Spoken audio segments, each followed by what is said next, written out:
Here. Commissioner Burdette, Here. Chairman Ron, Here. Commissioner Deloach, Here. Commissioner Helmley, Here. Commissioner Kiefer. Here. Mr. Chairman, you have a quorum. Thank you, ma'am. Understand we have someone for the invocation tonight? Tonight, we are going to have one of the board members to perform the invocation, and that's going to be Commissioner Deloach. Perfect. Please stand.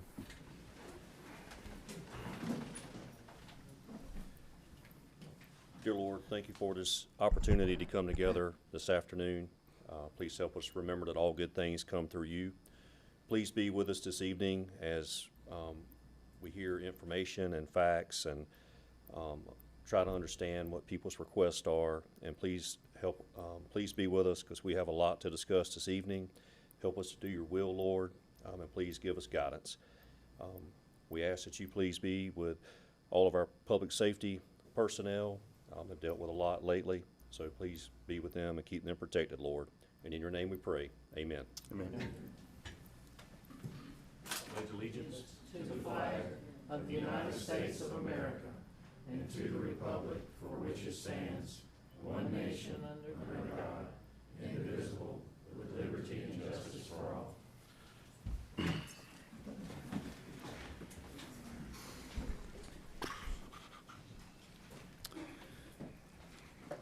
Now moving to our agenda approval. Madam Clerk, any changes to the agenda tonight?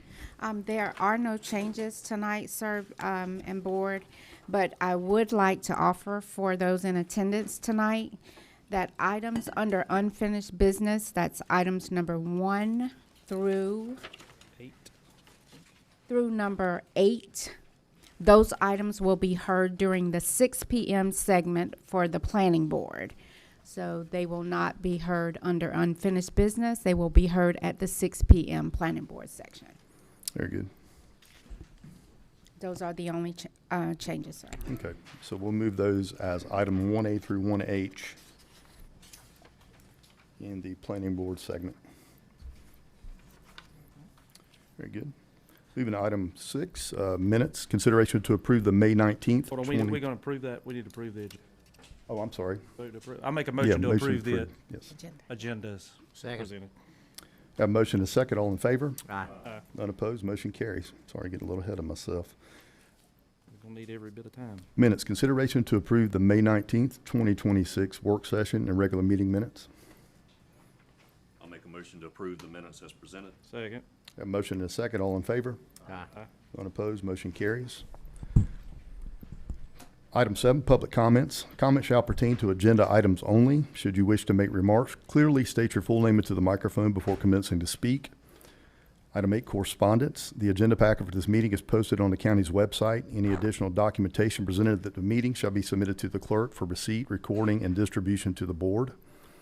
Item 9 is our consent agenda. This section shall include all routine items for which there will be no discussion. Should a need arise for a debate, the item can be moved to the appropriate area of the agenda. Number 1 in our consent, consideration to approve the intergovernmental agreement for fiscal year 2027 between the Georgia Department of Corrections and Effingham County for county capacity services at the Effingham County Correctional Facility. Number 2, consideration to approve amendment number 1 to the agreement with Roebling Raceway for Effingham County EMS to continue providing emergency medical services at the racetrack. Item 3, consideration to approve reappointing Shondice Duncan and David Atkins to the Coastal Workforce Development Board. I'll make a motion to approve the consent agenda as presented. Second. Got a motion and a second. All in favor? Aye. None opposed. Motion carries. Moving into unfinished business, item number 9. Consideration to acknowledge an annexation petition is submitted by the City of Rankin for property owned by Bruce and Cindy Ron, consisting of approximately 114.13 acres, located off Lexington Avenue Extension, map number 447, parcel number 13B in the 5th District. This was postponed from our May 19th, 2026 meeting. Mr. Chairman, you all had a rather robust discussion surrounding this at the last meeting. I did make a call to ensure that someone on behalf of the owner or the applicant would be present to answer any questions you have today. Sure. So for whomever is present for this item, if you could come forward, please.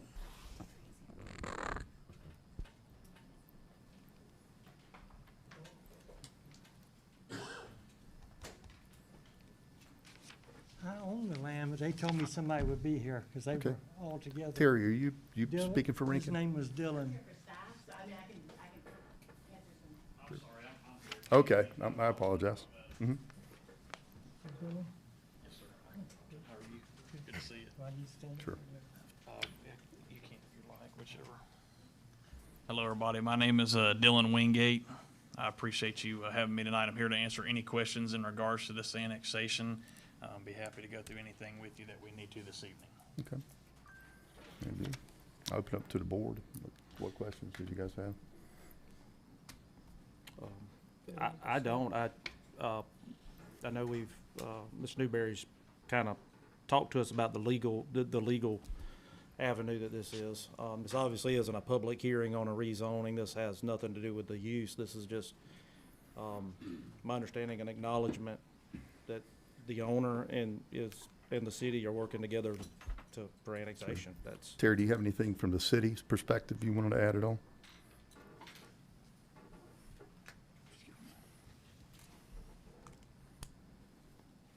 Hi, Terry Lewis for the record.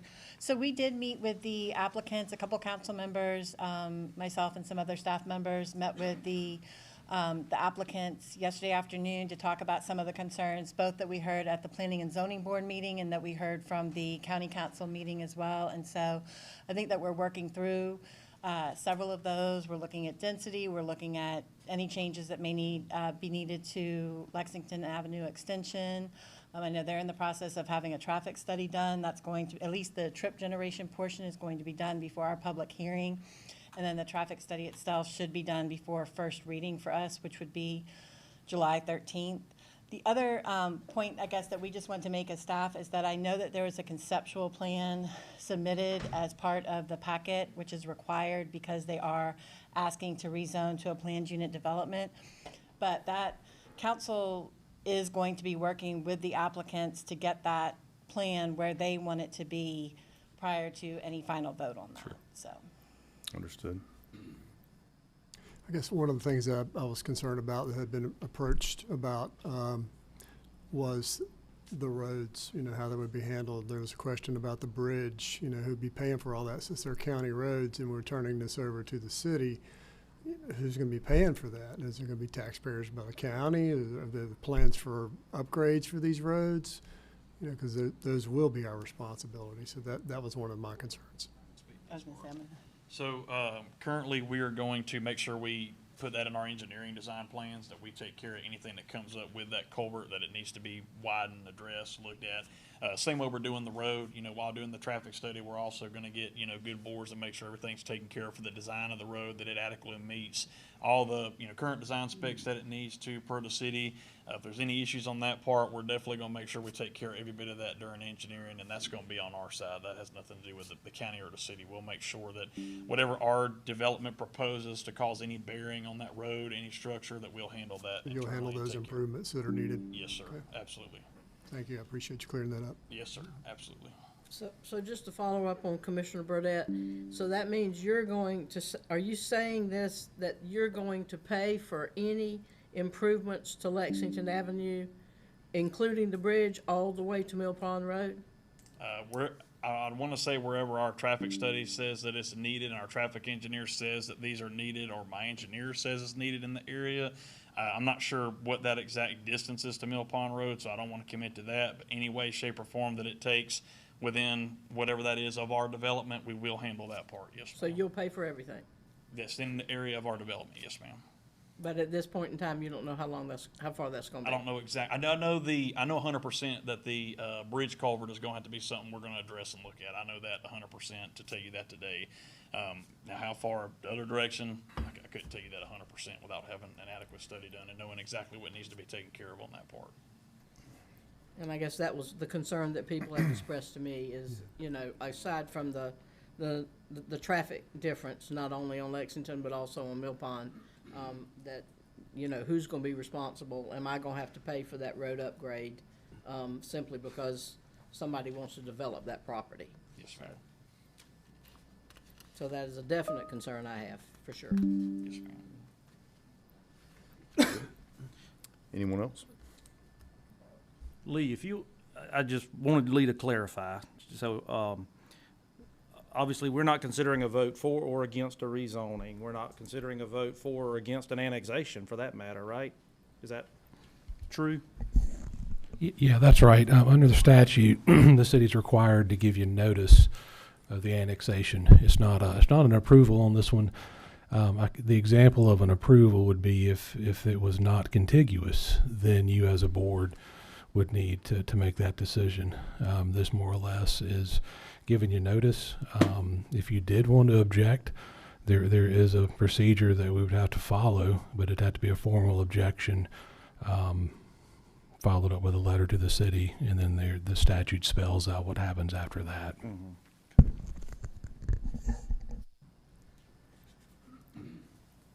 Any further questions?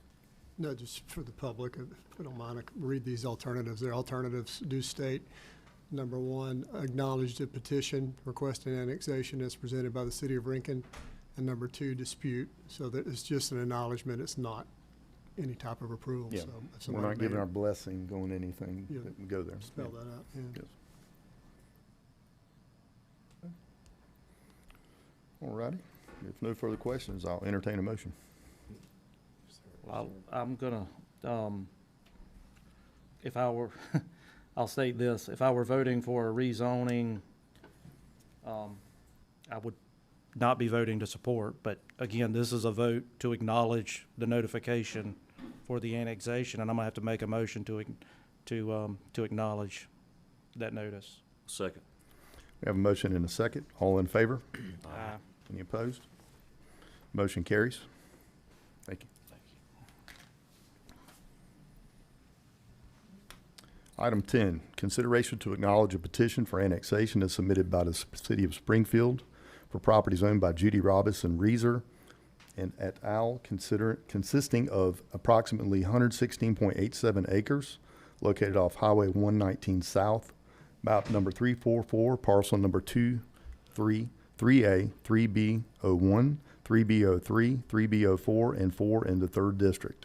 This was postponed from our May 19th, 2026 meeting.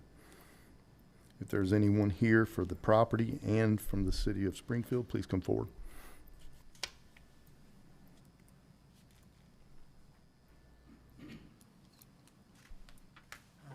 Good evening. Bryant Ligon, the applicant. Very good. John Giordano with Thomas and Hutton. Thank you. All right. Who wants to lead off with anything? I'll just say, this is, I mean, in my opinion, it's similar to the last item. I mean, this property is contiguous, or subject property, that's being requested annex is contiguous. It's next to county property. So here, I mean, we're not really granting an approval of anything. I mean, we are just acknowledging the city of Springfield's, petition for annexation. Anyone else? I guess the same questions would apply. Would this affect anything that's county owned that we'll be responsible for down the line if this gets annexed?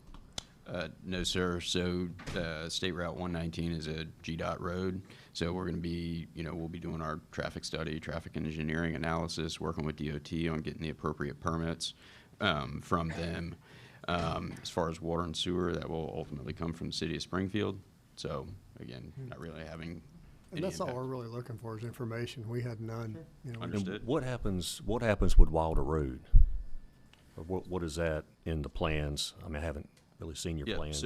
so Wilder Road will be improved, and so it will come in paved. That's actually the main entrance coming in.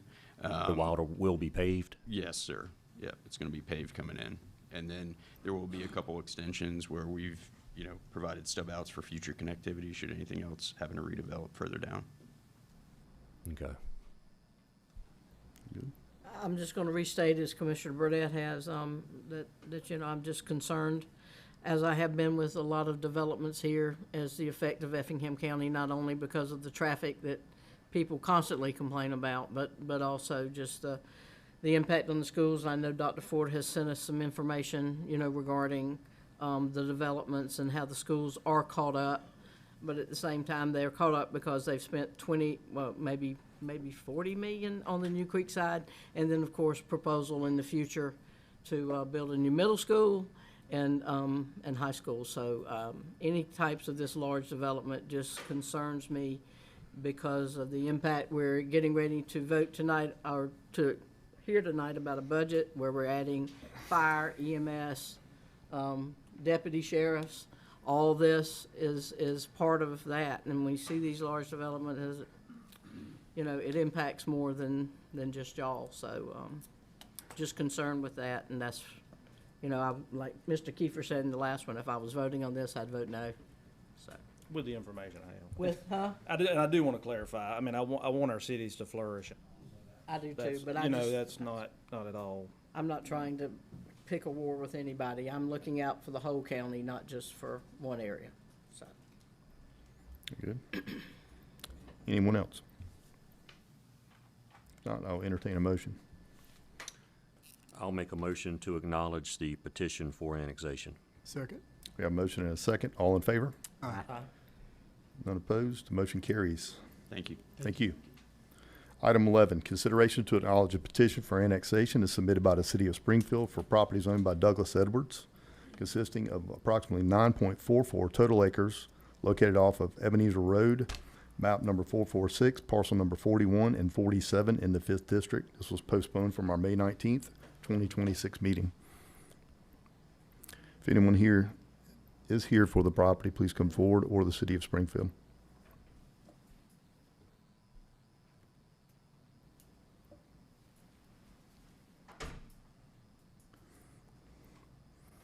As I see no one coming up, I'll open discussion for the board. I did speak with someone, with the property owner that's wanting to annex. And again, this one's, similar. I think, they're wanting to do a very moderate expansion on their building. It's, on their business. That's Edwards Interiors. And they just want to stay consistent, remain, rather than have a portion of their business in City of Springfield and a portion of their business not. They're just trying to be consistent. So, Makes sense. Were you able to talk to them about some of the concerns we had, since none of them came here tonight, about, the impact it's gonna have on the development next door, or any of the issues with buffers, or I that type shared, of I thing? shared with them the concerns I've heard, and they said those are not any issues that they can't accommodate. And,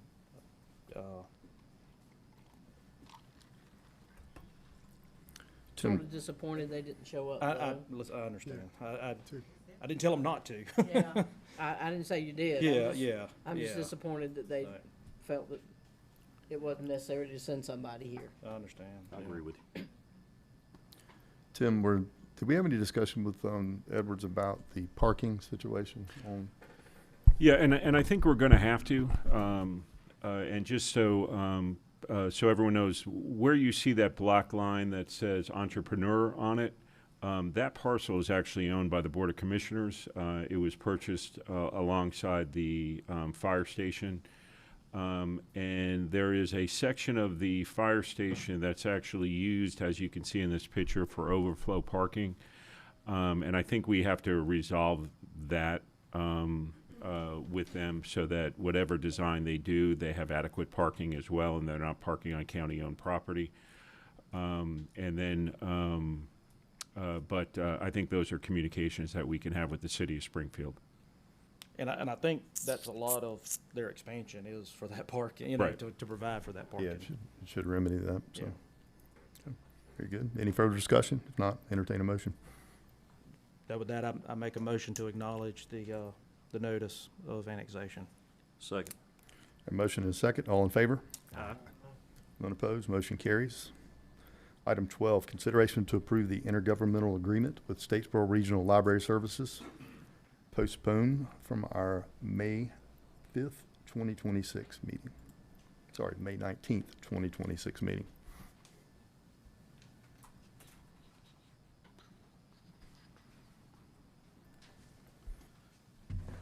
Michael King, Assistant County Manager.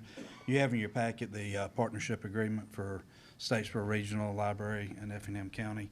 The Effingham County Library Board of Trustees met yesterday. approved the partnership agreement, so it's been being presented to you tonight for your approval, and then subsequently it'll be presented to the Statesboro Regional Board tomorrow night for their approval. It's been reviewed by both our county attorney and Statesboro Regional's attorney. And there seems to be a lot of confusion from people as if we're just, why are we doing this now? Just so you can explain to the public. Why are we doing the agreement Yeah, now? I mean, we're coming up on our contract. I Oh, understand, yeah, I yeah. understand why, but. Yeah, so the contract with Live Oak Public Libraries will end June 30th. Statesboro Regional will take over operations as of July 1st. Okay. So this partnership agreement's not completely different than the one we had with Live Oak, but we did make some improvements on it because there were some holes in our prior agreement, and this one's, I think, much better written with Statesboro, provides the autonomy to the local counties, and covers all the concerns we had in the prior agreement with the prior library. We'll actually have representation on this board. Yeah, under the Statesboro regional system, so each county has 2 members on the regional board, so they have 2 votes, unlike the Live Oak, which was just Chatham, Effingham, and Liberty. Effingham and Liberty both had 2 votes, and Chatham had 8. So it really didn't matter. Really didn't matter what we wanted. We really didn't have much of a say in anything. The adoption of the bylaws and all that. So the adoption of so the Effingham County Library Board of Trustees will adopt new constitution and bylaws at their first called meeting after they enter the Statesboro Regional System July 1st. Okay. Yeah. Very good. Just wanted to clear that up, that there's a procedure and steps that has to happen. Yes. That this has been what I'll call a done deal for a while. Yes, yes. So they were put on notice the end of last year, and so we've just been working through that process. It takes a little bit of time, unfortunately, and has to go in a certain order in order to get to where we need to be July 1. And I hear summer reading program's going well too. Yes, in the summer reading program, the first performance happened on Monday at Rankin Elementary. And then the big kickoff will be this Saturday at the Clarence Morgan Complex from 10 to noon. Great, great. Thank you, Michael. And then there's also activities at Rankin Elementary Yes, there'll be more during the month of June performers. as Yeah, and well. that's posted on all of our social media stuff on the county website, as well as Statesboro's. And I believe City of Rankin and maybe City of Springfield have shared that along with the school system. They've also pushed that out. Great. And we'll be providing more information as it comes about library cards and whatnot. Yep. Great. And this becomes effective July 1. July 1. But for the public's benefit, we have approved previously a budget amendment Yes. to bridge that gap. Yes. So we've been within that Yeah. budget amendment, so good spot. Good. No further discussion from the board. I entertain a motion. Make a motion, we approve the agreement. Second. We have a motion and a second. All in favor? Aye. Unopposed, motion carries. Moving into new business, item number 1. Consideration to approve the first reading of the budget ordinance for the fiscal year 26-27 budget.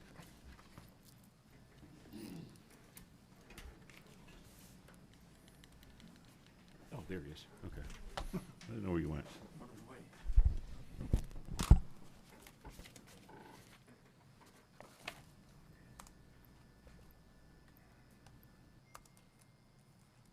Okay, just one moment, please, and let me get this pulled up real quick. Sure. Thanks.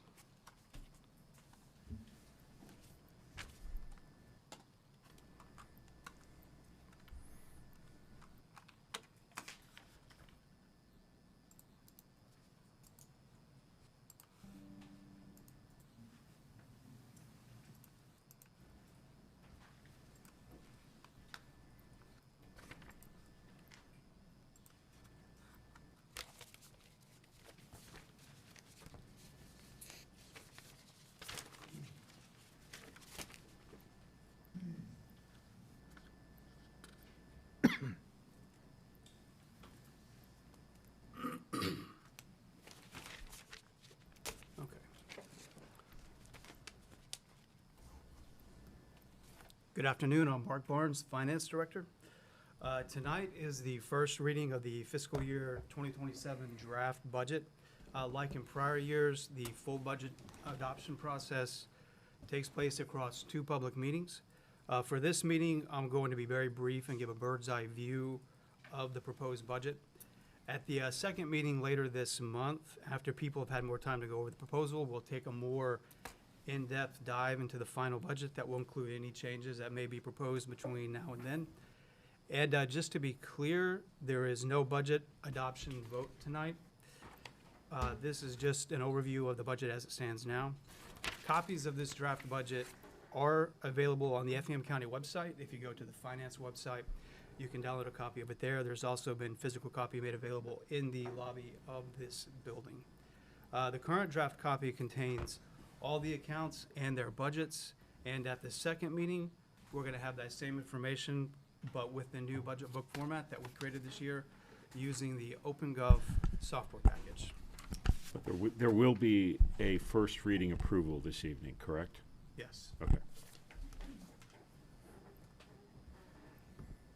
Okay, we're going to start with the general fund. So if you're following along with a copy of the draft budget in your packets, everything I'm going to cover tonight is in the first few pages of summaries.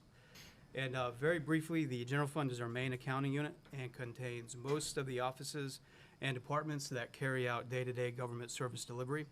On the operating side, this draft budget shows a 9% increase in operating expenses. This increase is driven primarily this year by public safety personnel changes that we're going to cover in one of the next slides. It also includes a 2.5% COLA and a 2.5% merit. The latter one is going to be assigned by managers based on performance reviews for the year. Outside of the regular operating expenses this year, we have $24 million worth of general fund balance that's being transferred out of the general fund and into our capital project funds, mostly for road projects.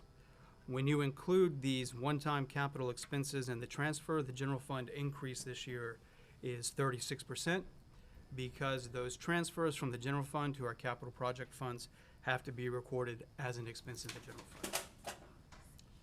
So looking at that overview, this list here shows all of the departments in the general fund and the elected official offices. And their total budget here is in orange, and we see the percentage change over here in the right-hand column. The 9% overall is down here, and this is on the operating expenses. And you can see if you look in the personnel column towards the bottom, the 12% increase in that category, which is the primary driver of the overall 9% increase that we see. Now, this is just the operating expenses. When we take into account in the next slide the transfers that we're going to make for capital projects, and this includes transferring general fund balance into SPLOST and T-SPLOST. For road projects, we see a $24 million transfer here. This is the savings that we've built up over the years to go towards capital projects, and this is what that looks like in the budget when that transfers out to another fund to cover those. Looking at the general fund personnel, we mentioned those a little bit briefly in the previous slide. The budget has 27.75 new positions proposed. Of these, 22 fall under the public safety category, which is listed right here. 2 of those are 2 full-times for EMS and 20 for the Effingham County Sheriff's Office. And that would bring the total FTEs in the general fund up to 450.66. This is a pretty significant ask this year for the Sheriff's Office, but it's important to note that they haven't requested any changes in personnel in a number of years. Going into the special funds have nearly a net zero operating change this year. And overall, when you include capital and transfers, a 10% decrease. This was driven largely by how debt service was restructured in the budget. So now it's being paid directly out of the fund that incurred the debt rather than doing transfers into a dedicated debt service fund. If you really want to see the actual changes on a category level inside the special funds overview, the summary sheet for the operating will show you the personnel, services, and supplies changes. Personnel did have a 10% increase in the special funds, which we're going to discuss that in just in the next slide. And the biggest single item that you see in the special funds are the capital projects. So the special funds are where the SPLOST and T-SPLOST projects reside. And we have $195 million worth of capital projects just for this year, in fiscal year '27. That's not counting the amounts that are gonna be shown in the 5-year CIP for future years. And inside the budget packet, there is a listing of those capital projects to see a detailed line item by line item list of all the projects that make up that 195 million. And looking at that summary of the special funds, we see here, we see an overall operating, these are just operating costs, a net change of about 0. It's actually a slight decrease, but that's largely a rounding error at the scale that this is showing at. And we see the 10% increase in personnel, which we're gonna cover. And when we look at all items, not just operating, but capital and transfers, we see a net decrease across the special funds of 10%. And that does include an increase, though, in capital projects this year. So we have a bump up to 195 million in capital for this upcoming year. The personnel changes in the special funds have fewer personnel than the general fund, but the big change in there is 13 new full-time equivalents across all special funds, with 9 firefighters that are gonna be hired later on in the fiscal year to man the new fire station that's being constructed. And then we have a couple of other, and a few other departments, 2 for development services, E911, and a new position this year that's a new type we haven't had before is the park ranger that's going to be patrolling park facilities during peak hours. And that's just a brief overview. And like I said, at the next meeting, the second meeting in June, we're gonna have a more in-depth dive into it, but we wanted to get the first numbers out there now, kind of go over some of the big major changes. And then for tonight, we're just asking approval of the first reading. Thank you, Mark. Any questions from the board? I do want to add one thing, if I may, before discussion. So on the personnel side, what we did, in addition to, kind of the continued effort by the board, is to make sure that we're providing COLAs and merits every year. I think this is the 5th year in a row on that.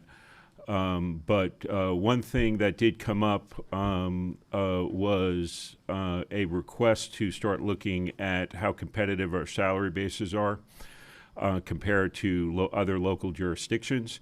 If you remember, the board did approve a contract with an entity called TrueComp.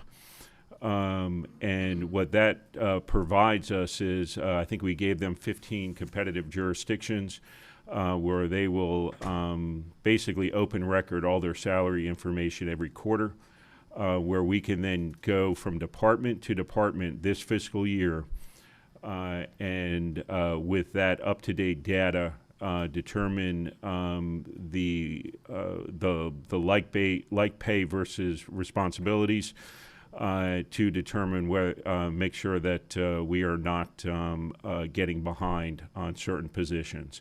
COLA and merits are great, but they are overall increases. They don't, they're a little bit more higher altitude. They don't go micro into the individual positions, which some may not be as competitive versus others. And so that's what the compensation study does.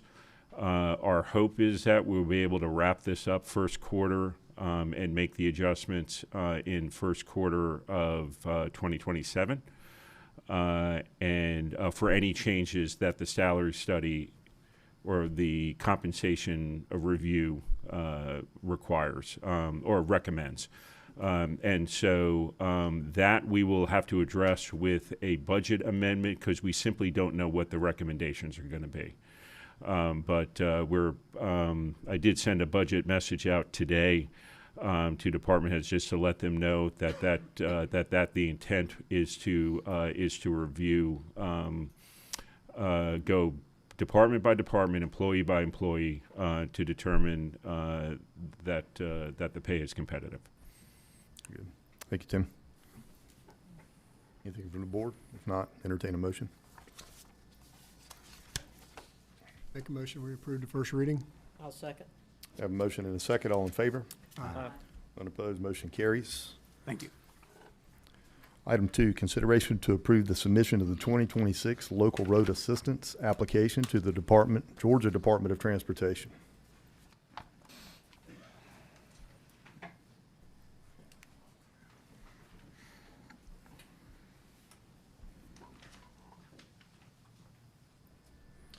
Afternoon, Jonathan Holm, County Engineer. So this letter is to endorse the local roads assistance application to GDOT, Georgia Department of Transportation. It's a local grant that they do. Well, they've done the last few years. It's not every year that we get it, but if the state has extra money, it's a surplus, they'll return that back and let the counties go ahead and do additional roads to resurface. And this year, the amount that the state has given us with no match required is $1,426,370, $1,426,371.49.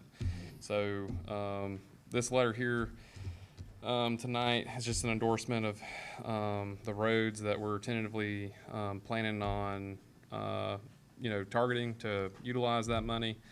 I will say this last week I identified that Sherrill Drive actually has a gate put on it, and that the mileage that I was originally planning on using to repave, we can actually use on some additional roads. So one thing that I'll be doing, Miss Stephanie, is I'll be getting you a revised letter for the chairman to endorse. I'll email that to you here. So the roads that we're looking to do, to be clear though, is Wellington Drive, Schuman Drive, River Road Spur South, Interstate Circle, Sandy Hill Drive, Rose Road, Log Landing Road, Shirley Drive, Shea Lane, Reed Street, Combahee Road, 3rd Street, Ocmulgee Avenue, Canucci Avenue North, and 4th Street, 6th Street. And then I'd be looking to add these 3 as well, which would be Log Landing Drive, Log Landing Circle, and Hickory Circle. Those roads are all in District 4, and they're off of Log Landing Road. So I'd make the recommendation that we add those to the contract, since the other District 4 road wasn't as long as I was anticipating it to be. Glad to hear. Yep. So sorry for the error on my part, but that's why we go out and verify, and we're putting the package together now to be able to get that executed as quick as possible. So. And I'll just add too, if I may, that that this is a supplemental that's approved annually, and that we do expect our annual allocation via LMIG to be announced in about 45 days. And then we will start that process over again. That's right. So that, and then we'll have additional funds as well to resurface in the next fiscal year. So with that, staff is recommending the approval of the letter with the noted changes. Good. Thank you, Jonathan. Yes, sir. No further questions. I'll entertain a motion. Since I got a gift this morning, I'll make the motion. Right now, I'll make the motion. I make a motion to approve as read. Second. We have a motion and a second. All in favor? Unopposed, motion carries. Item 3, consideration to approve a quitclaim deed between the Board of Commissioners of Effingham County, Georgia, and the Effingham County Board of Education related to the transfer of approximately 16.51 acres located on Noel C. Conaway Road. Yes, this is 16.51 acres. It would be a donation to the Board of Education. I believe they're wanting to do some additional tennis courts in the back, and so anyway, this would give them the land to do that on that there. So staff's recommending endorsing the deed, approval of the quitclaim deed. Very good. Open up to the board.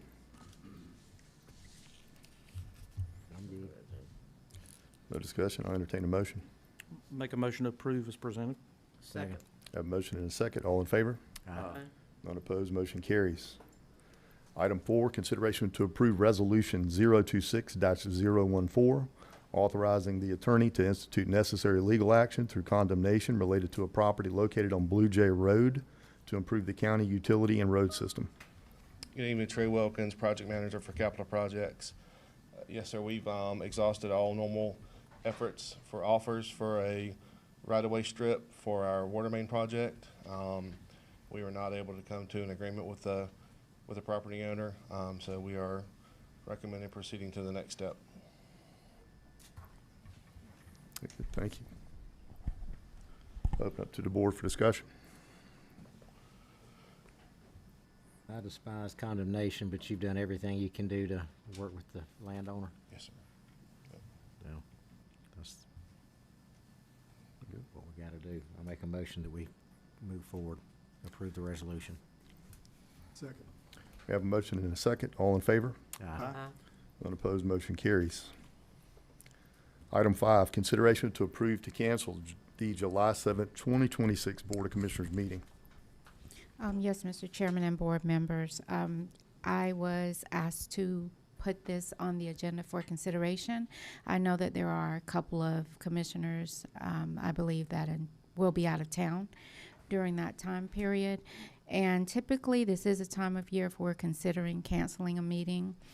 We do so because it's after the budget, which is the big item, has been completed for the year. And then, of course, if necessary, we can always call a meeting if required. Very good. Thank you, Stephanie. Any discussion? If not, entertain a motion. Make a motion that we approve alternative 1. Second. We have a motion and a second. All in favor? Aye. None opposed, motion carries. We're going to move into reports from commissioners and administrative staff. Tim, we'll start with you. Yeah, just to give a quick update on some of the parks that we're working on, mostly capital projects. We're kind of a little bit ahead of schedule on roads simply because of the dry weather that we've had. So we anticipate, with the exception of the roads that are delayed, because we're waiting for some stormwater improvements to be finished, which would be Westwood Heights and Staffordshire. We expect an early completion of those roads in the summer. And then, with the exception of those ones that we're waiting on the stormwater work to be completed. So, and then, but on the parks, we obviously are moving forward with Clio. I think that's the next one to be, that will be completed, but we are actively working on 2 parks simultaneously, which is Pinora and Clio. Clio, they're actually renovating the community center up there as well, and we hope to open both of those simultaneously. And it definitely looks like a construction site. So lighting over the summer, we are looking to get lighting and construction work done in the park on 119 behind the annex. And so we do have one field there that is currently has relatively new lighting, only a couple years old, the Musco system. We will be moving the other baseball fields as well as the multipurpose field to the same lighting system as well as upgrading the concession stand, restroom facility, and small playground facility there as well as new fencing. And we've relocated our animal shelter into the same complex in the Public Works, but just a different building while they renovate that facility. That's going full steam ahead. We are also working on, we've had a meeting with the Alumni Association at the Central High School facility. They actually had a we had put aside a small, it's actually a pretty sizable space. It's 2 classrooms, but they're going to combine it into one to make into a kind of a learning area, somewhat of a place where you can learn about equalization and segregation and the court cases and integration and all of that in a place that that played a role in it. They actually had they built a model mock-up of it, which I was just extremely impressed with. Dr. Goldwire and Reverend Wright and I hope they've got somebody who's actually done some work in museums there to do the work to do their help that out as well. Now that, while the work may be done in November, we very well may have facilities and maintenance relocate then. Because this is an election year, we don't imagine the election offices will be relocating until the beginning of first quarter of 2027, just because it is a process for changing the voter registration elections office and notifications with the counties. But those projects are moving along, and I'm looking at some remainders, and that's all we've got for now. But the Rinkin EMS station, that's one I just remembered. If you've driven by that, that's on the corner of 21 and 9th Street. You'll see that the exterior work is being done, as well as some interior work in there as well. And so we imagine that we're hoping towards the end of the summer that will be complete and operational. And then lastly, we within the next probably week or two, we will be starting the demolition of the public safety building at the roundabout at Blue Jay and 17, where that they are currently just being relocated to different stations while we build a temporary facility at Sandhill Park. It's just kind of a metal pole barn type building that y'all approved about 2 meetings ago.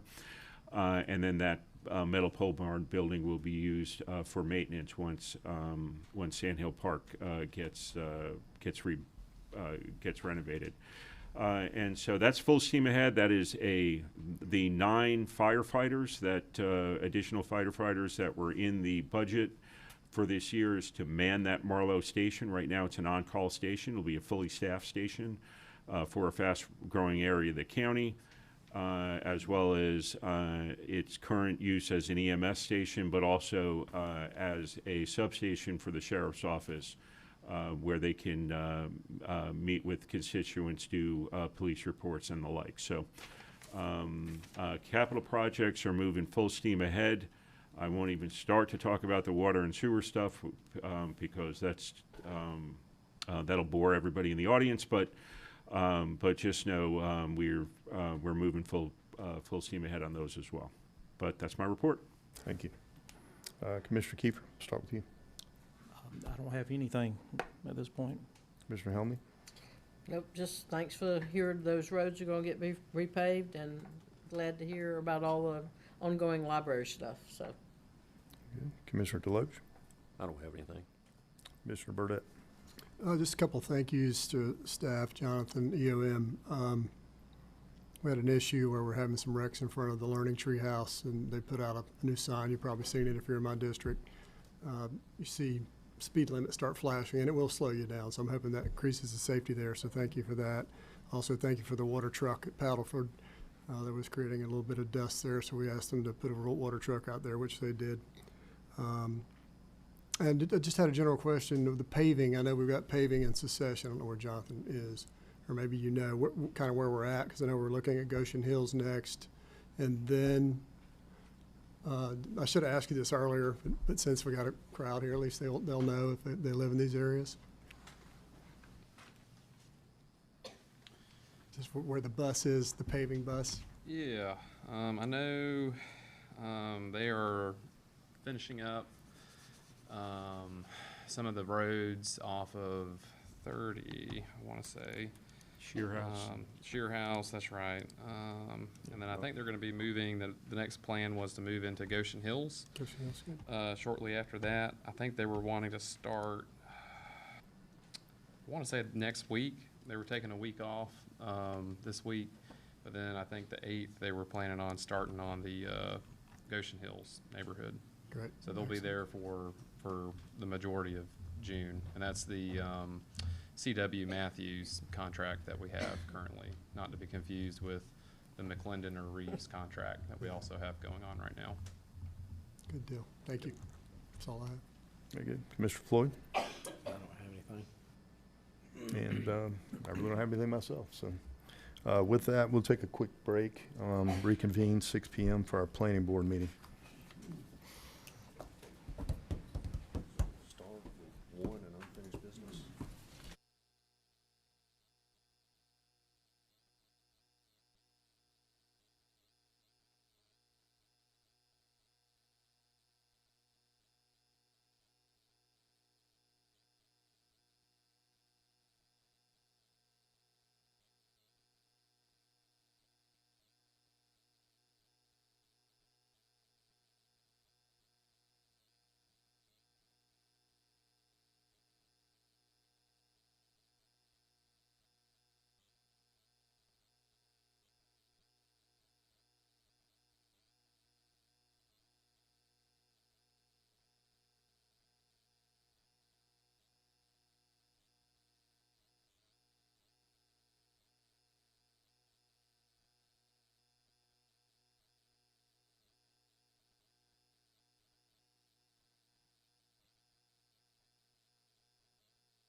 All right, going to call us back to order.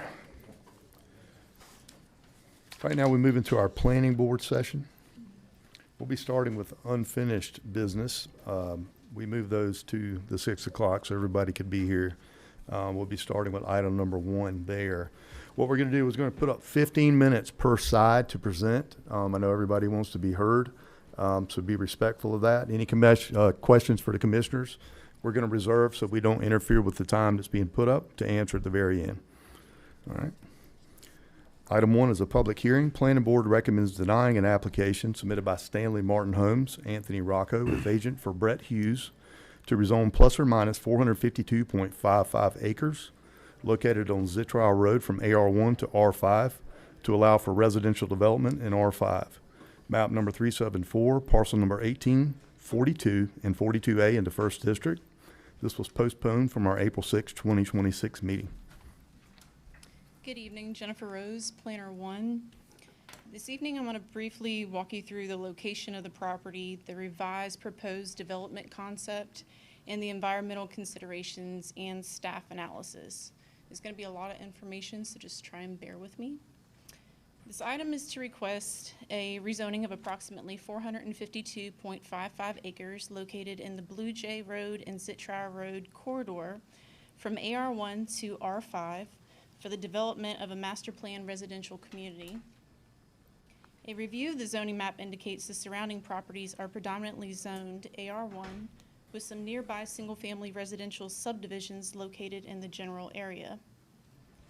The comprehensive plan, per the comprehensive plan, the property is located within the agricultural residential character area and is adjacent to the designated development subdivision node. The availability of public water and sewer infrastructure, combined with the property's proximity to the development suburban node, supports the consideration of residential growth in the area. Following the Planning Board meeting on March 10, 2026, the applicant submitted a revised master plan. As originally proposed, the development included approximately 1,300 residential units consisting of 975 traditional single-family homes and 325 cottage-style homes. The revised plan reduces the overall unit count to approximately 1,000 residential units, increases the perimeter buffers adjacent to the existing residential properties from 50 feet to 100 feet in designated areas, and it expands the amount of preserved open space throughout the development. The revised plan proposes approximately 750 traditional single-family lots and 250 cottage-style lots, recreational amenities, walking trails, stormwater facilities, and approximately 15.8 acres dedicated for the future county park. The plan also identifies approximately 141.8 acres of open space and preserved wooded areas, approximately 18.2 acres of wetlands, and approximately 40 acres of stormwater infrastructure and lagoons. Public water and sewer service would be provided by Effingham County Utilities. The availability of public utilities supports the residential density proposed, and it aligns with the long-term infrastructure planning for the county. The property is currently undeveloped timberland containing wetlands, drainage corridor, and floodplain areas. The applicant has completed a hydraulic study and a flood modeling analysis, which indicates that the development would be designed to maintain a no-rise condition for flood elevations. The property is currently located within the Marlowe Elementary School attendance zone. The Effingham County School District has also constructed Creekside Elementary School, which is scheduled to open in the fall of 2026, and would provide additional capacity to serve continued residential growth in this portion of the county. A traffic impact study was completed and identified roadway improvements that would be necessary to accommodate future traffic generated by the development. The study estimates approximately 1,267 peak hour traffic trips of full built-out, and recommends several intersection improvements, including a roundabout at Midland Road and Zittriar, and additional turning lanes at key intersections throughout the corridor. Staff reviewed the request based on the Effingham County zoning ordinance, existing development patterns, environmental constraints, infrastructure availability, traffic impacts, and consistency with the Effingham County Comprehensive Plan. The revised development pattern, including the reduction in density, expanded buffers, preserved open space, and park dedication, generally aligns with the framework outlined in the comprehensive plan. At the March 10th, 2026 Planning Board meeting, the Planning Board voted 3-2 to recommend denial of the request, citing concerns regarding infrastructure capacity and overall scale of development. Those concerns were considered as part of staff review. After evaluating the revised application and updated master plan, staff finds that the modifications made by the applicant address several concerns raised by the public hearing process, including overall density and compatibility with the surrounding residential properties. If the board elects to approve the rezoning request, staff recommends the following conditions.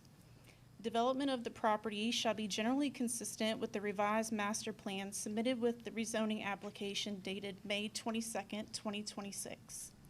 Residential units shall not exceed approximately 1,000 dwelling units unless otherwise approved by the Board of Commissioners. A minimum 100-foot buffer shall be maintained adjacent to the existing residential properties where indicated on the revised master plan. Roadway improvements identified in the traffic impact study shall be coordinated with Effingham County and the Georgia Department of Transportation where applicable. A land disturbance activity permit and a tree removal permit shall be required to land clearing activities. Approximately 15.8 acres identified for park dedication shall be coordinated with Effingham County regarding the final location and acceptance. All subdivision plats and development plans shall comply with Effingham County subdivision and development regulations. Final engineering plans, infrastructure improvements, and utility extensions shall be subject to review and approval by the Effingham County Engineering and Public Utilities. And that concludes staff's presentation. If the board has any questions, I'd be happy to answer. Thank you, ma'am. All right, well, I now, do have one question. yes, go right ahead. Do we have any proposals for who will pay for the improvements to the roundabout? Where's that? That would be something that you could ask the county That would- engineer. I see, okay. Yes, sir. Didn't know if it was in the packet and I missed that, but I didn't see that anywhere.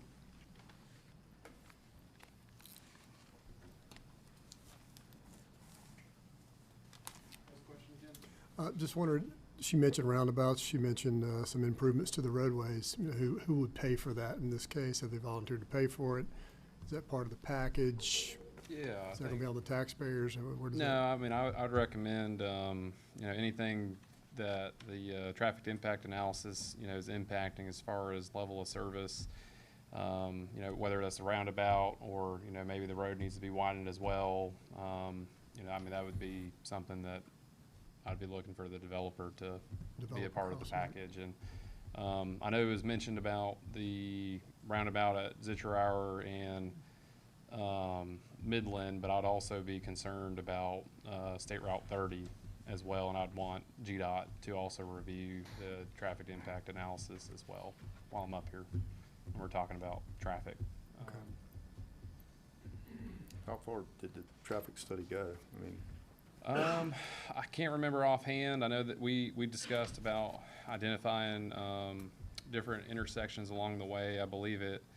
And CJ and Chance and Hussey, Gay and Bell, they can bail me out here if I'm wrong, but I think it was Blue Jay, Midland, Zichterauer, Midland, and then it went down to 30 Midland. And I think they also looked at Zichterauer 30 as well. They might have gone a little bit further to the north on Midland to 17, but Mhm. I just can't recall offhand. But so no consideration for the development that's happened in Port Wentworth on the other side of the line there on 30. Okay. I do not believe so. No. Okay. No, I'm not seeing it here on this list here either. Very good.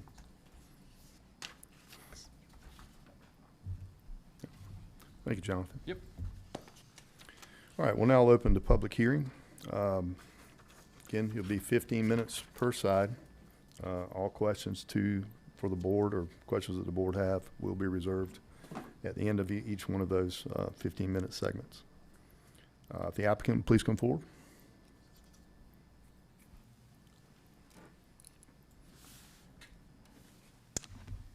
Good evening, Mr. Chair and members of the board. For the record, my name is Alan Gallus. I'm here as legal counsel for Stanley Martin, which is the applicant, for the proposed rezoning off of Zitrower Road. With us from the applicant team, we have Anthony Rocco and Matt Kennedy, along with CJ Chance of Hussey Gay Bell. Mr. Hughes, the current owner of the property, is also here along with his family. I'm going to be brief before turning it over to my colleagues for our part of the presentation, but just very briefly, as noted in the staff report, today's proposal is to rezone approximately 450 acres for R5 for a single-family home development. This project is for an 8, 10, 12-year time horizon. What we're talking about is a long-term plan. This is not happening tomorrow or necessarily even next year. As an initial matter, I want to thank staff for recommending the approval. This project meets all of the zoning requirements and is consistent with the comprehensive plan. I would also note that the applicant has not requested a single variance from the R5 criteria. I also want to acknowledge the planning board and thank them for their hard work on this. As Ms. Rose just mentioned, the applicant has made a number of changes to their plans in response to comments from the planning board. As you just heard, a significant reduction of lot count. This will lessen the usage impact on things like traffic, school enrollment, and other similar resources. They've also increased buffers from 50 to 100 feet when bordering adjacent landowners. And Ms. Rose was very good about pointing out some other changes. Although this is not a change, I do want to emphasize that there will be significant parking with on-street cutouts, including plenty of spaces for visitors and overflow parking. I know you'll have questions about development of the traffic pattern and the roads and things like that. I'm going to let Mr. Chance speak on that here in a moment. But before I turn things over to him, I'd like for Mr. Hughes to come up and give a statement.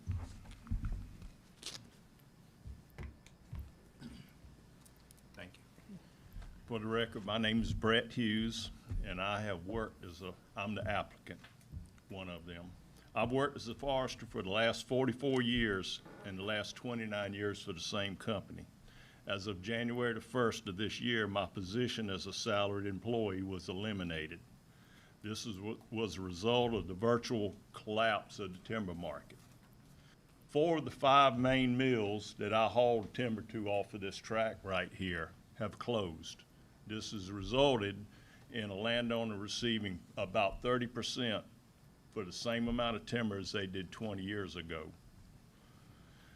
I tried to convey the status of the timber industry in my remarks before the March Planning Commission, and I don't think it registered with at least some of the board members, that if you grow a tree for 20 to 30 years to sell to a mill and that mill closes, then that tree has no monetary value. It may be nice to look at, but that doesn't pay the bills or the timber taxes, which the county's probably finding out about. I found it interesting when I heard at the last meeting that there was a Save Zitrower Road petition being circulated. It made me wonder which one of the signers of this petition was living there whenever the road was dirt, or who was living on Uncle Earl's cornfield, or his cow pasture, or his laying house. I was one of the minority of landowners on the road which resisted paving it. I supported Hubert, who was against it, and I knew that it would bring various problems as a forest landowner trying to manage timber. For instance, prescribed burning would be nearly impossible. These 2 parcels in the back, well, you can't see them now, but 2 parcels, BCA and the Hughes Family Trust, was part of Granny's inheritance from her father, and part of it was they bought from my grandfather's side, the Duggars. It was originally 302 acres. 13 acres was taken for power line right away, and then Granny sold 4 acres on the east side of Zitrower Road for someone to have a home site. I bought this 156 acre which is mainly along Zittrier Road, 21 years ago from Ann Elizabeth's estate. It was one of 4 parcels sold at the time that are on the 4 quadrants of Zittrier, Herbert Kessler Road, and Midland Road.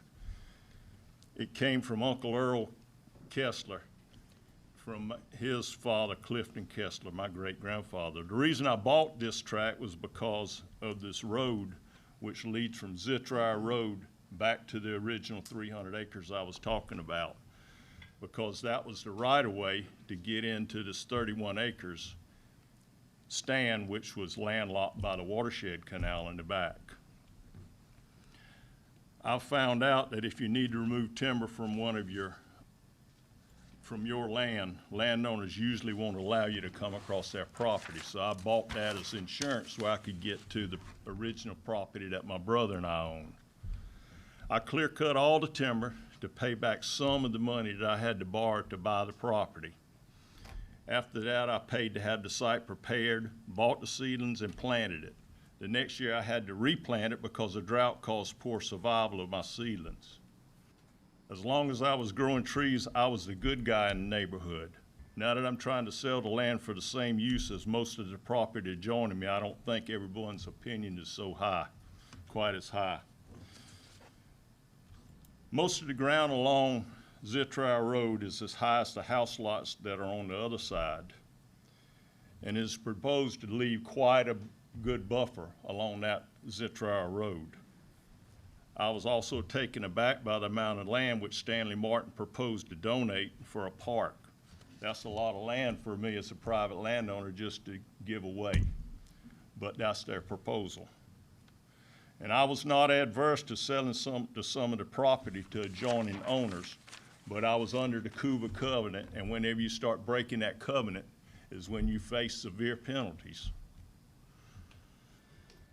for subdivision. And receiving CUVA was probably is the only way you can possibly afford to grow timber on a piece of property. As I stated in the last meeting, 3 times in the last 2 years, different brokers have contacted me to verify my identity. Someone representing themselves as me had tried to get them to list my property for sale 3 times in the last 2 years. That doesn't make for a very peaceful day. This large forested tract surrounded by development is a magnet for trespassing and encroachment. I've experienced my share of stress growing timber here, from near-miss hurricanes to worry about ATV trespassers getting seriously injured, or the many adjoining homeowners being careless with fire on dry and windy days. Add to that appearing at these public meetings to defend my property rights. If development had been my motivation, I would have done it when Philip Height did the development on the other side of the road 20 years ago. Now, I ask you, please don't punish me now because I've finally given up fighting against the tide. Thank you.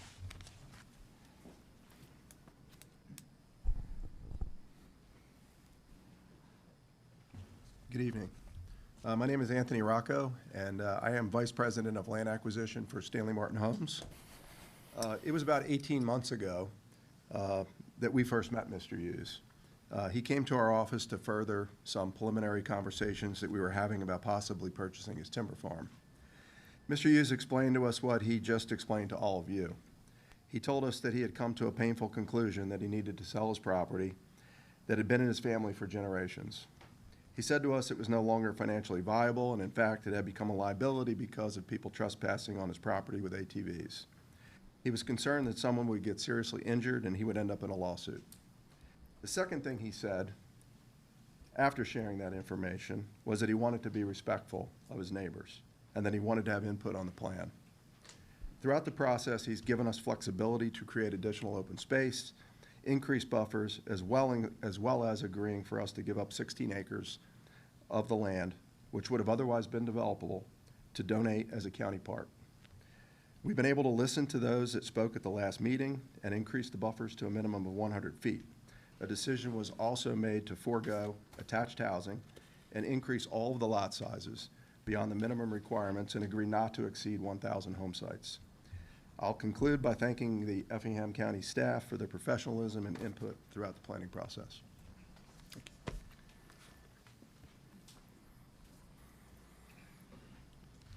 Thank you, Chair and Board. My name is C.J. Chance with Hussey Gay Bell, representing the applicant and the potential developer. I just want to speak to a couple of the changes that were made, or re-emphasize a couple of the changes that were made, and then bring up some things that haven't come up yet tonight, but were discussed at the Planning Board meeting. Number one, not only is there an increase in buffers, but the maintaining the integrity along Zittriah Road has been kept. It's, although we say a minimum of 100-foot buffer along currently residential properties, also the Zittriah Road frontage still has significantly more buffer. So riding down Zittriah Road, at least the appearance along Zittriah Road doesn't change from today to in the future. The golf course parcels, I think, was referred to, which is on the northeast side of the property. This was a big area that the increase in buffers was requested at the planning meeting. That is a larger buffer as well to try to appease those property owners. Drainage was a big discussion, wetlands was a big discussion, traffic was a big discussion, and parking was a big discussion. So I'd like to hit all of those really quickly and try to leave a couple of minutes on the clock for you guys.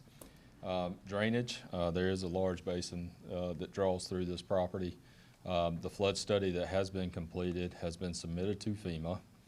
It was signed off by the county to be submitted to FEMA. We have received very minor comments on that study, and we anticipate it being approved pretty soon. What that will do is it will establish a base flood elevation for this property, which it does not currently have a base flood elevation. And it will also show that the development patterns of this development will not increase the base flood elevation. Wetlands. There is a jurisdictional determination that has been done on this property already. You can see the wetlands that are indicated as the Corps of Engineers would indicate them. That is shown. If you could go back to the plan, please. And the only reason I say that is because what was just shown previously is the NWI wetlands, the National Wetland Inventory. But this map actually shows what the Corps of Engineers calls wetlands. So that is shown here. The traffic study has been complete. Mr. Chairman, it does go from as far north as Noel Conaway 17, Zittriah, Blue Jay, Midland, all the way down to Noel Conaway. So it's a pretty expansive study. Does it cross the county line? No, it does not cross the county line. There are improvements that are recommended. The question came up, how would those be funded? Typically, the way it works in Effingham County and in surrounding areas, if you break it, you fix it. Now, the county has projects that are ongoing that are already broken. Some of those projects that county engineer mentioned in the 5 o'clock portion of the meeting, some other projects that are coming up. But the developer is committed to fixing the items that they break at no expense to the taxpayer. So that is intersection improvements at Midland Road and Zittriah Road. That is improvements to the entrance of the development as well. And I think there's one more that, quote unquote, they broke. They're committed to fixing those. On-street parking should not be as big of an issue in this development, as parking within the development will be provided on the blocks. So you'll have cutouts where parking for visitors, overflow parking can happen as well. It's been a long time since I've had a developer come in and say, you know what, we don't want to get as many lots as we can. We want to do a good neighborhood. We want to keep some of the areas natural. We want to have a park that we can, work with the county on. I do think, I echo what Mr. Hughes said. I think a 15-acre donation is pretty generous for the developer, and also having it connected to a neighborhood so kids can participate in it as well. So with that, I think we'll give up our time. Thank you.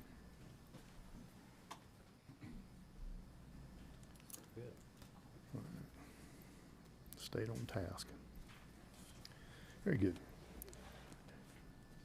If anyone here else is for, you have 37 seconds.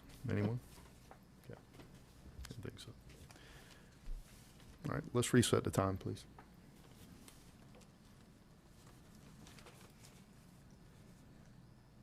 Okay. Anyone opposed? Please come forward, state your name for the record. I'll start it. I'll be quick. I don't think 15 minutes is long enough for most of the people in here. My name's April Ralph. I own 3148 Midland Road. I'm on the golf course, and I'm the very first property, which is 10.5 acres.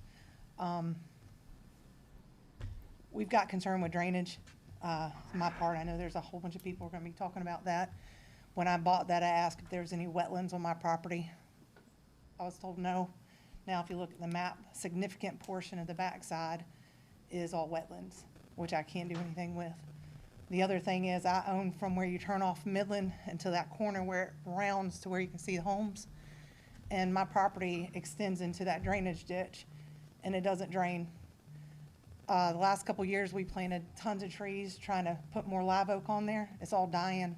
My whole front yard is popping up with wetlands grass. My septic tank, every time it rains, drains back into itself. And I've got a letter, I put a shallow well in a couple years back from Jim McCain shallow well. I have 30+ gallons a minute coming from my shallow well, and I got a 3-foot water table. He laughed, he said in all my years and decades he's been doing it, it's one of the worst shallow wells he's put in with the amount of water coming from it. Happy to hand that off. As far as Mr. Hughes goes, he's correct. There are some things that have been going on in those woods. We're the ones that call him and notify him. Been a great neighbor. Problem is the development is not what we wanted. All of us moved out there to have some time to do the country living. And I'm sure if there was a way that you guys could subdivide it without charging him for CUVA, I mean, we looked for years trying to find property out here. There'd be plenty of people that would jump on 11+ acres to get into CUVA. We're also worried about crime. Those are small lots. I'm gonna bring in, kind of a different type of people than what is already built on Zitrower in the backside. And if you look at the map, you'll see Skinner's Bay. When I first moved out here, I was looking for a giant lake. And it shows water on the very close to us, but it's not. It's covered with dirt. I'm trying to go real quick because I know lots of people want to talk. Appreciate a bigger buffer, but I think we're also worried about watershed.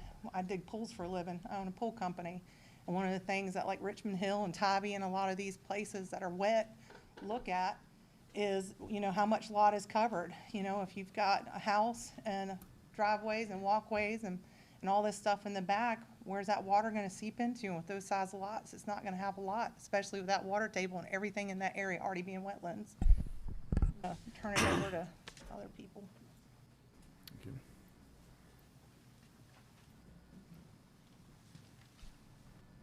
Hello, my name is Michael Leddick, L-E-D-D-I-C-K. Good evening, Mr. Chairman and Commissioners. Appreciate you all having this open hearing for us. We built our house in 2014 right there on Zitrower Road with the understanding for the rural character, the safety, and most importantly, the school system. I'm here tonight to ask the board to protect the reason why we came here, and that was to vote no for the rezoning application of Stanley Martin Homes. Mr. Hughes, I am the one that created that same Zitrower now, and it was not a dirt road when I moved here. I also want to point out some of the things. People are going to talk about traffic safety, flooding, classrooms oversizing. Creekside is built, and that's only going to help for the K through 5. That's not going to help through middle school and high school. There is a school board meeting tomorrow that I plan on attending as well. Some things I just want to cap on is May 19th meeting, Commissioner Helmley, Commissioner Kiefer. When you guys were referring to the annex from the city of Rincon, you stressed some of these same concerns, talking about traffic, talking about conditions, EMS. You mentioned the amount of calls that the sheriff had, foreclosure statements. It's going to be the same. Current housing projects were also mentioned during that meeting. 5,000 housing units currently on the books already. And as of this morning, according to Realtor.com, there's over 700 houses available in Effingham County, with over half of them being in the lower districts of 1 and 2. I'm going to end with this. We built our house here 12 years ago, and we had the understanding and trust that the county would manage growth responsibly. This massive subdivision completely breaks that trust. Please listen to the planning board. Please listen to the residents who live on this road. Please listen to the residents who live in this area. Please protect the environment and the wetlands, and please protect our schools, staff, and most importantly, the other students. We collectively ask you to say no. Thanks, sir. Anyone else? Hi, my name is Dina Capps. I live at 247 Zitrow Road. So I'm here just as a resident. I'm not an engineer, but when we purchased our house, you know, we were told that the land across the street would never be built on. So basically, if this development happens, you're basically making our realtor a liar. We bought our house 7 years ago, and we really wanted to have, you know, the quiet, you know, little house, and being across the street from the woods was, you know, was perfect. And so, you know, nature doesn't read flood maps. That's what the FEMA website says, right? So I would implore you to consider where all of these new houses are going. I mean, we have houses at the end of that are going in on Midland. There's today, you know, there's Blue Jay and Midland. There was a bunch of construction going on, and then at the end, over at Neil Conaway Road, there's a bunch of houses going in on that. We even got this in the mail from Stanley Martin Homes. Now, I understand that, you know, this Mr. Hughes is wanting to sell his house, sell his land and all of that. I get that. But, you know, we all have, you know, responsibilities, and this was considered floodplain, you know, based on what our house was, you know, when we bought our house. And so I just would like for you all to consider, you know, where the water's gonna go with the elevation. If you bring in more dirt and you pave all of this area, the park is nice, great, you know, but where's all the water gonna go? We've already got we've had to put in French drains because the back of our backyard is really starting to overflow when we have when it starts to get really rainy out.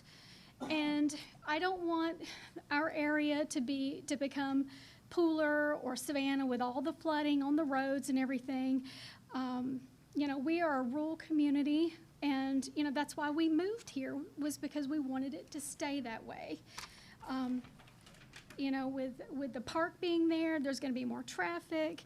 I don't know what the solution is, but I don't think bringing in, you know, 1,000 more houses is the solution, especially since we really can't support the infrastructure anyway, because, you know, like they were talking about Creekside and all this, you know, we're over capacity. They were talking about, there were enrollments like 17,000, 14,000 over capacity, you know, so we don't have kids, but I do understand the issues, but I just don't want our home to lose value because, and you gamble with our home value and put our home in harm's way because of the flooding. You know, so again, I don't know what the solution is, but I just would encourage you to please consider the residents. So thank you.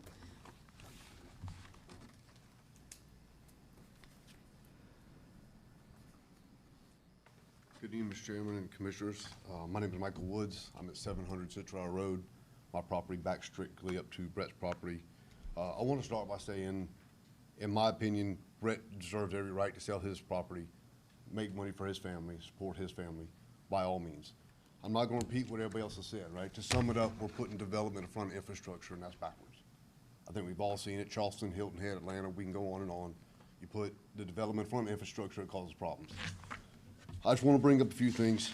So currently, on top of this being voted on tonight, we've got Brunson Station, Palm Ridge, Laurel Grove, Longleaf Village, Guyton Station, and a 504 home development in the Marlow area that's not been named yet. So just talking about the 504 homes, 1,000 homes here, that's 1,504 homes. If you figure 8.85 to 1.1 students per house, we're looking at over 1,500 students. So while Creekside will alleviate some of that, Creekside was already planned and developed for current growth. Did not even take any of this into consideration. We were already growing at that rate that we needed it.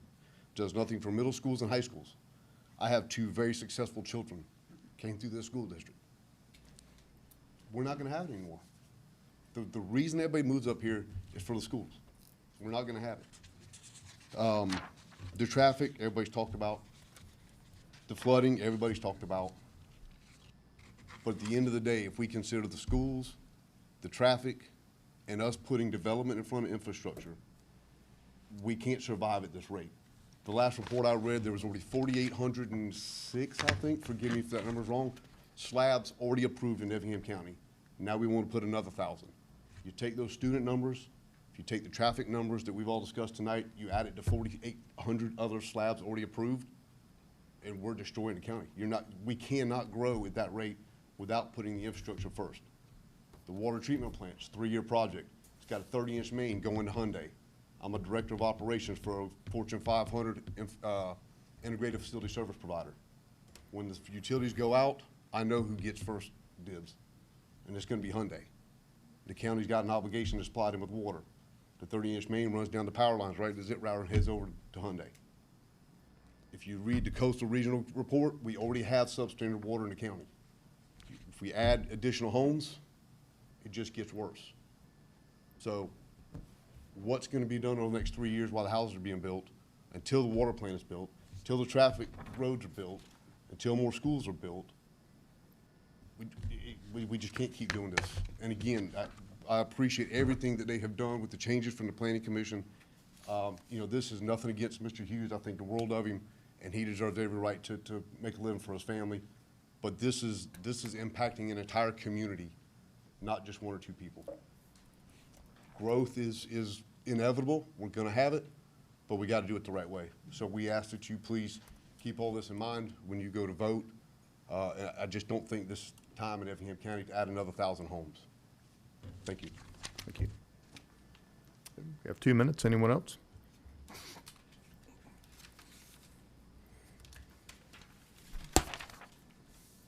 Good afternoon. My name is Carla Jenkins, and I actually was born and raised on that road. It is named after my family. So I was there when it's dirt, and I actually did help plant some of those pines on that property with Mr. Hughes when I was younger. I obviously have the same concerns as everyone else. I just don't feel like at this time, anyone in that area is prepared. We are trying to prepare for what is already to come with all the subdivisions that were just mentioned previously. It's suffocating this area. It's not gonna work. It's just not, it's too much. They mentioned some of the roadways. I don't think anyone's mentioned 17 and 80. There's really only 2 ways out of our area into Chatham County, and one is 30 and 21 and 17 and 80. They're a disaster. I just don't think it's something we can handle right now. The flooding is terrible. The crime has increased. I don't think the county is prepared. Like it was mentioned in the last meeting, we don't really have any stations in that area for support for the EMS, the fire, the police. And we've already seen an increase in crime in that area just over the last couple of years. So I really hope you guys would take that into consideration today.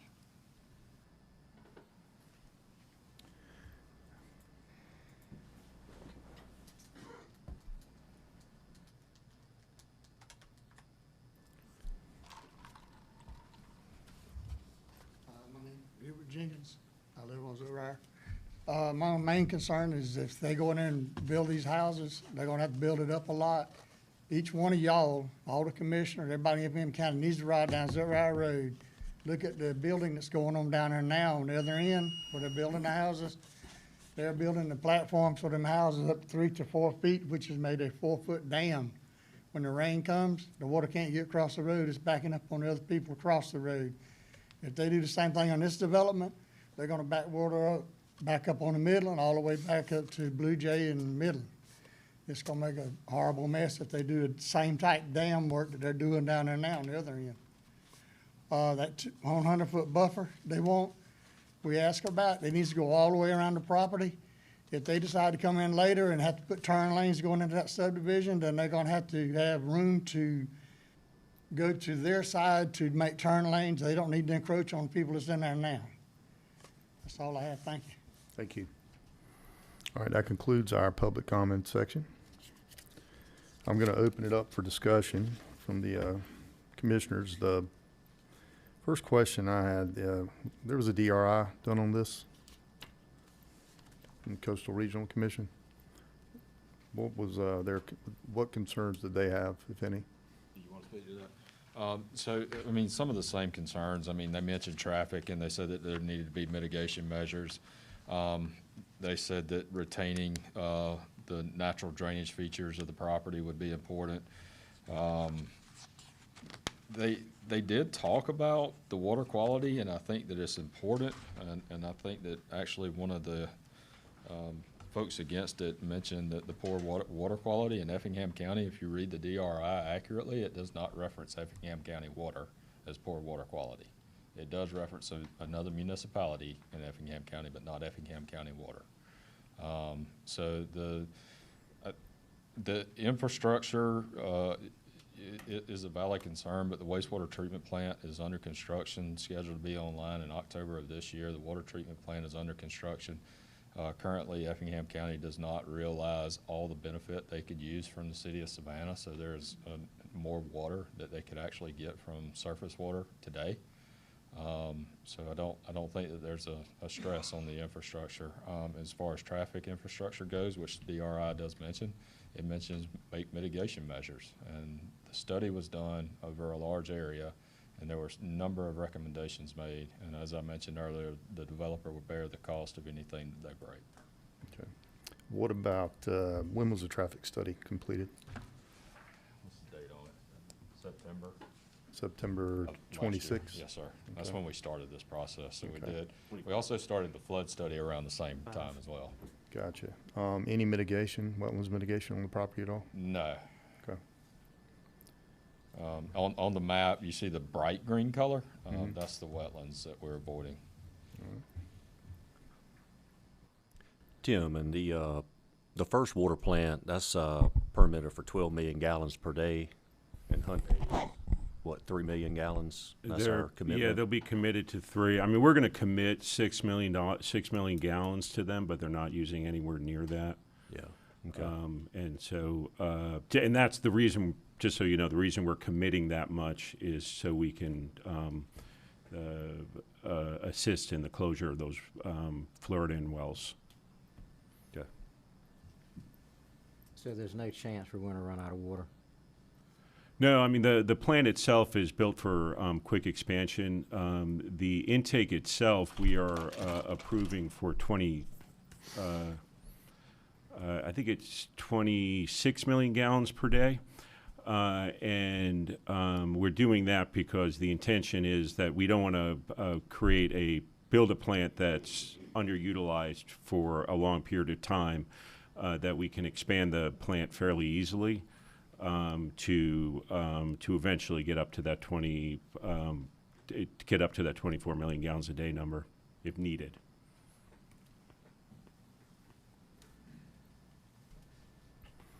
How do you come up with the traffic study numbers? You're saying 1,267 trips with 1,000 homes at peak hours? That's the Coastal Regional Commission's Okay. study there. So What was your study?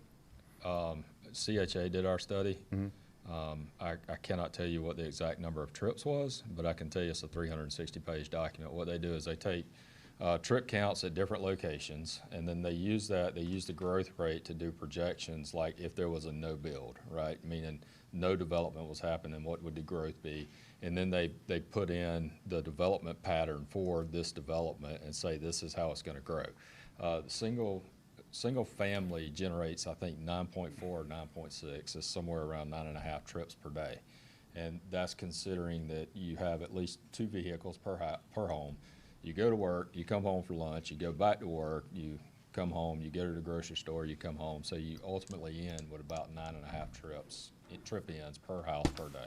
Okay. Then you add in kids. True. Well, that 9.5 factors in Gotcha.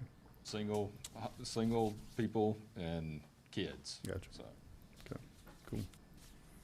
I don't know, this may be a question for Stanley Martin. What's the average house price gonna be? Somebody mentioned hurting the value of their homes.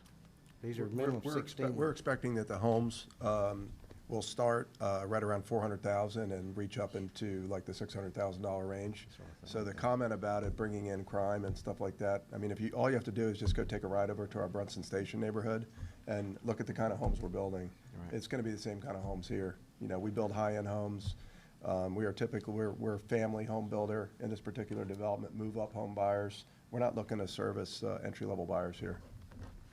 What's the minimum square footage on the homes and the cottages? Well, you know, it's the term cottage. I mean, I guess it's just, these are not intended to be little tiny footprints. Like the minimum square footage of our homes are going to be around 1,800 square feet, and they'll go all the way up to about 3,000 and maybe even a little higher than that, depending upon the demand. Like we noticed recently that D.R. Horton actually introduced larger footprints within their community that was referenced before, Laurel Grove, which typically a builder doesn't roll out larger footprints unless people are asking for them. It'd be nothing smaller than 1,800 in a whole. It would be right in the 1,800 range. I mean, we may have a ranch that could be slightly under that, but typically I would say the smallest would be 1,800, and I would say the sweet spot is typically around 2,500 to 2,700. What do you define as a cottage then? You know, the cottage lots are just, under the zoning, it allows you to do 25% of the lots at a reduced lot So width. that's just a lot size? Yeah, so Okay. it results in a narrower lot, is typically what happens, so you can build a little narrower home. But square footage-wise, it's all in the same range. The homes just get a little deeper. What it really saves you money on is infrastructure, because you're building less lineal footage of roadway, which is really the expensive part of developing a site. Welcome. CJ, would there be any, and just excuse my ignorance on this, as far as the water table on the property to see, you know, we've run into issues at other developments that have been built before, that retainage ponds are put in, you strike water before, you know, you're supposed to. Has Yeah, anything like that been done? I don't anticipate that to be any different here. What I mean by that is I think that this entire portion of Effingham County has a high water table. It didn't shock me at all, and I'm sorry, I missed her last name, but April mentioned a 3-foot water table. That does not surprise me at all. That is common for Effingham County. What will happen is if we can find a path of least resistance, which is by putting in these detention ponds, finding the place that we can get the water out the lowest, then you tend to draw down the water table a little bit. So that's what we would anticipate to happen in this. What about the amount of impervious surface that's gonna be put in there though? You know, that was another comment that was mentioned, and I dare you to find any development in Effingham County that has this much area preserved. And so we talk about how much, and she's right, or whoever it was that said this, when you look at some of the developments in Pooler, Richmond Hill, all these other places that have a 60-foot lot by 100-foot deep, and you have a house, and you have a sidewalk, and you have a driveway, and you have a handy house in the back, yeah, you run out of room for infiltration, and the only way to prevent that is for the developer to come in and say, these are all the lots we're putting on the ground, and these are the areas that we're keeping native. Looking at the map here, the flood zone, what is the flood zone rating for this area here? There was one slide that was in here somewhere that had the The current next flood one, I zones. think. You got it. The blue one is the blue one is the current flood zone. Mm-hmm. The flood study is looking to change that to match it to the more accurate contours. So it's going to change a little bit, and we avoided those flood zones in the development process. So just for a layman, would it require flood insurance or? No. Okay. No. What does that mean? What does that impact mean with it being in a flood zone? What is that, what now? What would be the impact of the property? Should it be developed if it's in this type of flood zone? Well, FEMA's not gonna approve our no-rise certification unless FEMA, the federal agency, is convinced that we are taking in mitigation measures to make sure that there is no rise.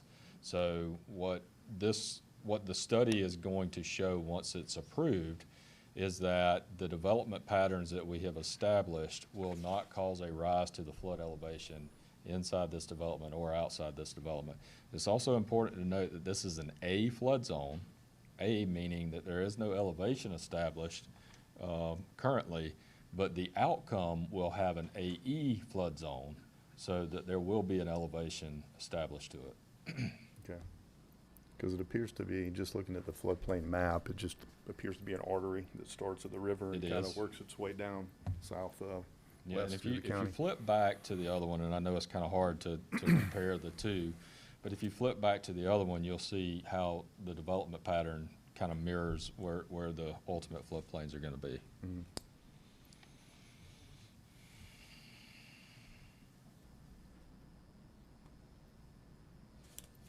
Very good. Anyone else? Questions? Oh, you turn it over to the commission? Yeah. Start I'll with you. start, since this is my district. I always start these conversations with the property right issues. This has been in Mr. Hughes' family for generations. Used to harvest timber, just like he said, and with the collapse of that industry, he's looking to do something else. Well, the best use for this property is homes. There's no other use. There's no value in those trees to build homes, just like each and every one of you have, to live, raise a family, and be somebody else's neighbor. Somebody talked about how tight people this would bring.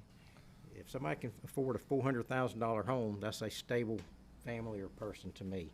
That's the kind of homes that I first discussed this with Mr. Hughes and this group.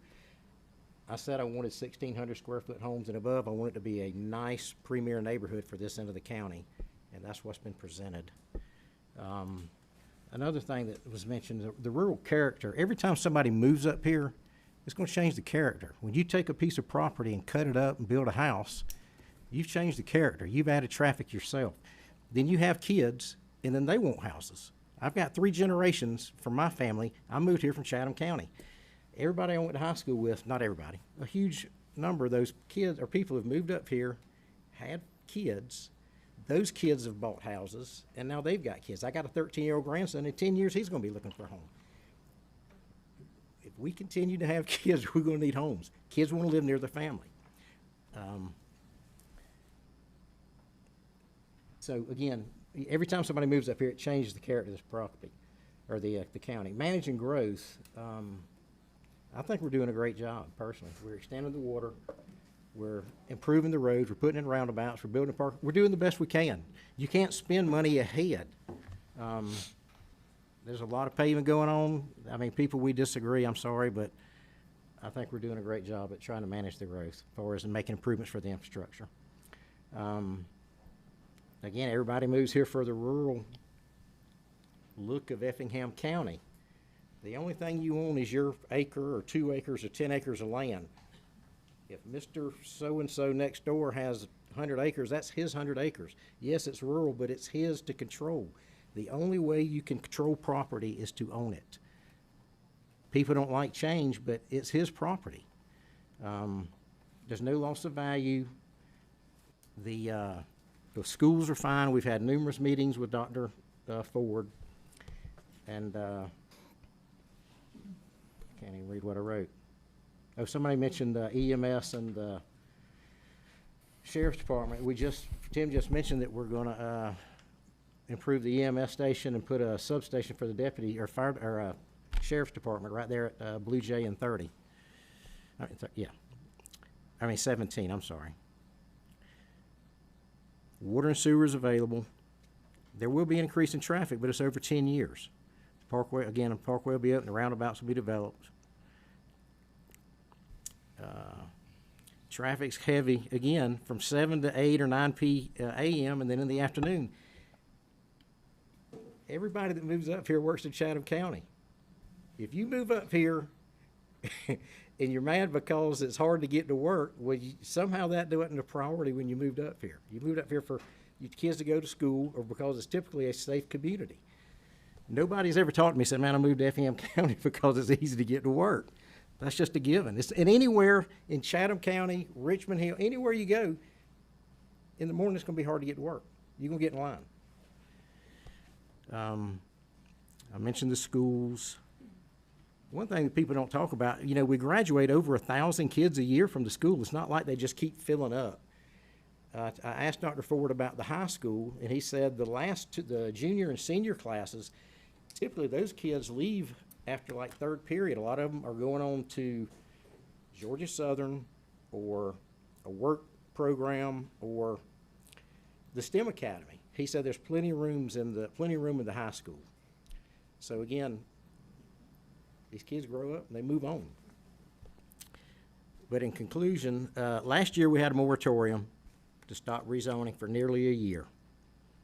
We involved the public, staff, builders, developers, any stakeholder that wanted to be involved, and we built these new ordinances that we all could live with.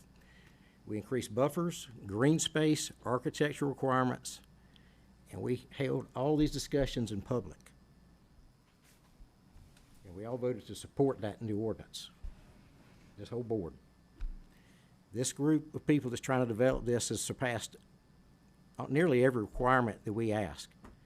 And then they listened to public input and made changes to, again, try to make the community happy. Nobody's ever happy. If this was 100 houses, people would be mad, or we'd have people speaking against it. But again, they're looking at 100 houses a year over 10 years. I don't think, how many permits did we issue last year for the county? 288. Yeah, I mean, there's. Not including mobile homes. Yeah, the market is going to control how quickly this grows. And right now, somebody mentioned how many houses are on the market. It may take them longer than 10 years. I don't know, but it'll be a gradual thing. It's not going to happen tomorrow. But they made the changes that they could from the public with additional green space, larger buffers, and even reduced the number of homes 300.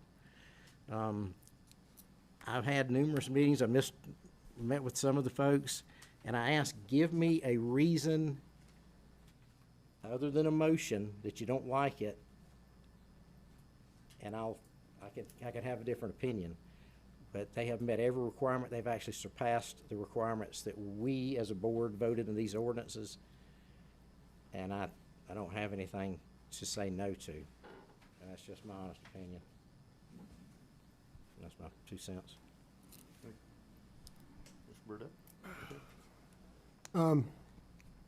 I still believe in the American dream of owning a home. That's always been my dream. I own a home now. I want my kids to. I want everybody to. I think it's part of our culture and our way of life. I think overall this is a great development. It's been very impressive on the green space they put in there. They've met obligations that people put before them and went beyond that. Concerns I have, the flood zone. It's I see a lot of these things come up, and I look at the flood zone percentages as far as the parcel sizes and everything goes.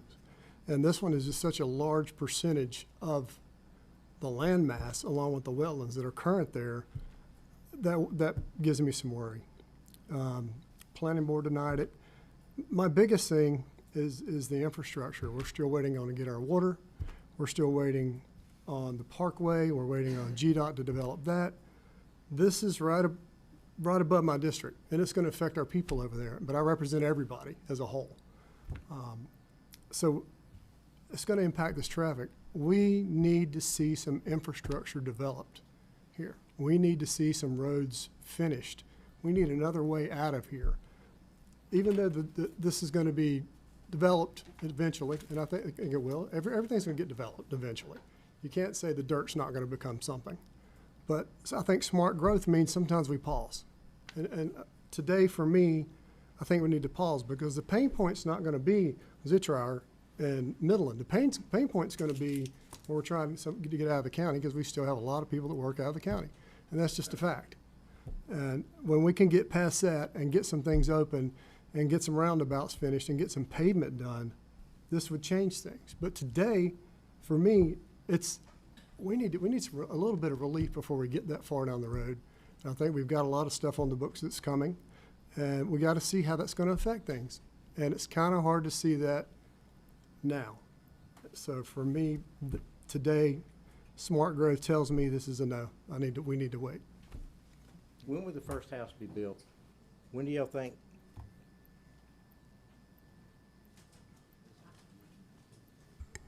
We disagree.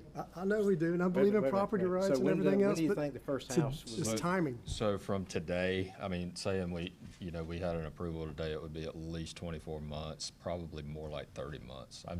I'm saying 24 months because my client's gonna be jumping down my throat to get it done fast, but it's probably gonna be more like 30 That's months. 2 years. The 2.5. parkway will be done, the roundabouts on that road will be You done. said the parkway would be done in 25. Yep. You don't Is think it it'll be done? done in 2 years? Who knows? I thought it would be done.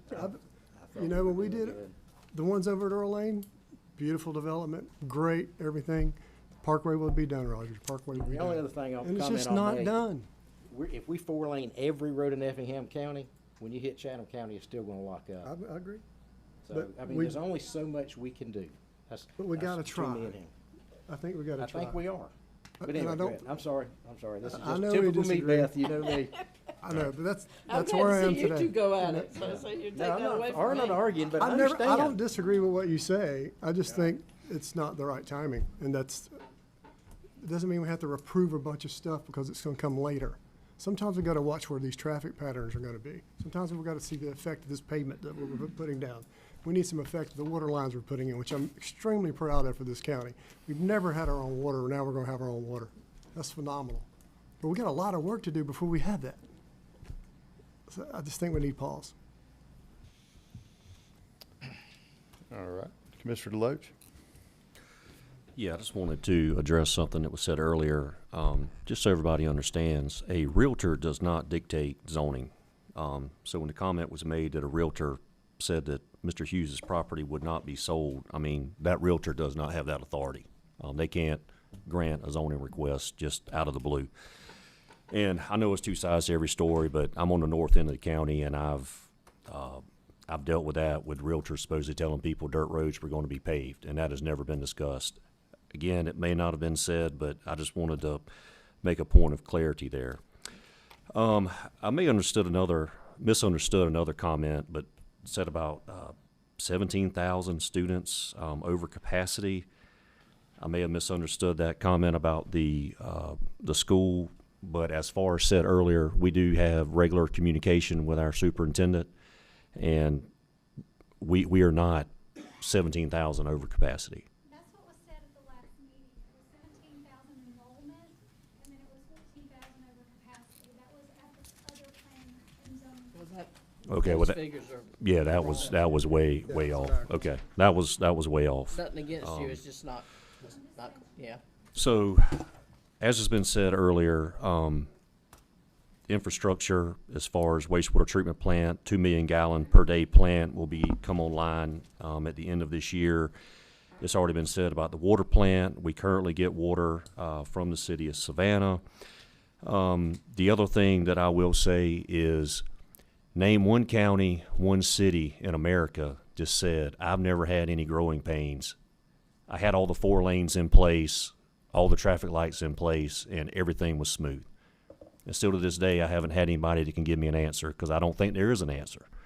And I'm not sitting here saying that we're perfect, but I think we've got a lot in place to help alleviate some of this. We've worked with the state. They've got some red lights coming. I believe at Sand Hill and 80. Yeah. And there's some other roundabouts coming. But as Commissioner Floyd said earlier, as far as what is required of this development, I mean, they have gone overboard, or they've gone above and beyond what they're required to do. There's a lot of variables. This is one that's really tough. I don't think it's an easy answer. As far as the development goes, I think it's a good development. I mean, I think they've put in good buffers. There's a lot of open land.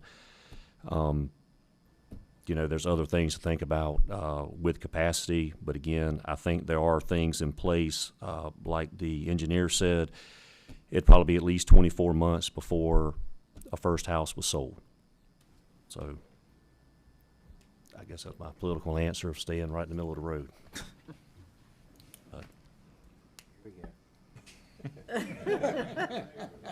I've only made a few notes. First of all, I'll address to Mr. Hughes. I'm a landowner. I, like you, my family has passed down land for generations. And we're impacted just like you were with the timber industry. We've had a plan in place to cut pines every 5 years as a rotation. We do prescribe burning when we can, that type of thing. So I'm very, very sympathetic with you looking at the impact that the timber industry has had. And I'm sure it was not an easy decision to sell your land. Having said that, though, my job as commissioner is not to, is to look at the overall picture of the county, and that's essentially what I have to do. One of the gentlemen, and I apologize for not remembering his name, he said, don't put development before infrastructure, and Commissioner Loach also did on that you probably never heard that, probably only in a planned development. I mean, truly that just went out and had 1,000 acres and said we're going to do it. So you're right. When you always have things in place, you don't. But I do think that has to be a concern. I'm going to reiterate what some of the people have said today. The first one that's usually mentioned is traffic. And if I probably heard more about traffic as commissioner than anything else. The idea that the recommendation as part of this packet is that there are 5 things dealing with traffic immediately states that there's a concern there, or they wouldn't have recommended all these changes. So that in itself sort of, to me, makes that case that there is a traffic issue here. And that whether or not how quickly that's going to happen, depending on how this builds out, that is still money that's going to come from somewhere. And while they've agreed to pay for some of that, you all know that most of this is going to fall on the Effingham taxpayer. That's not going to change. They may do it initially, but in the long run, we're going to pay for it. We're going to have to upkeep it, just like we spent over $50 million in 25 and to spring of 26, $50 million on road improvements in Effingham County. Now, not all that is coming from the Effingham taxpayer, but it's coming from state or federal taxes. So do you pay state and federal taxes? So you're paying them too. So I just want to say that. So traffic is definitely a concern with me for all the reasons that have been mentioned. I won't go through that. The wetland issue is a concern. I counted these ponds, and I'm telling you, I counted them 2 or 3 times because there were so many, but there's 25 of those ponds. There wouldn't be 25 ponds there if you didn't have a wetlands issue.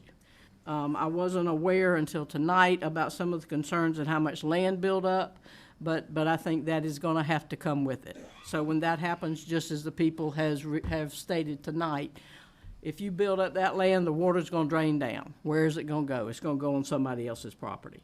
So I think we cannot ignore that. When you did put up that other map, can y'all put that back up there, the one we've been flipping back and forth from?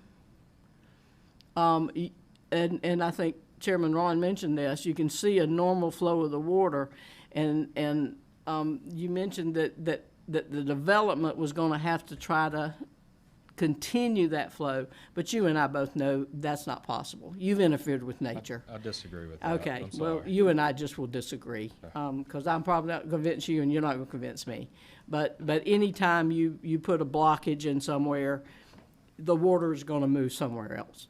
So no matter how much man tries to do stuff, nature is going to come back and do what it wants to do. Look at what happened with Helene when it came through. So I think there is a legitimate issue. This place was known as Skinner Bay, and it was known as Skinner Bay for a reason. There's a lot of water in this area, and that development's going to sit on top. So that concerns me. I do think we also have to consider the impact on the county again with the number of homes, regardless of, I'm not gonna get into who comes there or not. It doesn't matter. You're gonna have to have EMS services anytime you have more and more developments. You got to have more EMS people, you have to have more sheriff's people, and that was tonight told to us in the budget. You know, that the sheriff's asking for 20 more people. The reason is we're having more people. And if we're gonna maintain the place that we all love to live, then we've got to consider 9 more firefighters, okay? I forget, 1 or 2 more EMS. I didn't write all that down, but in any case, the sheriff says he's doing 7,300 calls a month now, all right? You also have, and I did go through, somebody mentioned it, that I had mentioned the number of foreclosures that haven't been dealt with and the number of evictions that haven't been dealt with. We have some of our court people sitting here. I'm not going to put you on the spot, but I do think you can shake your head and say yes. You are having, in fact, you've asked us some more people, correct? You have. I'm addressing Mr. Lewis, if he doesn't mind, Judge Lewis, I should say. So we're having more people to deal with those things, and that's the negative effects of these developments. You know, you look at a $400,000 home, very nice home. I'm not disagreeing with that, but you have these, you know, people, they come in and it's unfortunate and they can't pay it. And so then we have to, you know, they're being thrown out, and the people that have to throw them out, I'm sure that's not something you look forward to every day. So, I mean, you have people that can't pay the rent, they lose their home. So let's be realistic about what we can afford for now, and I'm gonna go back to the development before infrastructure. Let's get everything settled in. People have mentioned the thousands of homes is already going to get built. You know, even though this is a long-term out development, and I think that's good, I do agree, it's a nice development. I'm not disagreeing with that part. But I don't think that we're ready for this many more homes yet. I think we have to just say, and it's particularly right here, mainly because, I guess, because of the traffic and where it's going. I just think we can't keep destroying our, water was brought up tonight. We can't keep covering up our natural watershed, people. Sooner or later, it's going to catch up with us. That Savannah River has been low all spring. If any of you live on it, you go down there. It's been 2, 3, 4 feet. Now, we got this rain that's come up, but guess what it's going to do this weekend? It's going to drop right down. Any of you been into the lakes? Okay, they're down. So, and that's just rainwater. Sooner or later, covering up all this stuff is going to come back to haunt us, and I can't sit here and vote for something that's going to have that long-term impact. As far as said, our kids, grandkids want to live here, and I feel like we've got to protect that, and that's part of my job here. So I do appreciate what they've done to try to make a better development. I do think I like some of the things they've done, as Commissioner Floyd stated, everything that we asked for in an ordinance. But I do not think it is the time yet for this type of development to be placed on Zitrower Road. Thank you. Mr. Kiefer. All right, follow that. One thing I did want to point out, mentioned on the roads and infrastructure improvements, we're doing quite a bit of work in my district on Old Augusta Road, and all of that's being paid by industry. So it's not all borne by taxpayers individually. Today, how many lots would you say are buildable in Effingham County? Buildable meaning? Like they could pull a permit tomorrow. I got the We've been numbers using the here. 4,700 figure. Yeah. Which is how many of the subdivisions that have been approved. But obviously there's, you know, when you talk about large lots, you could build a house on those, so it's hard for me to figure that out. But if you talk about the subdivision lots, it's 4,700. Yeah, presently, total lot count including completed development is 6,583. Total lot count excluding completed development is 6,020. Yeah. But if I may, that includes 1,300 homes, their original count for 1,300 homes at this development. Is that including, I don't believe this spreadsheet that I got from Development Services including that I asked for. Can you address Yep. that? Pam, do you want to elaborate? Didn't mean to open that can of worms. No, it was. I saw that come out. I thought it was high, and then I had asked Pam about that. And she, This appears to be just approved so far that we've approved. Yeah. it's 4,700 that we've approved, and then when they sent that to you, they included 1,300 lots for this as well, even though it wasn't approved. Gotcha. Well, But 4,700, so. bring that back around to my point. Last year, we issued 288 permits. That's countywide, unincorporated countywide. Now, that was a down year. On last 3-year average was 462 lots. So I say that approval of lots does not dictate how many homes are built. Just, you could have a 10,000 lot subdivision, but it doesn't matter when your demand is, the number is the number. The market's gonna dictate that. So I'm trying to temper the fact that just because we were to approve a 1,000 lot subdivision, that in 3 years, we're gonna have 1,000 homes. And a lot of being these lived lots in. have been It's on- just not, that's not how it, For a long time. yeah. So that was one point that I've been looking at. But aside from that, I agree with Commissioner Floyd. I know the time, we had a committee, spent a lot of time on it. We spent a lot of time on writing these ordinance, and it can't be for naught if it fits. If it fits and everything works. I understand the water and stormwater issues. That's, again, that goes back to the engineers. I trust engineers. I just do. I mean, my business, I've had to rely on engineers, architects, and you have to believe in it. It is a science. But with that, I've been trying to find one reason that is not right for Effingham County. Midland is a very much improved road when you compare it to some of the other roads that we haven't approved subdivisions on. Yeah, but that's just one entrance. I The know, other two I are understand, Zip there is off The other the two trail. are Zip Rower. Yeah. The Midland's just one entrance. Yeah, and part of that is because that's required in the subdivision this size. But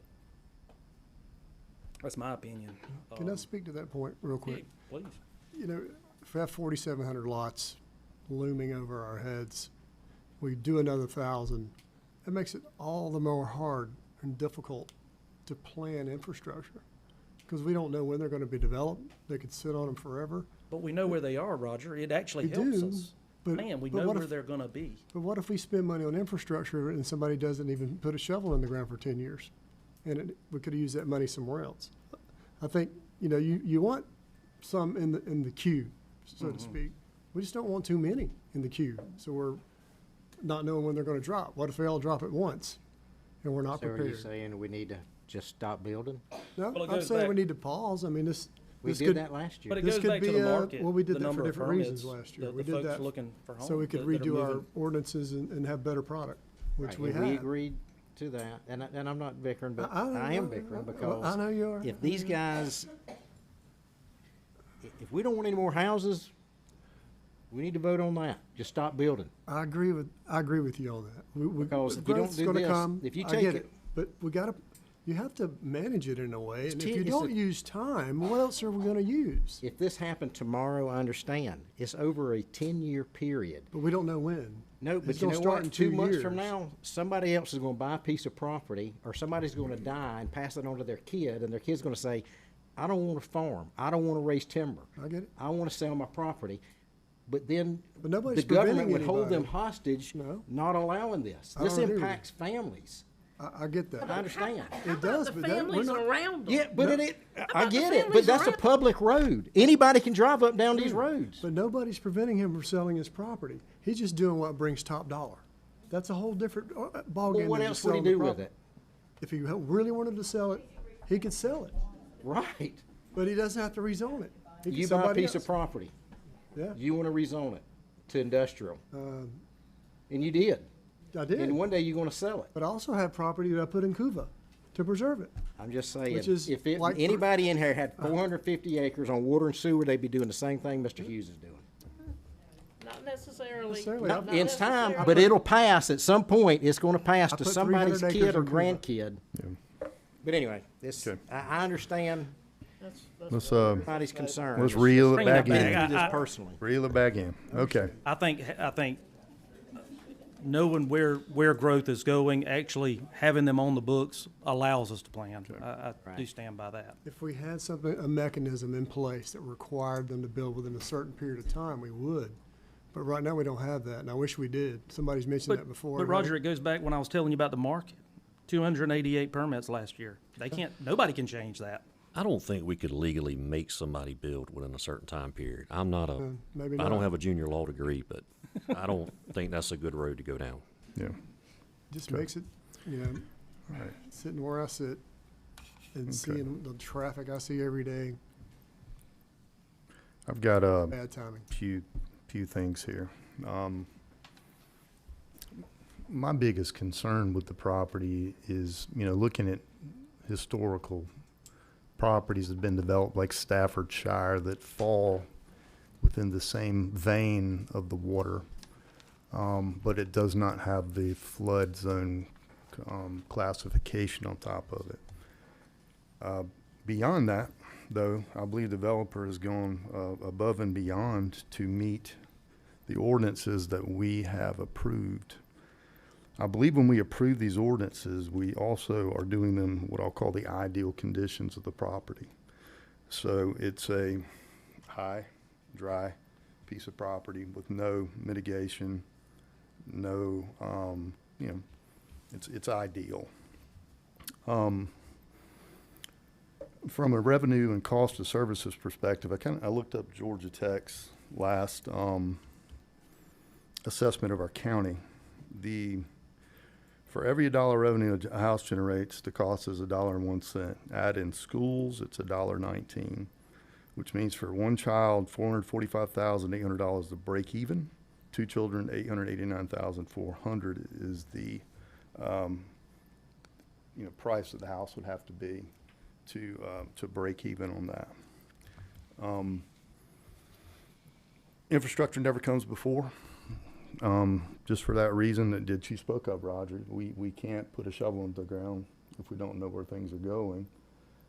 But that's what the planning's for. I mean, the cart never comes before the horse on this. You have to create a problem, unfortunately, to mitigate a problem. What I think everybody needs to think about as you look at property that's vacant around here in this county is that you don't own. What could it possibly be? Everybody does have a right to own their property. They have a right to sell their property, and they have to come before us as to how that property will be, in the future. There's a lot of good discussion up here tonight on that, and a lot for you guys to think about when you go to vote. So with that, I close. Is there anything that the applicant would like to say in response to anything they've heard tonight from the opposition? I don't think from the opposition. I want to point out three things. Flood study was done, submitted to the only people that we can possibly submit it to, which is FEMA. That establishes what the flood zones are. They govern that. Traffic study was done. It did recommend 5 improvements. But the reason it recommended those 5 improvements is to say if you do these improvements, then you will have a level of service that is satisfactory. There is a wetland delineation that is done on this property and approved by the Corps of Engineers. What you are looking at on the screen right now is a national wetland inventory map that is done very crude in the 70s. I don't even know when these things were created. The one that is shown on the concept plan is a jurisdictional determination determined by the Corps of Engineers, not by evaluations, by an approval of the Corps of Engineers. So that's it. Very good. Thank you. Thank you. All right. We'll now close Well, the public hearing's been closed. Let's talk or get a motion. Well, it's my district, I'm gonna make a motion, it's gonna fall how it falls. Number one, I wanna apologize for getting emotional. This is property rights is a fundamental right as an American. I would fight for any one of you if you own a piece of property and wanted to use your property within the law. Like I said, if there was anything in the ordinance or any reason other than, I heard no reason to deny this. And with that, I wanna make a motion to approve with staff's recommendations. Yeah. Have a motion on the floor. Do we have a second? I'll second. All right. We have a motion and a second. All in favor? Aye. Any opposed? No. No. Okay, so motion passes.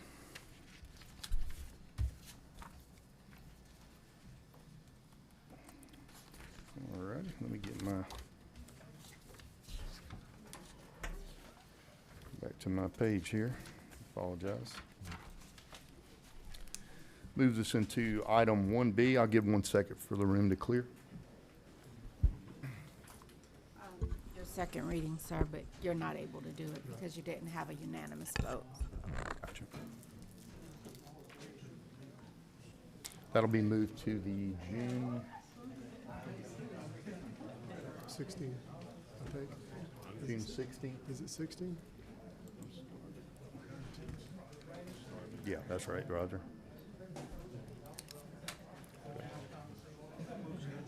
I think those were conditions. What?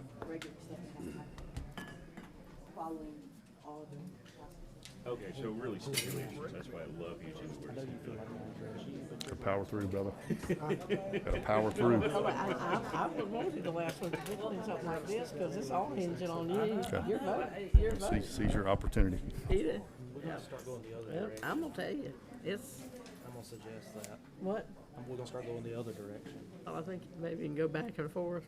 Yeah, or I something. don't know. All right, it looks like we're starting to settle here. Item 1B, which would be the second reading, will be heard at the June 16th meeting, being we did not have a unanimous vote. Moves us into item number 1C. Planning Board recommends denying an application submitted by Dittmer Lute as agent for Ripplinger LLC to rezone plus or minus 4.84 acres located at 323 Commerce Drive from B3 to HI to allow for permitted uses in HI. Map number 466C, parcel number 6 in the 5th District. This was postponed from our May 5th and May 19th, 2026 meeting. Mr. Chairman, just note that Commissioner Burnett has recused himself. Yes, Commissioner. Yeah.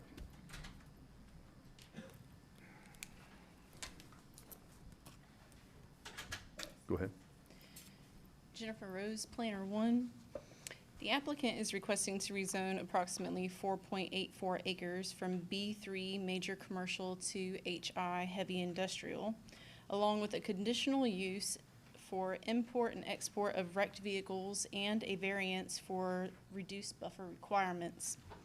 The request is bringing an existing vehicle storage, staging, and export operation into compliance with the zoning ordinance. The site has been operating since approximately 2018 and is developed with a warehouse building and outdoor storage area. In addition to what was presented at the May 19, 2026 Board of Commissioner meeting, staff notes that on October 18, 2016, the Board of Commissioners approved Atlantic Cargo Logistics, a conditional use for construction of a warehouse involving the import and export of exotic vehicles at this location, subject to compliance with applicable buffers and off-street parking and loading requirements.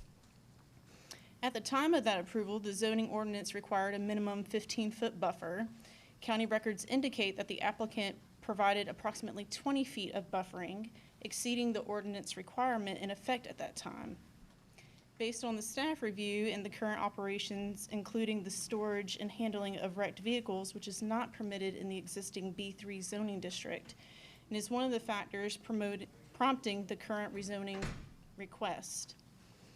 On March 11, 2026, Code Enforcement conducted a site visit in response to a complaint regarding business operations obstructing roadways and public right-of-way. The complaint included reports of vehicles being unloaded within the street and on the adjacent parcels. The property owner acknowledged and indicated corrective measures would be implemented. As part of staff's review, the historical Google Street View imagery from 2023 and 2024 shows signage posted on the property directing drivers not to unload vehicles within the public right-of-way and identify no parking areas adjacent to the site. These signs appear to have been installed to discourage off-site staging and unloading activities. If the board elects to approve, staff recommends the following conditions. All loading, unloading, and operational activities shall occur on-site. No vehicles, equipment, or materials shall be staged, loaded, or unloaded within the public right-of-way, roadways, or on adjacent properties. The conditional use permit shall be required. All outdoor storage areas shall be fully enclosed with security fencing. No vehicle dismantling, salvage processing, or hazardous material handling shall occur unless separately approved. Hours of operation shall be limited to Monday through Friday, 8 a.m. to 5 p.m. And staff is here if you have any questions. Okay, good, thank you. Before we get too far in this, the historical side, Phil, did you have anything that you wanted to add to it, or No, or I was just Stephanie? looking, Stephanie had sent us some information. I can't pull it up there. Yeah.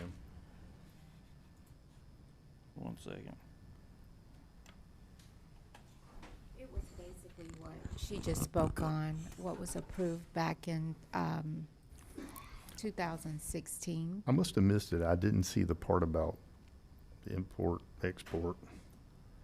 That would have been on your zoning map amendment, I believe. Okay. Yeah, and, And that was for new cars, or running cars, I should say, right? Not wrecked cars. well, and I'm going back, I was, this meeting, October 16th, 2016, was, about a couple of weeks before my dad passed away, so I was not at this meeting.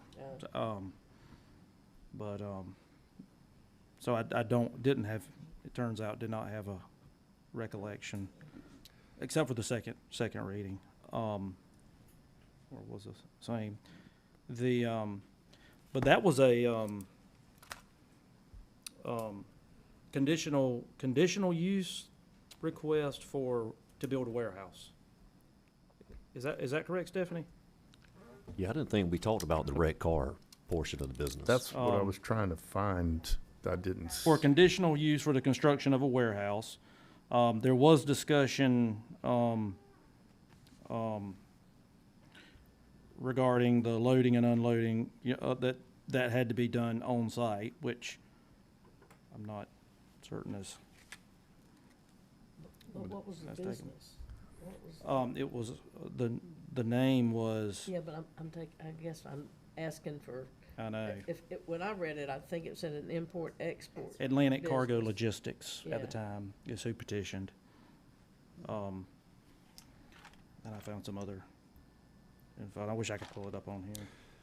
Because I was thinking the applicant was trying to make it seem like we did discuss that at time we rezoned. That's the reason I wanted to find the records. Yeah, I didn't see it on the No. application for the property is what I'm saying. Like, I only see for the development of a warehouse on there, not the use of the warehouse. Where is that located? It was actually in the minutes of that meeting that transpired, and it was mentioned that they were doing importing and exporting of exotic vehicles. There was nothing mentioned about wrecked vehicles. It's the one that you responded to, but yeah. Yeah. But there was wasn't there a discussion on any vehicles unloading would be done on site, which I would have presumed to be moved into the warehouse. Right. Not on the side of the road. Yeah, yeah.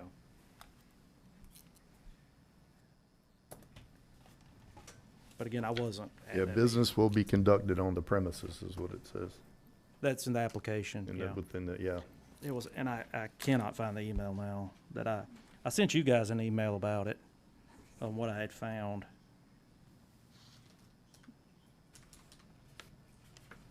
There, yeah. And I'm sorry.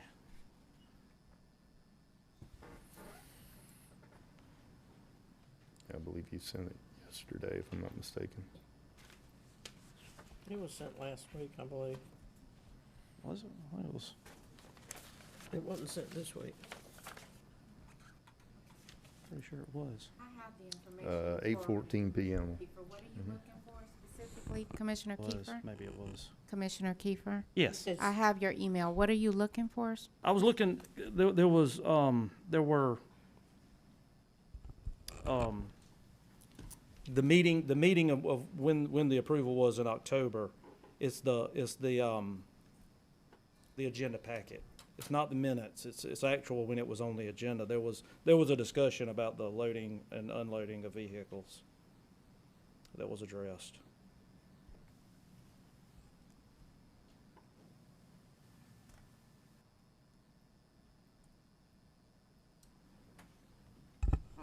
So in the conditional use application for that date, October 18th of 16, it notes, will the business be conducted within home or separate building? Business will be conducted on the premises. And the reason for the request was noted as construction of warehouse.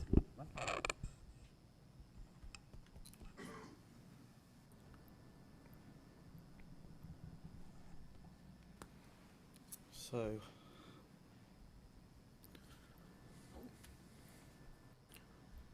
That's what I was asking, was it identified as for the use of the business or just the construction of the warehouse, Was- basically? the request was just for the construction of a warehouse. Right. The, And that does- zoning did not allow for the construction of a warehouse, right? Or warehouse operations, I believe is actually Yeah, what it said. in B3, yeah. Because one of the conditions, excuse me, was that they meet the requirements of section 3.30 off-street access, controlled parking and loading. That's what I was looking for. And the 3.4 buffers. Yeah. Yeah. Okay. Very good. All right, do we have enough Yeah, I think historical? Okay. Um, All right, let's open up the public hearing, and if the applicant is here, please come forward.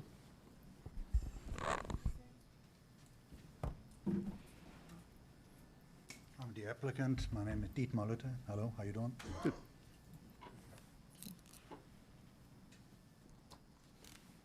Go ahead. Do you have any response to, Yeah, the notion that I would allow offloading on the street is something I clearly reject. I've done everything I can to move the operation inside by clear instructions to the drivers who approach us.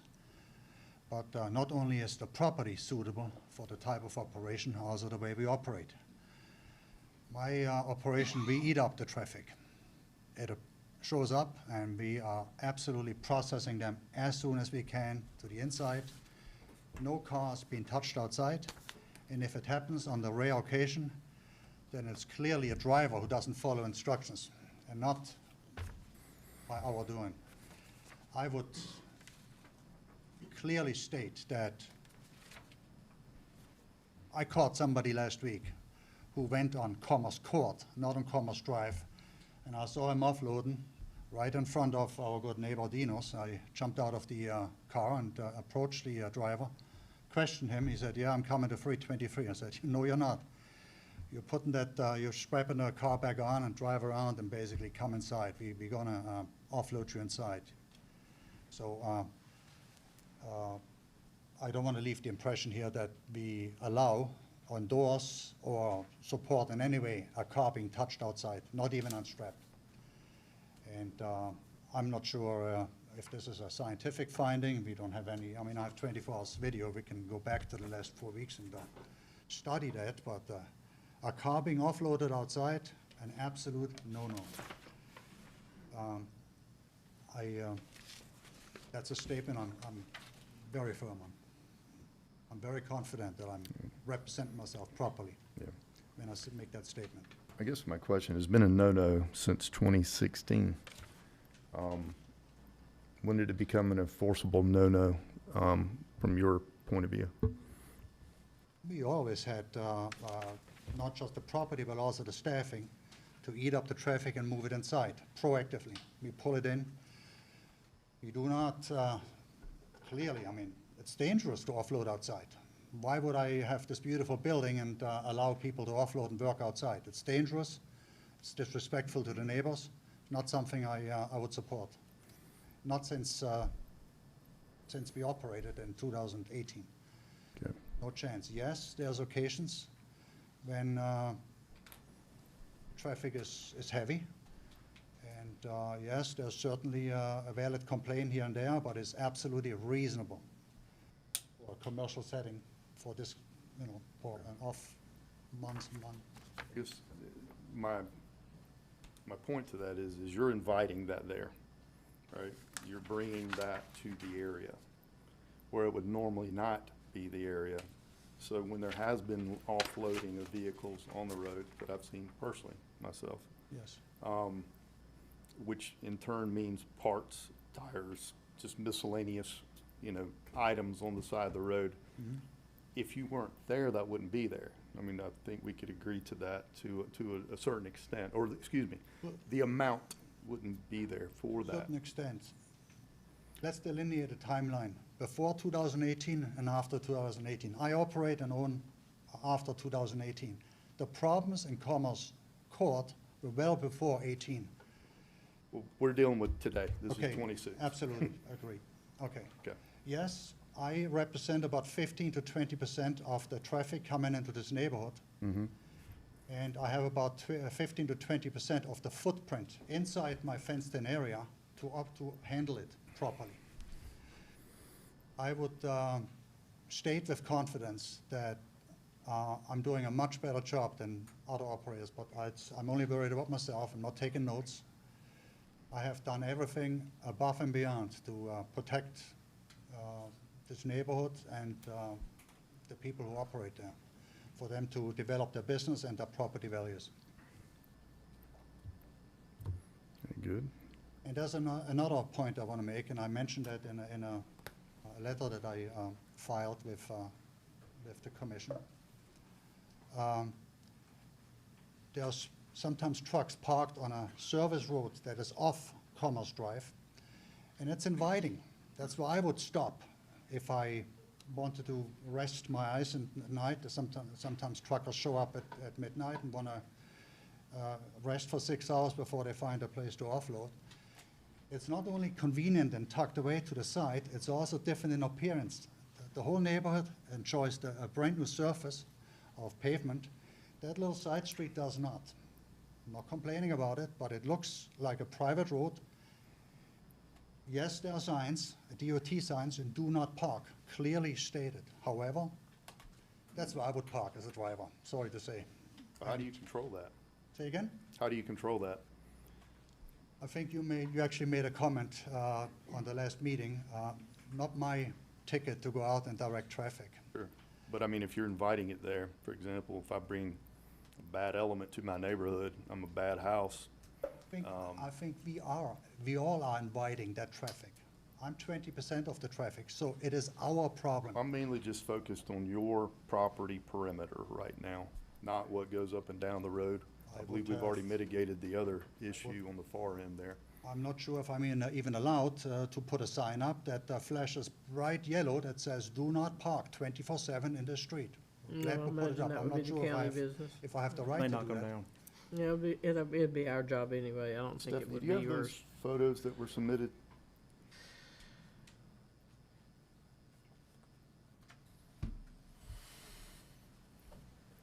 What is, We're talking about, you see a couple of trucks parked there, some flatbeds leaving the property. That's the little side road I'm talking about. That's the exit ramp. The yellow line is the exit. This is the exit ramp. what, I thought we had more. We do. Okay.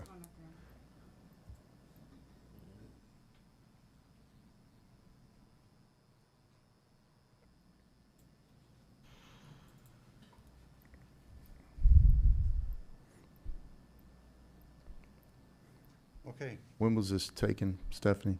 I think it was the 29th? The 29th of May? Yes. Okay. okay, that's a photo. I want to make a point. Thursday, May the 21st, 8:36 in the morning. A truck was parked outside. Two of my employees approached the truck to see what's going on. They're asking for directions, and they went to 142. So this photo, it's not the same, by the way, Mhm. is, Do you recognize any of those vehicles? no, Okay. no, we would not. So 50-50 that this was coming into my neighborhood, and 50-50 or higher than that, Mhm. where we actually did a favor and pointed somebody. There's IAI, there's a lot of companies back around there that, ask for direction. Now this is a photo taken. I don't know how long those cars are standing. I would like to see a video or maybe a timestamp, and I can respond that those cars were very likely gone within 20 seconds. Back to Thursday, the 21st, that truck, and why do I mention that? A anonymous drive-by took a photo. Somebody took a photo, so I took the time to analyze that moment in time. Within 28 seconds, that truck on the 21st was moving back to the address at 142. So it may be slightly misleading if a photo is taken of we don't know how long that. This isn't a court. I'm just asking you if you're familiar with these vehicles at all. Are these any of your workers that you recognize at all by chance? This actually could be my car, the black one, and Okay. the first two. So how long, and this is a fair question to ask, how long should vehicles be parked in that area? Less than a minute. How about 0? Zero. Unless you got a flat tire. and Yeah, you're unless you driving have an emergency situation, there should be no parking there. I mean, it's clearly stated, no parking, actually right next to where your vehicle's parked. Oh, I see the sign right behind it. Nice and big and clear. All right. Okay. It is not a scientific finding. It's a photo. Is not. It is a moment in time. These vehicles are not moving. They're clearly parked. They're lined up to park and to make, they're close together. They're staged. They're pulled out. We need to move another car out and then move them back in their position. Now, you're supposed to keep your operations confined within your confined area, correct? Absolutely, yes. Okay. Yeah. I'm just, these are fair questions to ask. Totally. Okay. Absolutely, yes. All right.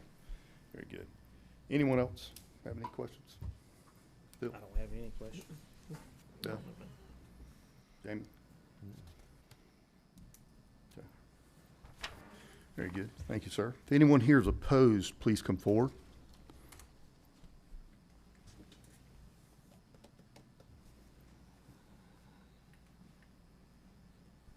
Hey, I'm Dina Moore. I'm the owner of Dino's Planet Gymnastics at 355 Commerce Drive. I will say that it has gotten a little bit better, but we did start summer camp last week. Kids are out of school, so we've got parents coming in at 9 in the morning to start camp classes. And as of last week, when I pulled off 21 to turn into the park, there was a truck waiting to get into the lot that we're talking about that couldn't get in yet, so he just stopped on the road. There was no signaling of what was happening, and then I was, I think, the third car behind him, just waiting to decide what we were all doing coming off the road. So it is still an issue. I don't know that there's anything that he can do to change drivers' habits. I don't know that he can control what time people arrive and how many trucks come at one time, because it's not been proven to be in his control. So it continues to be an issue for us and safety and just getting to where we're supposed to go. In those cases, we have to either wait and just sit on the road or take the wrong lane around the parked vehicles. In that case, you're having families with kids driving on the wrong There's side. nobody controlling traffic at all, or anybody No. from? Okay. Anyway, I think we've kind of gone over all of the issues that we've had with operations stopping across the street from us. It has gotten better right in front of our building. It's been better, but there are still days you just can't even get into the park because there's a truck waiting to get in. I can't stay and watch and see how long they sit there. I know he's saying it may be just 30 seconds, it might be 5 minutes, but it is causing a traffic issue for us and our families. That's all I want to say. Thank you, Thanks. ma'am. Anyone else here opposed, please come forward. I see none. I will close the public hearing, open up for discussion from All the right, board. I'd like to explain where I'm at. At the time, in 2016, he applied for a conditional use for warehouse operations. That was where he could build a warehouse. He did not, and that was a conditional use, under conditional uses. Also under conditional uses are junkyards. That was not applied for. And that's what we have. So the warehouse operation side has been legal, but not the junkyard side.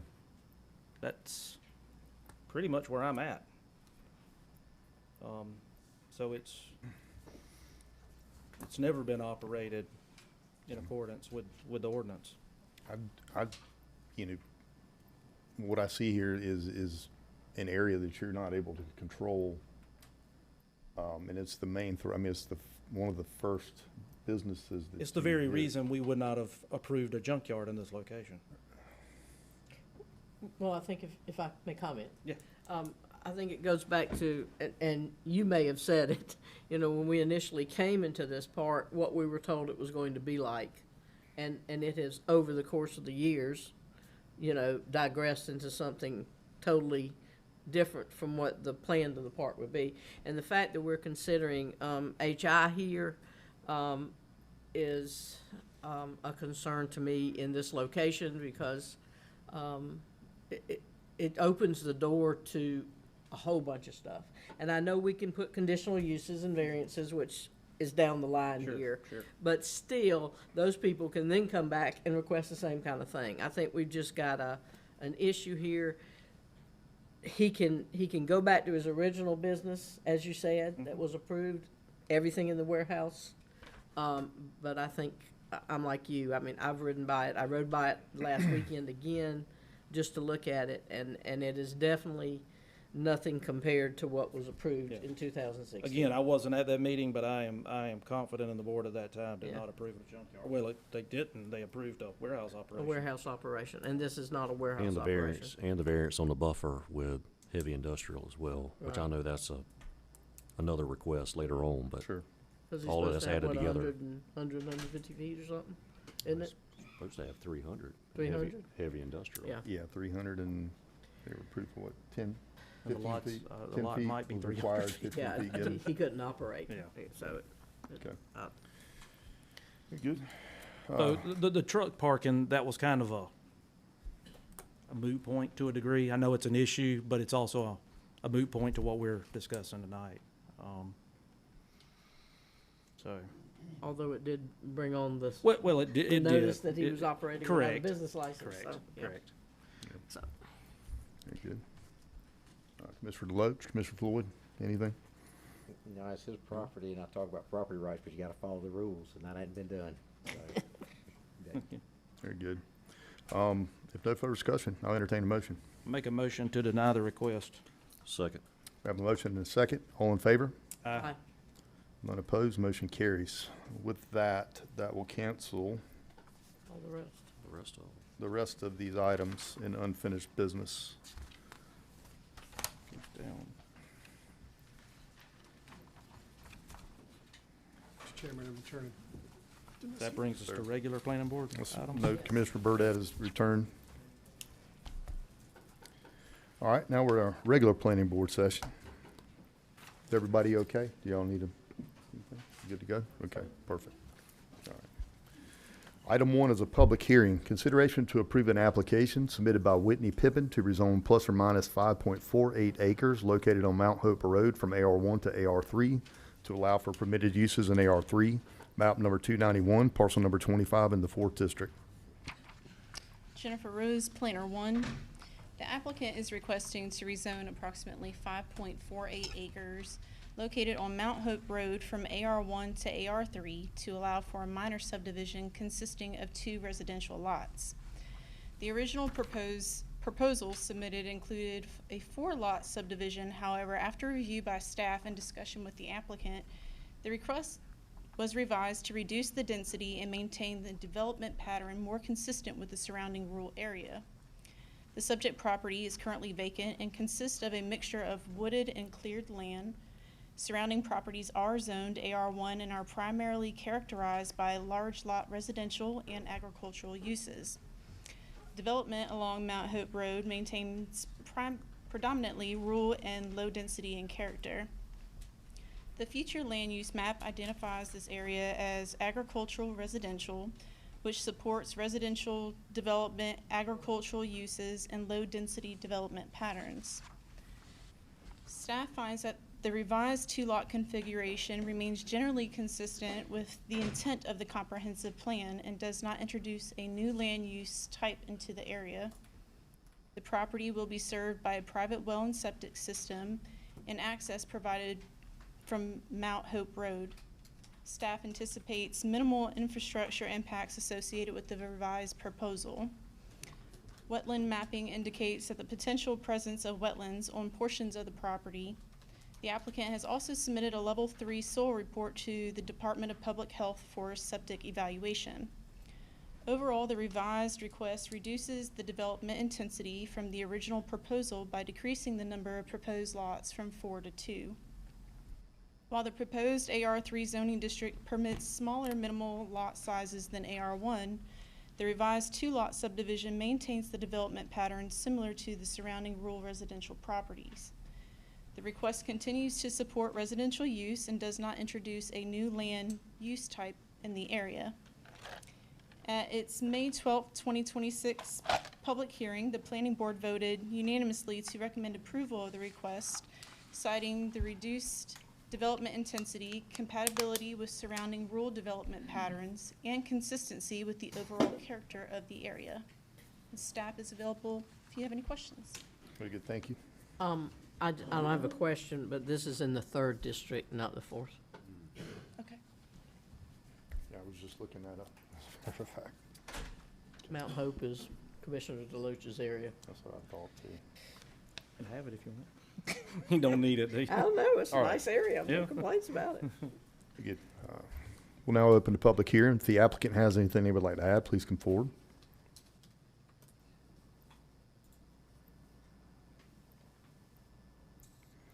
And I see one. Anyone else? Yep. So I'm the owner of the property, but I don't have anything else to add. What Okay. she said is what we're trying to do. Very good, thank you. Just want to give you the opportunity if you wanted. Anyone else here for? Please come forward. Anyone here opposed? Please come forward. And I see none. I'll close the public hearing. Open up for discussion from the board. I think this is straightforward. This is why we created AR3 to have a little bit larger lot size. So with that being said, if nobody has any questions or concerns, I'll make a motion to approve. Second. A motion and a second. All in favor? Aye. Unopposed, motion carries. Item 2, second reading, consideration to approve the second reading of an application submitted by Whitney Pippin to rezone plus or minus 5.48 acres from AR1 to AR3 to allow for permitted uses in AR3 located on Mount Hope Road, map number 291, parcel number 25 in the 4th District. I'll entertain a motion. Make a motion to approve the second reading. Second. Motion and a second. All in favor? Aye. Unopposed, motion carries. Item 3, public hearing. Consideration to approve an application submitted by Leighton Stone to rezone plus or minus 2.06 acres located on Nixon Chapel Road from AR1 to AR2 to allow for permitted uses in AR2. Map number 262, parcel number 21A and 31 in the 3rd District. Jennifer Rose, Planner 1. The applicant is requesting to rezone approximately 2.06 acres from AR1 to AR2. The request includes approximately 1.06 acres to be subdivided from parcel 262-21A and conveyed to the adjacent 1-acre parcel identified as 262-31. The proposed of the request is to facilitate the conveyance and consolidation of 2 parcels into one single conforming residential lot. Parcel 262-31 is currently approximately 1 acre in size and is considered a legal non-conforming lot under the AR1 zoning district, because it does not meet the minimum 5-acre lot requirement. Under current zoning regulations, additional acreage cannot be added to a non-conforming parcel without addressing the zoning nonconformity. Rezoning both the conveying area and the receiving parcel to AR2 would allow the parcel to be combined into a single conforming lot, bringing the property into compliance with the zoning standards. The applicant has indicated the conveyed acreage would be used to expand the existing residential home site and may accommodate future accessory structure.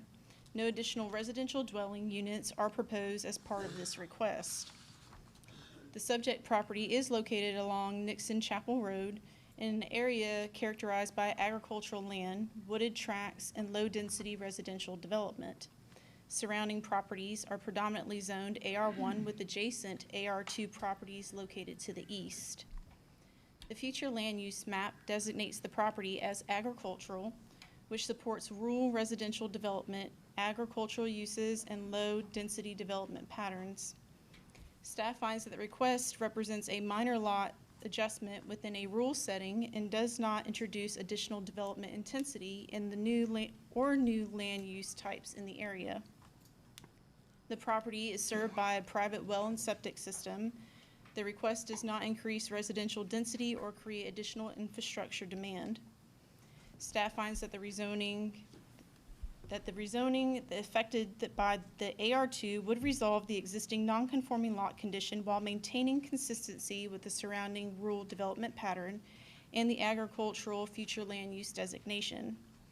At its May 12, 2026 public hearing, the Planning Board voted unanimously to recommend approval of the request, citing the limited scope of rezoning, the resolution of the existing non-conforming lot condition, and consistency with the surrounding rural development pattern.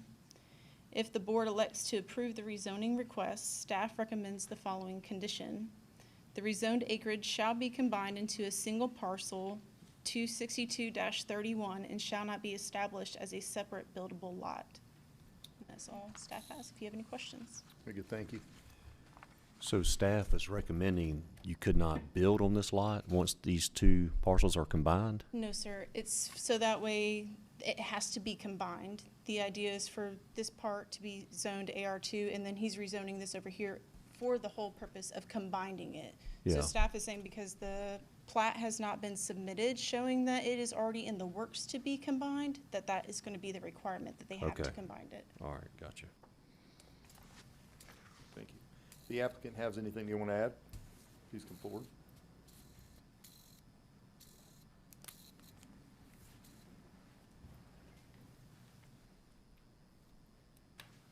I'm Leighton Stone, I'm the property owner. I think she kind of covered everything, but we're just deeding the property to a neighbor to allow him room for accessory structure. So, Very good. Thank you. Anyone else here for, please come forward. Anyone here opposed, please come forward. I see none, I'll close the public hearing, open up for discussion. Yes, Jennifer stated this is, I think this is straightforward. This is just clean up, combining two non-conforming lots into a conforming lot. There's no questions or concerns. I'll make a motion to approve with staff recommendations. Second. Have a motion, have a second, all in favor? Aye. Unopposed, motion carries. Item 4, consideration to approve the second reading of an application submitted by Leighton Stone to rezone plus or minus 2.06 acres located on Nixon Chapel Road from AR1 to AR2 to allow for permitted uses in AR2. Map number 262, parcel number 21A and 31 in the 3rd District. I'll entertain a motion. Make a motion to approve the second reading. Second. We have a motion and a second. All in favor? Aye. Unopposed, motion carries. Item 5 is a public hearing. Consideration to approve an application submitted by Delin, I'm going to butcher this, Kadishon, to rezone plus or minus 0.64 acres located at 2698 Georgia Highway 119 South from AR1 to B1 to allow for permitted uses in B1, map number 294, parcel number 40 in the 4th District. Jennifer Rose, Planner 1. The applicant is requesting to rezone approximately 0.64 acres located along Georgia Highway 119 from AR1 to B1 Neighborhood Commercial to allow for future commercial development. The applicant has stated that the purpose of the request is to establish commercial zoning entitlements to support future development of the potential sale of the property. The subject property is currently vacant. Surrounding properties consist of a mix of agricultural, residential, undeveloped, and commercially zoned properties, with existing commercial zoning and commercial uses already established along portions of Georgia Highway 119 corridor west of the site. The future land use map designates the property as agricultural residential, which primarily supports low-density residential and agricultural uses. The proposed B1 zoning classification is not fully consistent with the future land use map designation. However, the property is located within a development suburban node character area, which is intended to accommodate transitional growth, increased development intensity, and a mixture of uses at key roadway intersections and developing corridors. The property is served by public water and sewer through the city of Guyton, and access is provided directly from Georgia Highway 119. Based on the aerial mapping and staff review, the parcel appears partially cleared and generally suitable for development. No significant environmental constraints or major floodplain impacts were identified during the review. Any future development would be required to comply with all the requirements related to buffers, sidewalks, green space, stormwater management, and other applicable development standards during the site development review process. The proposed rezoning would allow commercial uses that may increase traffic and daytime activities associated within the corridor development. Georgia Highway 119 is an established roadway corridor designed to accommodate commercial traffic volumes. The surrounding area reflects a mixture of residential, agricultural residential, and commercial development patterns along the corridor, with commercially zoned properties located in proximity of the subject site. Given the size of the parcel and its location along the primary roadway, the request represents a logical extension of the existing land use condition rather than to introduce the introduction of a new or incompatible use. At its May 12, 2026 public hearing, the Planning Board voted unanimously and recommended approval of the request. The staff is available if you have any questions. Thank you, ma'am. The applicant is here and has anything you want to add, please come forward. And do me a favor and pronounce your name properly for me, so I'll be able to.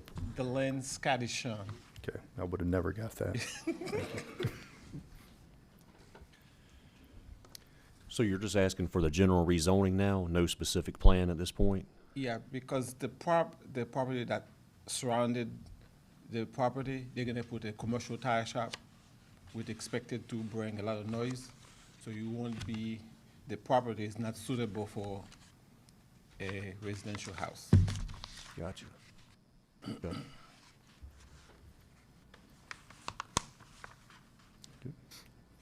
Any other questions for me? I'm sorry. Yeah, go right ahead. The closest other piece of commercial, is that the one down there, Dollar General. 29443?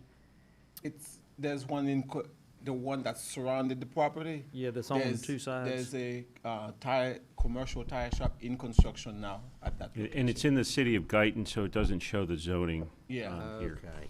Yeah, we have a little cutout right there. Yeah. It's commercial in the area. I got you, okay. Okay. It's got Dollar General and the pharmacy. Yeah, on the On the other between side. Hip Across Creek. the street, All yeah. right, I didn't understand. Very good. Any other questions for him? No. I mean, there's residential next door, but we do have the buffers that he would have to adhere to, so. What are the buffers for that? On there? I can't tell you the, Anyone? Staff? that's B1 to AR1. 30 feet? Okay, Yeah. gotcha. Very good, thank you. Thank you, sir. Anyone else here for, please come forward. Anyone here opposed, please come forward. Being I see none, I'll close the public hearing. Open up for discussion. Mr. Deloach? Yeah, as discussed, that's close to pharmacy and Dollar General, and I saw the lot next door being cleared, but if that's zone commercial, I don't have a problem with this request. So if no questions or concerns, I'll make a motion to approve. Second. Second. We have a motion, we have a second. All in favor? Aye. Unopposed, motion carries. Item 6, second reading, consideration to approve the second reading of an application submitted by, I'm not going to do it again, Deline Conditional to rezone plus or minus .64 acres located at 2698 Georgia Highway 119 South from AR1 to B1 to allow for permitted uses in B1, map number 294, parcel number 40 in the 3rd District. Make a motion to approve the second reading. Second. We have a motion, we have a second. All in favor? Aye. Unopposed, motion carries. Item 7, public hearing. Consideration to approve an application submitted by Marcia Adams to rezone plus or minus 4.64 acres located at 7229 Georgia Highway 119 North from AR1 to B2 to allow for permitted uses in B2, and plus or minus 1 acres from AR1 to AR2 to allow for permitted uses in AR2. Map number 401, parcel number 39 in the 3rd District. Jennifer Rose, Planner 1. The applicant is requesting a split rezoning of approximately 5.64 acres from AR1 to 2 separate zoning classifications.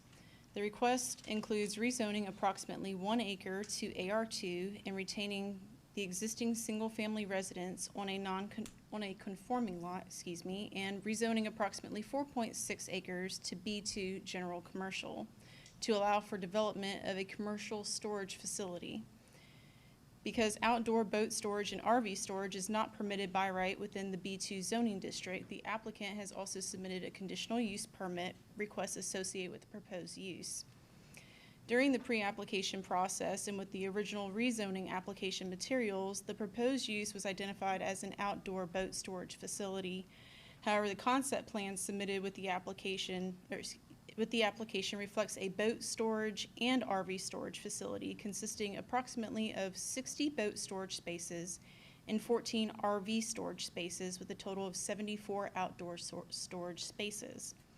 The applicant has indicated that the facility would include gravel surfacing, a perimeter, security fencing, keypad control access.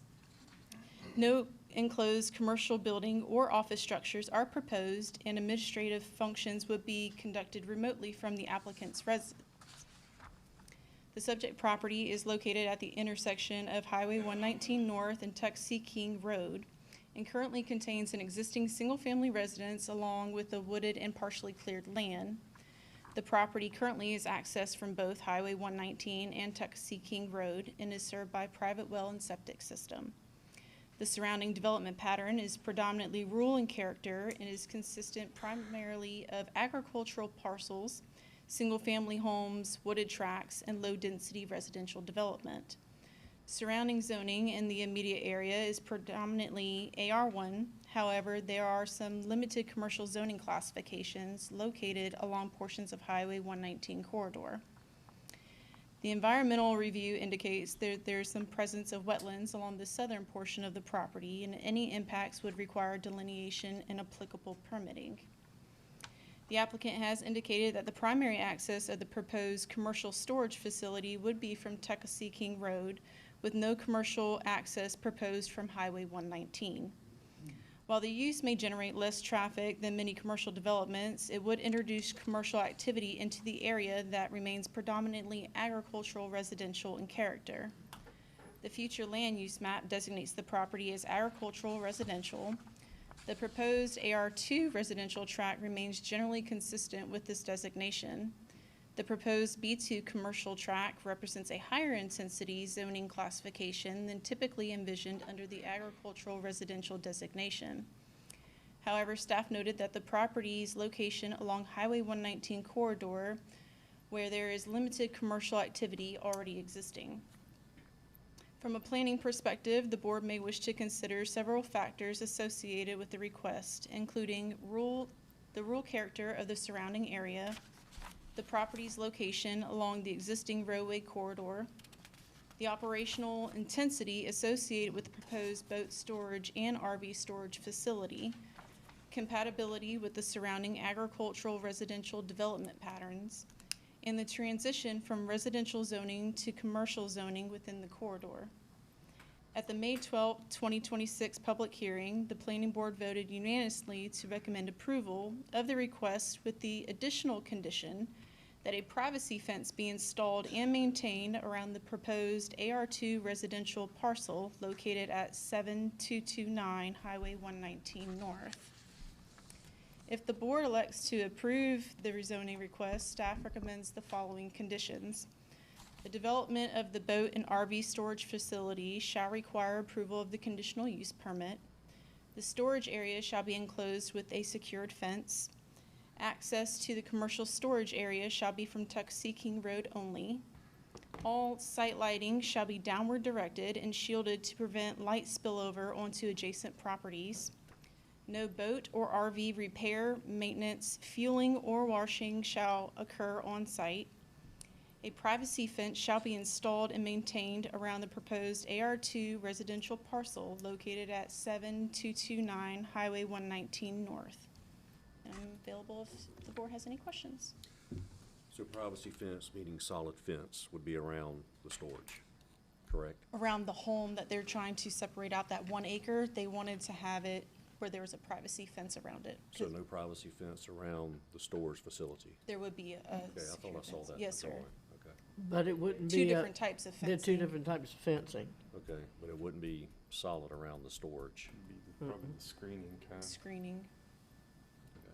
What about anything on greenery, anything like that on the outside? No? Well, they got something on the plan up there. Yeah. Yeah. It looks like, well, they got, We'll bring the applicant up. The applicant here, please come forward.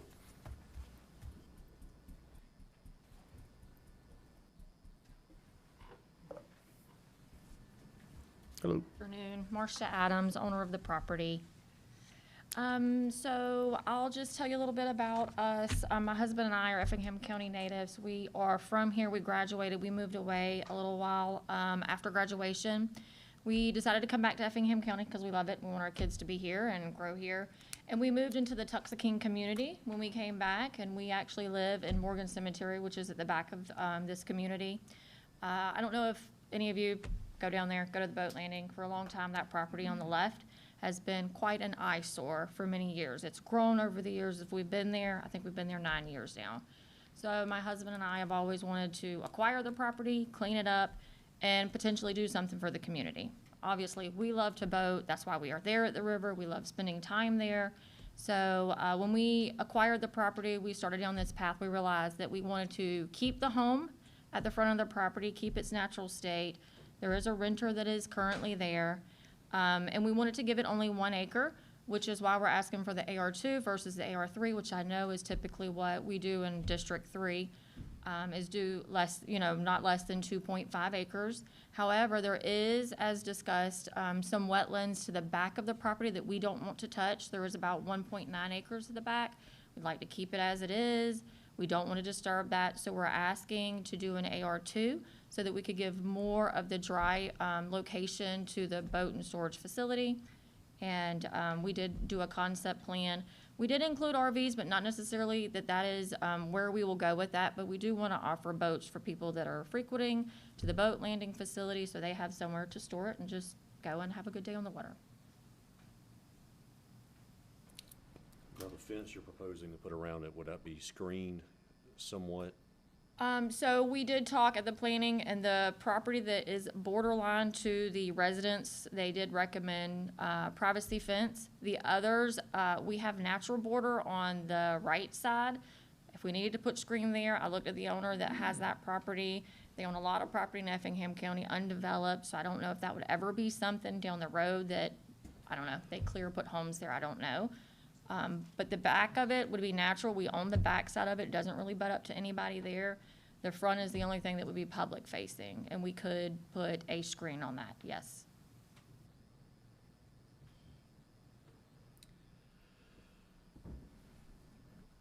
I'd rather have a screen around all the sides. I just think about the one that's on Highway 21, and it makes me sick every time I ride by it. It's a personal issue with me with that guy, but doesn't have anything to do with you. I just think it'd be safer just to go ahead and put a screen up, and then it's done. Without a buffer, without a plant buffer? So you're gonna have a plant buffer around the whole thing? I could do either or. I just don't like the screens because they tear, they do look. If you're willing to do a vegetative buffer around the whole thing, then yeah, okay. Yeah, I'm sort of with you on the vegetative buffer. I'm I'd fine. rather keep it natural and as Yeah. pretty as Yeah. possible. I'm fine with that. You're gonna have to put up a fence though to protect Say- it. Yeah, there'll have to be a like fence. evergreen, I just some also kinda wanted to ask bush. about height of fence and if we could add the barbed wire on top, because I want it to be safe. I don't want people to store their stuff there and then it get broken into. Doing, We're close to South Carolina. what is the So- requirement for that? Is it- Let's don't trash the neighbor state. We're close to South Carolina, just saying. I would recommend 8 foot with barbed wire. That would be Yes, my recommendation. 8 foot, okay. Keep- So, And I guess that, the fence would be behind the vegetative buffer? Yeah. Okay, correct. so you wouldn't see the You fence? wouldn't see the yeah. fence.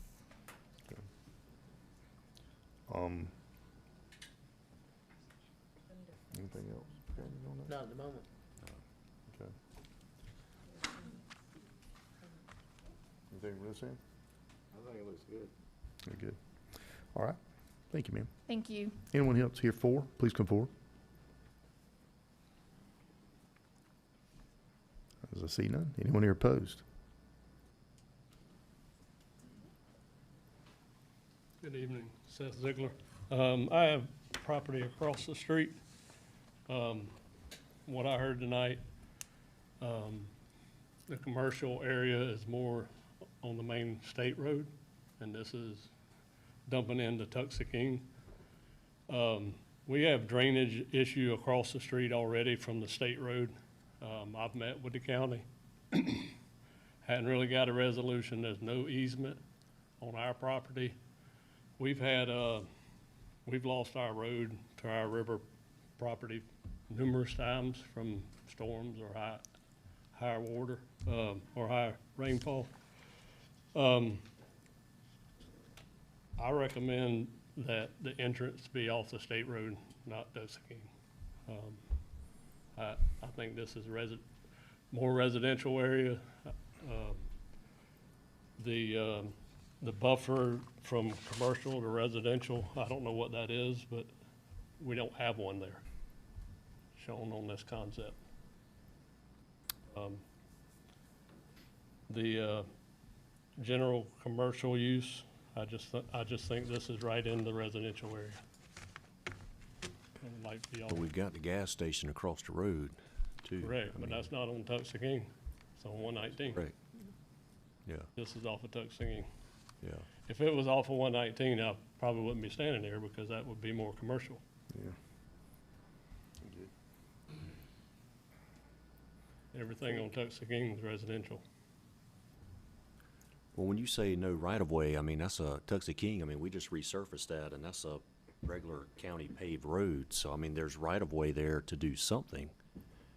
Right. So what are you actually referring to? So on our property, we have a huge drainage off of the state road. I've talked to the county about it, and they said it's off the state road, but there's no easement on our property, and we've got a canal this room would fit in, that washes out our road every time, a big rain comes, but it's coming from the state road. I'm worried that this is even gonna increase more watershed across the road. There's no retention shown on the map, and I'm sure it's gonna be gravel. I don't know if it's gonna be pavement. If it's gonna be pavement, they gotta. Yeah, she said it's gonna be loose gravel It's gravel. on there. It would be permeable. But it's gonna be dumping right out on our property, the entrance. Across the street. Yeah, he's at 401, Second, there's two 401 skinny 7. lots. Yeah. Okay. Yes, the two skinny ones there. I think the only issue that I would have it coming off of 119 is just as people fly down that road and you're introducing two spots of doubling the Sure. potential of, Then and- turning left on the Tuxeking. yeah, it kind of allows a little bit of, I hate to say it, but staging too for, you know, a longer, if it was an RV or something like that. They'll have to do a traffic study, well, that's a DOT route, right? Yeah, they'd have to, it'd have to be a GDOT, and You say you addressed the county, Jonathan. Has he talked to you about digging a ditch over there, cleaning that up? No, Jonathan, I thought the EOM director. We Well, met, I I met with the state out there and they couldn't give me a solution either. I'm talking about on Tuxeking. Is there a solution for the drainage issue that he's talking about possibly? Yeah, this is the first that I'm hearing about it. Jonathan Holm, county engineer. I'd love to look at it a little bit more, get a little bit more time to look at it. Since this is, I guess, coming up for commercial, I mean, if they're disturbing more than an acre, they're gonna have to do a stormwater report anyway. Even if it is a gravel yard, you're changing the grade, so you're disturbing, I'd assume they're gonna be disturbing more than an acre, which would mean that they would need to do a stormwater report, which would mean that we would get to the bottom of this about resolving the stormwater issues, at least. You So know, there's more they'll have to do. Correct. After this. If okay. they're disturbing more than an acre, absolutely. So, but as far as the ongoing drainage issues that are on 119, I can get in contact with GDOT and see if I can have a different conversation with them. Yeah, because I've met with them before about Reedsville, and I've gotten them to dig out some stuff around Reedsville Road, right down 119. So I mean, I wasn't aware of that drainage issue, but I'll be glad to go out there with you one day. Yeah, it's huge. Okay. Yeah. I can look into that. I'll Okay. get with Seth to see about that. Okay. Good. All right, anyone else here opposed, please come forward.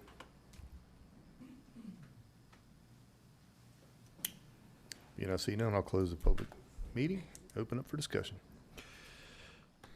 All right, so I've had a lot of thought about this. I talked with Miss Adams about it, you know, a while back, and I thought of one of the things that Seth just brought up is, you know, it's done a lot of commercial out there. I mean, that gas station's been there forever.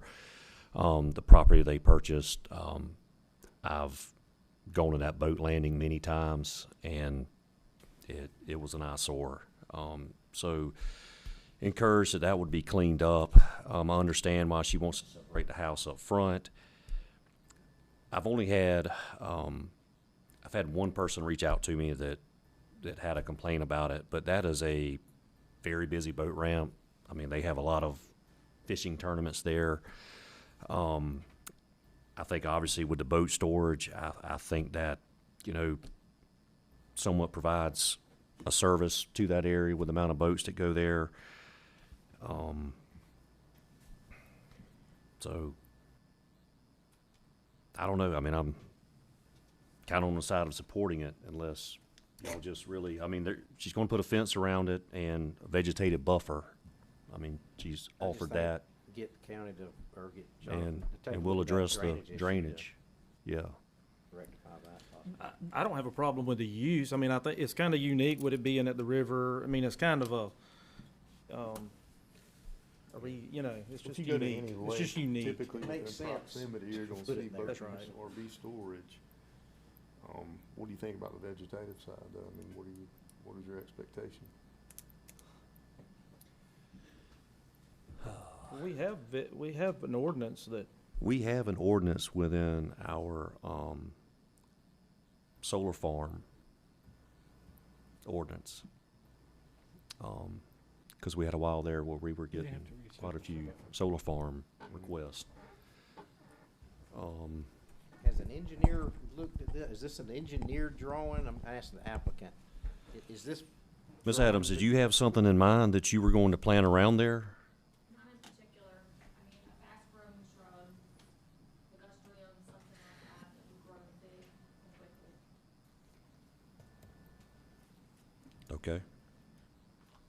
Since we're discussing, I'm like you, I mean, you know, boat storage is not unusual. It's just where it's located. I'm sort of like what Mr. Ziegler said, you know, I'm concerned about the Tuxie King area, and I guess I'm also looking to the future. One thing I have learned here in the year and a half I've been on this commission is once you have a B2, then that sort of opens doors maybe to other B2s. This is a residential area.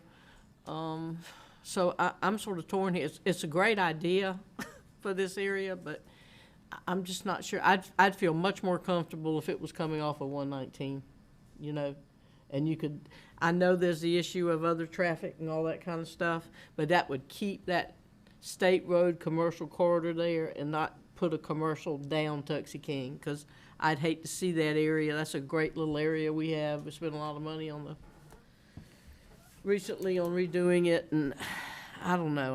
I'm very torn on this one because it's a great location for the business, but the fact that it's down there, I'm concerned about the future. Well, you okayed that, so we want to do this.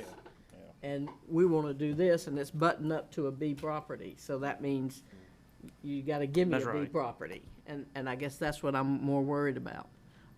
If it was on 119, then you could say, okay, it's on a state road, there's a gas station immediately across the street. And a storage facility, And a don't like this, storage doesn't facility. generate a lot of traffic, so, Well, you know, it won't be too sort bad of coming off. depend, maybe, but. Well, but I'm saying it, I'm more worried about what I'm 5 saying years is it from now, wouldn't, somebody 119 saying- wouldn't be that much of a problem.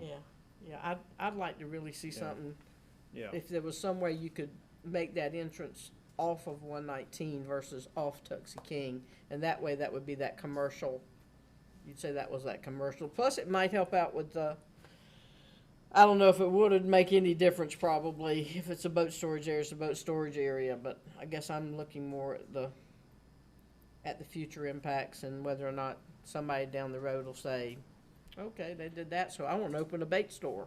You know, I want to, you know, which might be a neat thing to have. I was just thinking that. Yeah, but still, it's another commercial. Well, the bait Beth's store, Bait. oh, I want to put a couple of gas tanks. Beth's I Bait wanna, Shop. you know, I want to do this. And so, I don't know. I'm just worried about the future. My whole Yeah. thing tonight has been worried about what's coming. I guess the only way to be able to do that would be the house would have to go, right? Well, but unless- most likely DOT would probably make them put in a Oh, decel Yeah, lane. decel lane too. I mean, that's really close to that road. I wonder how that would even work. And that, And it's $500,000 yeah. Yeah. worth just- of yeah, road have- storage, This is actually harder to me than the For other. me- one. million plus. I'll defer to Commissioner Deloach on that, because I'm kind of split down the middle on where, because I could see the need for something like that. I think it's a great idea, but I do see the issues with it as well. But nobody's going to know the district better than the district commissioner, so.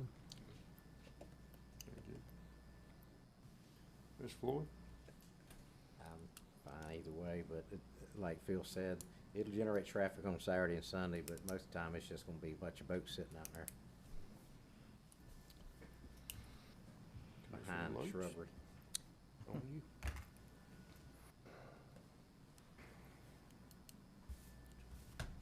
And the way this works is just all or nothing, right? Yeah, well, it sounds like it. We're all in.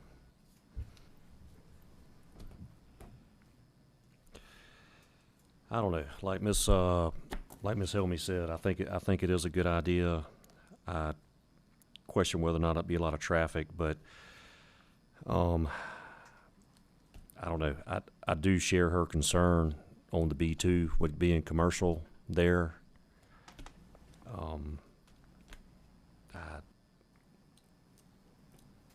I don't know. My gut doesn't feel good about it. I'm gonna make a motion to deny. I'll second. We have a motion, we have a second. All in favor? Any opposed?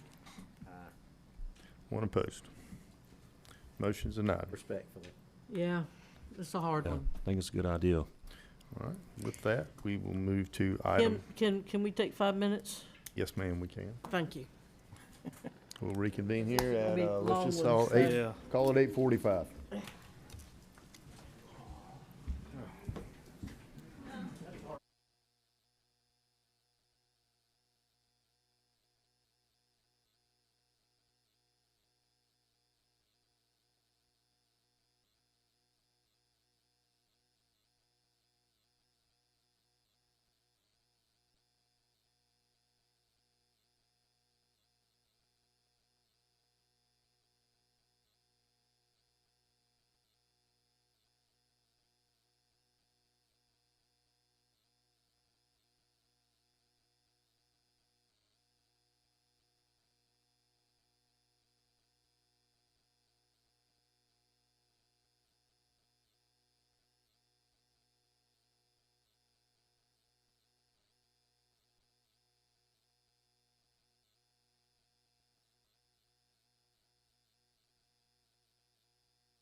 All right, going to call us back to order here.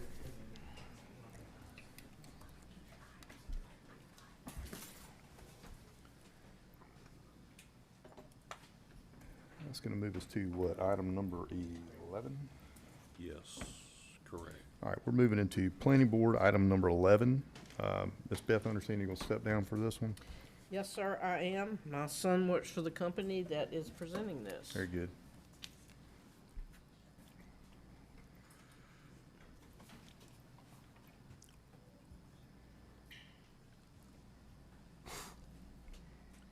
All right, this is a public hearing. Consideration to approve an application submitted by Doug Morgan as agent for Children's LEZ/LBZ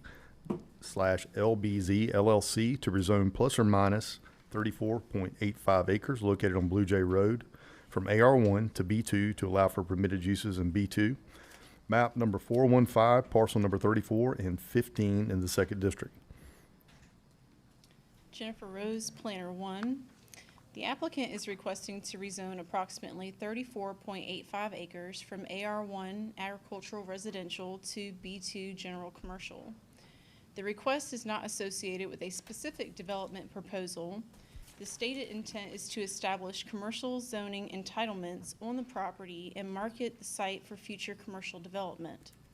Approval of the request would allow uses permitted within the B2 zoning district subject to future site plan review and applicable development standards.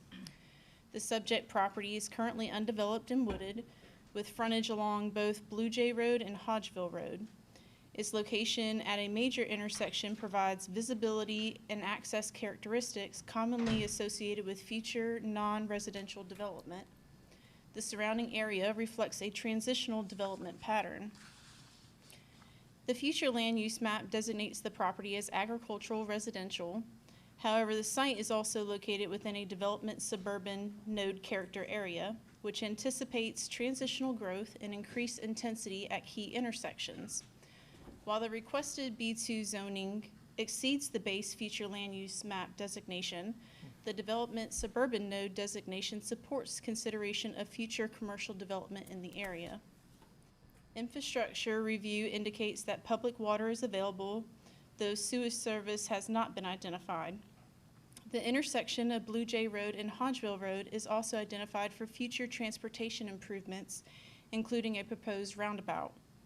Because no development plan has been submitted, traffic impacts, utility demands, and infrastructure needs cannot be fully evaluated at this time. Environmental mapping indicates the presence of wetlands and floodplain areas in the vicinity of the property. Any future development would require delineation, permitting, and compliance with applicable environmental regulations. From a planning perspective, the board may wish to consider the property's location within the development suburban node and transitional growth area, compatibility with the nearby residential development to the north, future transportation and infrastructure needs, environmental constraints that may influence site design and development potential, and the fact that the approval would establish full B2 commercial zoning entitlements without specific development plan being submitted for review. At the May 12, 2026 public hearing, the Planning Board reviewed the request and discussed traffic concerns associated with Blue Jay Road, wetlands, floodplain areas within the site vicinity, compatibility with nearby residential development, and the broad range of uses permitted within the B2 zoning district. The board discussion also included concerns regarding the establishment of full commercial zoning entitlements without a specific development proposal. Following discussion, the Planning Board voted 4-1 to recommend approval of the request. If the board elects to approve the rezoning request, staff recommends the following conditions. All access points shall require county and GDOT approval. Shared access and internal circulation shall be required where feasible. The developer shall be responsible for any roadway and intersection improvements identified through a traffic impact study. And staff is available if the board has any questions. Thank you, ma'am. If the applicant has anything they want to add, please come forward, or their agent. Mr. Chairman, Doug Morgan, EMC Engineering. Yes, sir. Just to add what Jennifer said, we did do a concept plan for the landowners. We did not submit a site plan because they don't know if they're going to develop it or if they're going to sell it. But they had to have some idea of how much land they have was developable.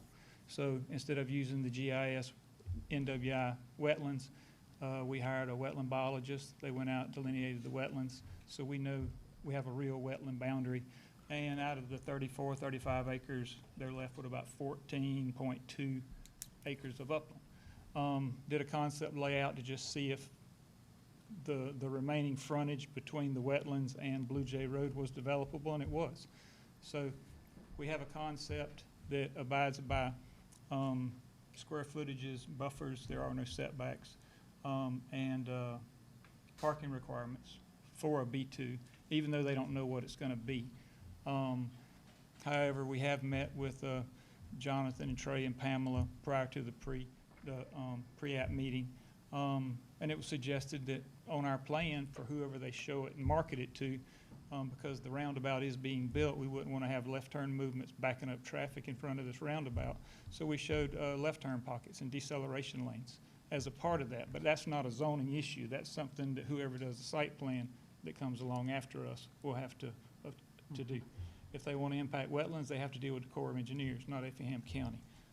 So the wetlands is not an issue. There's enough property to develop. Traffic can be handled. A traffic study will be done based on whatever usage comes. But we don't know that at this time. We're just asking for a B2 zoning. And the reason we went with B2 is because B1 is only maximum up to 8,000 square foot of building.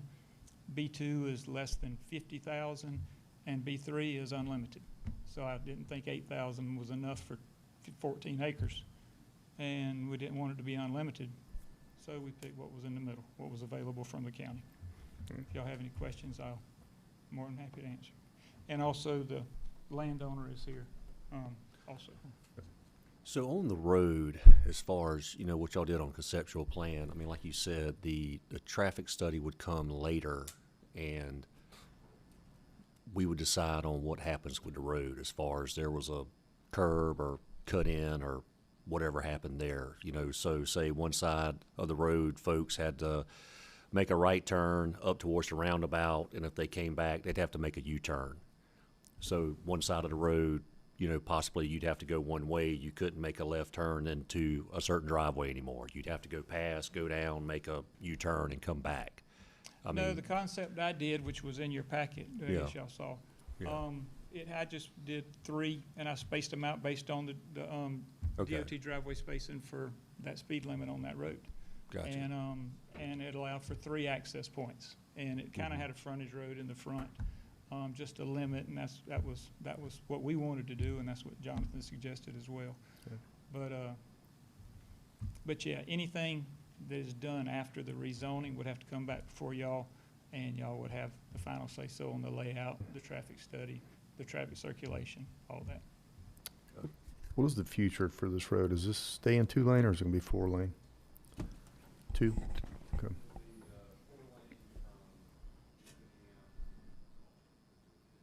Okay, so going the opposite direction here. Okay. Any more questions for Doug? Thank you. Anyone else here for? Please come forward. Pruitt Zipper and board members, here speaking on behalf of my father, who is the owner of the property. I want to touch on some of the opposition that was experienced in the planning meeting and address those. But one of the first things I want to say is that it was mentioned at the planning board that change is coming, and I would just make the case that change has already happened and is happening as demonstrated here tonight, and I don't really see any end in sight.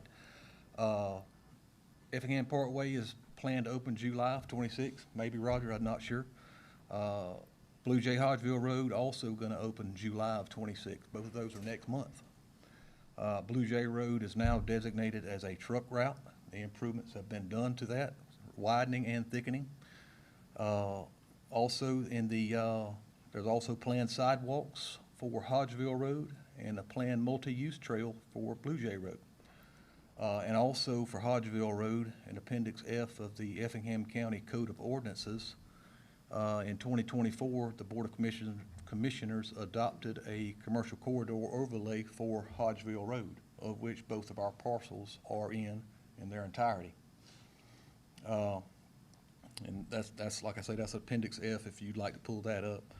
And I just want to touch on some of the things that they mention here in that overlay district. The intent and purpose here, I won't go into all of these, I'll just skip to the last one.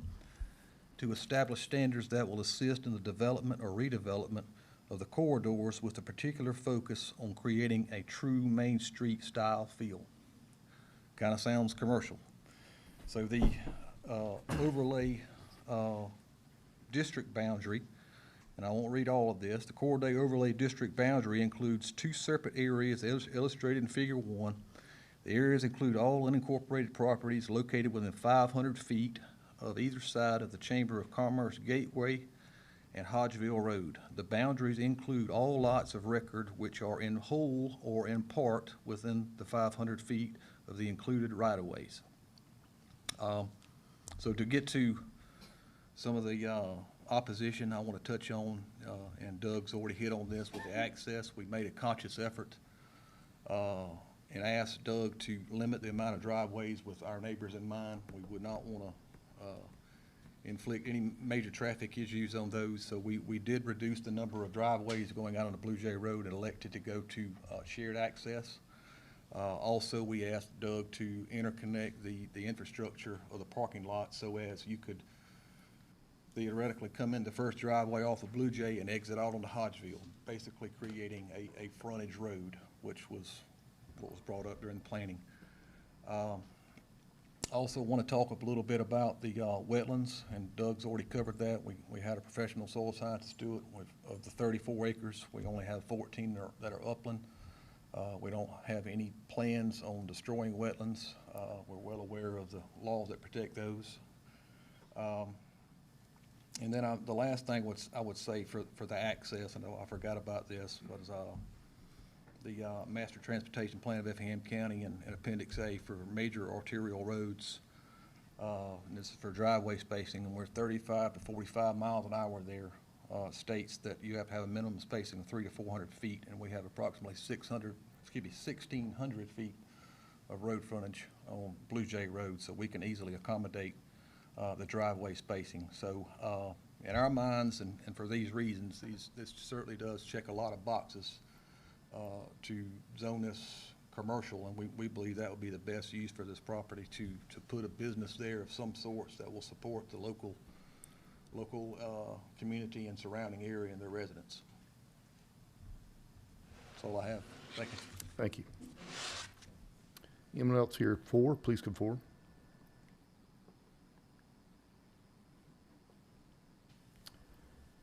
Anyone here opposed? Please come forward.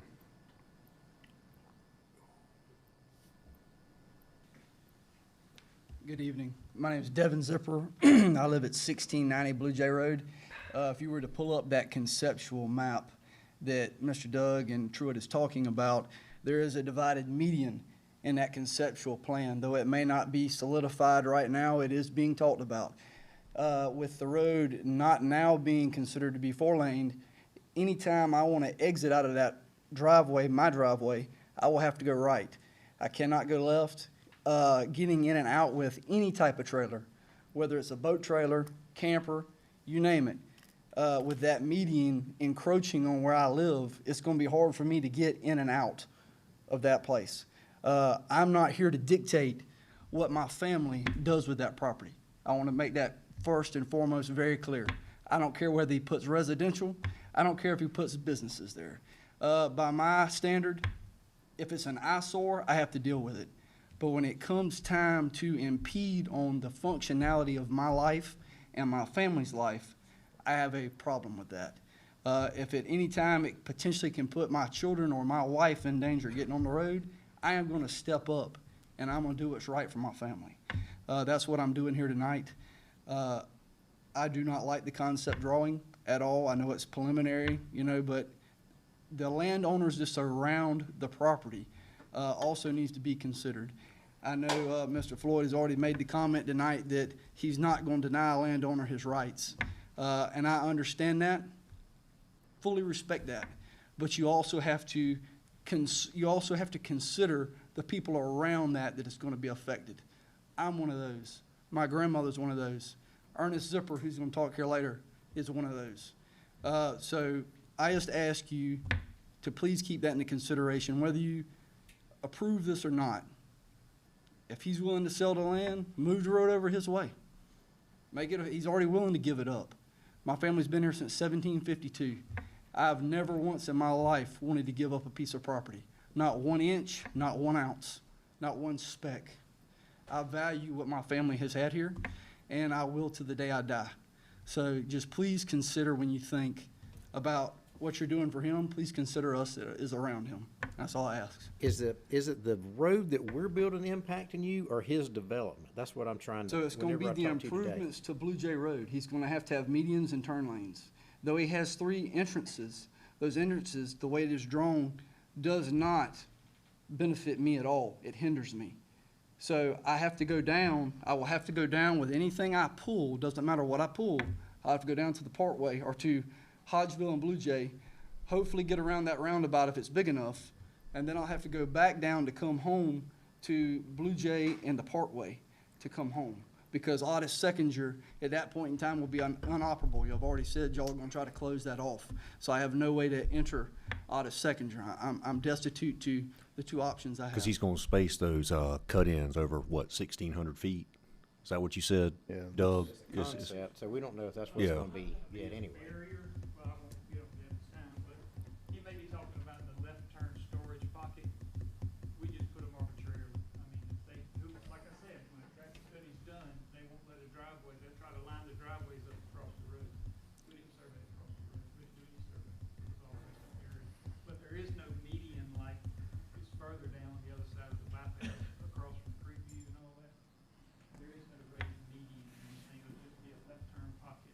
Well, you do have a cutout, Mr. Doug, in the conceptual drawing that looks like a median. So all I'm asking is that you consider, if you elect this, you keep the other people in your thoughts when you approve this. That's all I'm asking. Thank you. Okay, thank you. Anyone else here opposed, please come forward.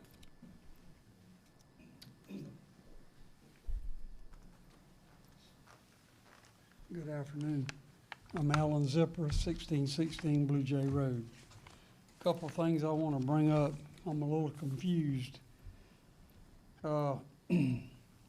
Beth, I think out of abundance of caution, recused herself. So the gentleman on the planning board that made the motion, I know that the county attorney said he's well within his rights, and he may well be. He did the wetland delineation on the land. So he got paid to do the wetland delineation. Though it may be not an ethical violation, it certainly does not pass the smell test, okay, as far as I'm concerned. I don't understand why he didn't recuse himself, you know, but, so anyway, the median, if Doug says the median's not gonna be there, the median was a problem to us, because I don't want to have to go around 2 roundabouts to go in and out my house every day. And if the median's not going to be there, well, maybe that can be accomplished. I did ask for a frontage road on it if it was approved. When we originally talked about this, the talking was about a couple of lots right there at Hodgeville at the intersection. And then that grew into all 34 acres, which majority of it is wet. I think there's maybe 14 acres or something like in that neighborhood, 14 or 15 that's not wetlands. Don't really understand why we rezoning wetlands commercial, but maybe they want to pay $1 million an acre to get it delineated. Maybe, I don't know that. The other thing is we're passing a tentative plan, and we, the people who live there, have no idea what's going to be there. We just know it'll have to fit in B2. And I've been there for 72 years, And really didn't have a problem with, you know, a commercial lot at Hodgeville and Blue Jay, but all the way down the road, and I try to get in and out of there every morning. It's gonna make it tremendously worse, and all the development that's coming is gonna make it tremendously worse. And I know I can't stand in the way of change, and I've did some changing myself, okay? So, I'll be the first to admit that, but I'm not in agreement with it, and hope that it don't pass as it's presented, but if it does, I would like for you guys to consider a frontage road. Thank you. Thank you. Anyone else here opposed, please come forward. Morning, Commissioners, or afternoon, evening. My name is P.J. Shanoff. I live at 1617 Blue Jay Road, directly next to Ms. Lamar's property. I'd like to express the same concerns as they do. I've sat here all night and listened to things get approved, and the biggest thing that's been an issue is the traffic. It was brought up on that 1100 home subdivision off Zittrier Road, but y'all all know where that traffic's going to get food. It's going to Rincon, and it's coming right up Blue Jay Road to get that food. They're gonna put a roundabout right there that nobody knows what the traffic from the parkway is gonna do, because nobody's been able to do a traffic study on that. I sat today with Devin as my witness, trying to get in my driveway for 4.5 minutes because UPS was making the delivery. And I stopped traffic on Blue Jay Road for 4.5 minutes. What happens if that's my daughter trying to get in my driveway and she gets rear-ended and killed? I'm gonna ask each one of y'all that, because Forrest, I've coached your grandson in football. I know he means the world to you. Jamie, I've grown up with you, and I think the world of you as a friend. But to Alan's point, gas station on the corner, I think it's a great option. But you're gonna take 34 acres and zone it commercial. And the plan that Mr. Morgan submitted or proposed was 6 different buildings on that lot. There are 2 additional ditches on that property that are drainage off of Blue Jay Road. Nobody's addressed those. And Mr. Kiefer, I believe you said earlier about drainage. Anybody heard of Staffordshire subdivision? Y'all trust engineers? There's your proof in trusting an engineer. Y'all know where that water drains? Right across my property. And I don't live on the same side of the road. So where's that water going? It's not gonna get any better. And I just asked that y'all think about this. There's a legitimate issue. And I'm not saying it doesn't ever happen, but for heaven's sake, we got a lot of stuff going on that road right now, and nobody knows what the traffic's gonna do right there until all that stuff's finished. And the last thing I wanna be a part of is responding to a fatality on that road with the fire department. So I appreciate you guys. Thank you. Well, we got a race. I'm Ernest Supper. I'd like to reiterate what all these other guys have said, and that one specific thing. If you do approve it, mandate the road frontage, the access road off of Hodgeville Road. That will eliminate all these other driveway issues that we're talking about. Let them go off of Hodgeville Road, parallel with Blue Jay to these businesses or whatever, and then we won't have to worry about the traffic and that type of thing. Excuse me. I think that would eliminate a lot of that from that standpoint. One more thing. If you do that, I live, 1886 is mine, 1796 is mine, 1794 is mine, and 1746 is mine. All them 4 or 5 houses are right there in line, with right there by a roundabout. Lights come off that roundabout at night in them houses, my houses now.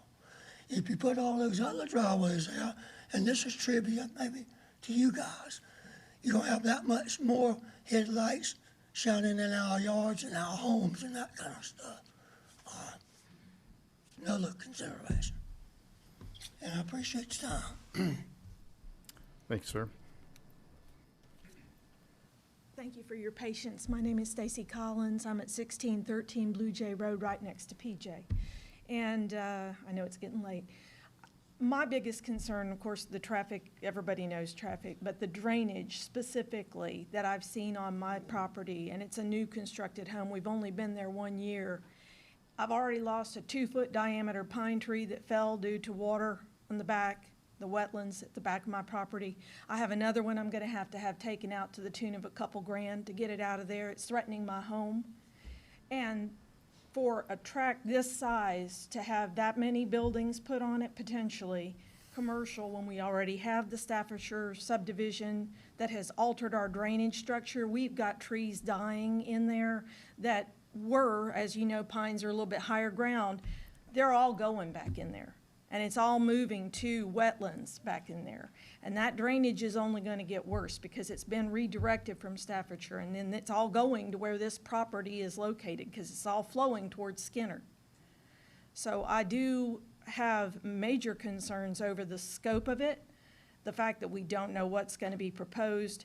And at this time, I think it would be hugely premature to advance a commercial development of that size and scope and jumping over. Like, didn't we have commercial right down the road where the new parkway was coming in, and it got upcharged into industrial warehousing now? We're just, I mean, without something even being built there. It's like we're just gonna leapfrog it. We'll get it to the commercial, and then we're gonna wait and see. Maybe we'll combine a couple other parcels and wham, we're gonna have another warehouse right there. So I beg you, with the drainage problems that we already are experiencing there, please, let this sit for a little while. It ain't going anywhere. And the growth and the money will all be there. It's just a little too much. Thank you for your time. Thank you, ma'am. Anyone else here in opposition?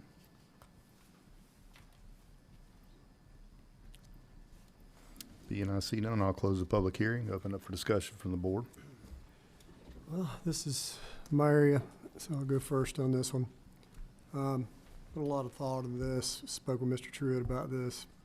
I'd love to have some places to eat, sit down, grab a piece of pizza, have some services in our area. We need it badly.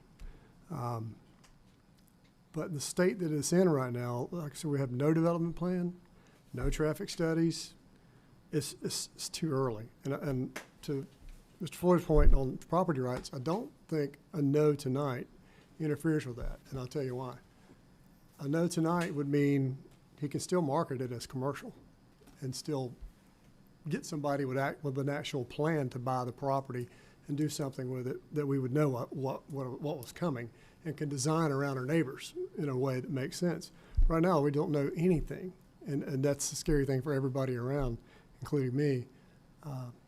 Second point would be there's the long piece. I would separate that off. There's no point in having a B2 and all that wetlands and across the road, and that just didn't make any sense to me. And having an open B2 means you can have a hotel, an auto dealer, a paint and body shop, a diesel repair shop, CBD store, a funeral home.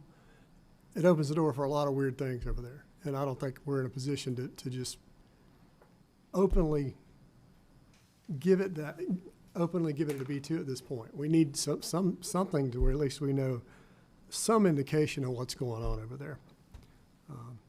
So that's my take on it tonight. It would be a no for me, but a yes in the future. But like I say, I don't think it infringes on your rights. You can always market it as commercial.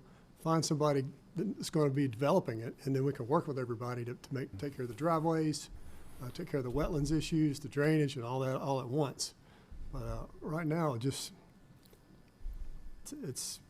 just in a stage. It's an infancy stage. It's not ready.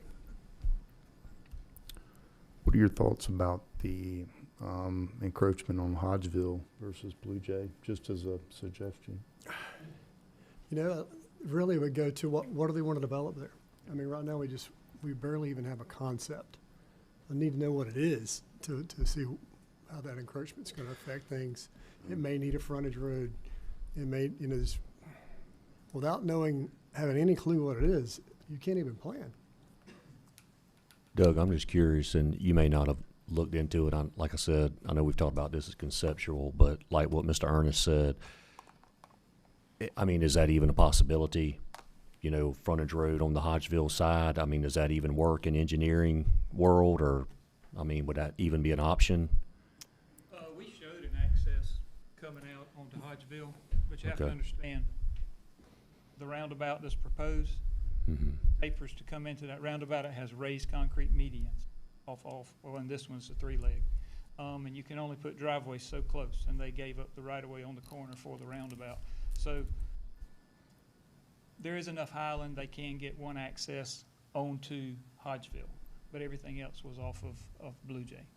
Okay. But like I said, looking at the plan that Devin and Mr. Allen talked about, they may see as a curb like is on the other side of the bypass on Blue Jay in front of the school. That was striping. It's just we're widening the road, putting in a left turn pocket, but there is no curbing like Jonathan said. There is nothing to impede them from crossing turning right or left into their driveway. Okay. Okay. Jonathan, how far does the roundabout encroach, if just roughly? I'm just trying to visualize it here. Get you an answer, I need to really look at the plans. It might vary depending on if it's on Blue Jay So or if you had to put a Hodgeville. coin up on the screen right now on this TV, Yeah. how big, what size coin are we looking at? A I'd quarter? say to the first of that H on Hodgeville, maybe Mhm. just about, and then, yeah, it's probably about 150 feet, in either direction on Blue Jay. Okay. Maybe 200, but, so, I mean, it's not that far, to be honest with you. I mean, maybe to that parcel line in between where the, borrow pit was at, that was used. Mhm. I'd say maybe just about to there, and then the equivalent distance to the west. Okay. But, yeah, I mean, as far as access goes, I mean, yeah, what they were proposing, I don't think would impede any more than what's there today. Okay. Just based off the concept. Thanks, sir. Yep. Any more from the board? Ms. Floyd? Well, the piece that juts out in there like a little flag, that 415,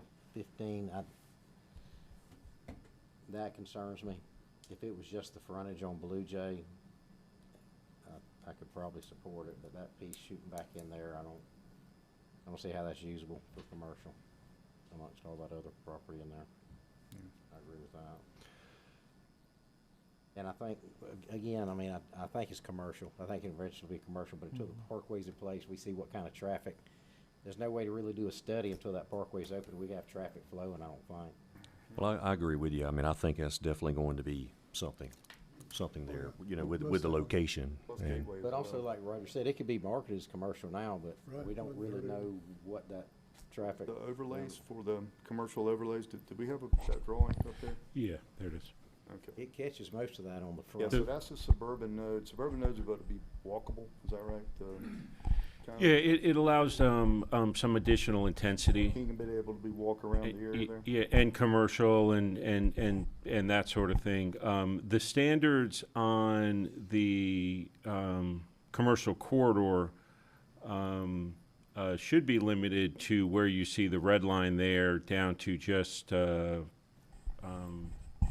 south of the fire station on Hodgeville. So 415.7. But they're similar in that they allow commercial, but there's just not as many design and landscaping requirements in the suburban node as there are in the commercial corridor. And is there really any real science to the diameter or radius of that? There's I think not. That's, It's Yeah, more or less- and more or less y- just an intersection. Yeah, node. it's I think that's what it's just a note in the Yeah, it's just intersection. It's conceptual, just to show the kind of the general area of the intersection. Right. Okay. If it was encompassing, you'd have to take all the houses out. Mhm. Yeah, So because, it's not- Yeah, that's right. It's just showing an intersection, really. yeah. You got 1, 2, 3, 4, 5 houses there. All right, cool. But I would think once the roundabout, and I'm sure it's gonna affect speeds. I mean, you know, hopefully it improves the speeds around some of the homes. I think it will. It'd be a good thing. Good. And we'll be able to get some traffic data, which we don't have any now. So we have no idea what it's even going to be like. No further discussion, I'll entertain a motion. In this case, and like I say, I'll be supportive in the future with a good plan. I'd recommend denial. Have a motion? Have a second? I'll second. Have a motion and a second. All in favor? Aye. Any opposed? Motion denied. All right, moving to item 13, it's public hearing. Consideration to approve an application submitted by Cynthia Howes as agent for Marie Agu to rezone plus or minus 21.16 acres located on Abercorn Road from AR1 to HI to allow for permitted uses in HI. Map number 477, parcel number 5 in the 5th District. Jennifer Rose, Planner 1. The applicant is requesting to rezone approximately 21.16 acres from AR1 to HI Heavy Industrial for warehousing and industrial operations. The subject property is currently undeveloped woodland and is located within an area that has transitioned towards industrial and logistics-related development. The site has frontage along Abercorn Road and is accessible by nearby roadway infrastructure, including Old Augusta Road. The surrounding area is characterized by a predominantly industrial development pattern. Properties surrounding the site in all directions are zoned for industrial uses. This establishes a consistent industrial land use pattern surrounding the subject property. The future land use map designates the property as industrial. The proposed heavy industrial zoning classification is consistent with the future land use designation and reinforces the existing development pattern within the corridor. Infrastructure reviews indicates that public water and sewer service are available through Effingham County. The site's location along the primary roadway corridor provides access suitable for industrial traffic, subject to future development review and permitting. Environmental mapping indicates the presence of wetlands and FEMA-designated flood hazard areas on portions of the property, or on the property. Any future development impacting these areas would require compliance with applicable federal, state, and local environmental regulations. From a planning perspective, key considerations include the property's industrial future land use designation, the established industrial zoning pattern surrounding the site, availability of public utilities, potential traffic impacts and roadway improvements associated with future industrial development, and continued industrial growth occurring within the corridor. While environmental constraints exist on the property, staff found that the conditions can be addressed through future permitting and development review process and do not preclude consideration of the rezoning request. At the May 12, 2026 public hearing, the planning board reviewed the request and discussed the site's location within the established industrial corridor, surrounding industrial zoning patterns, infrastructure availability, environmental constraints, and potential transportation impacts associated with the future industrial development. The planning board voted unanimously and recommended approval of the request with the condition that the property owner be responsible for roadway improvements and upgrades along Abercorn Road necessary to bring up the roadway to industrial standards. If the board elects to approve the request, staff recommends the following conditions.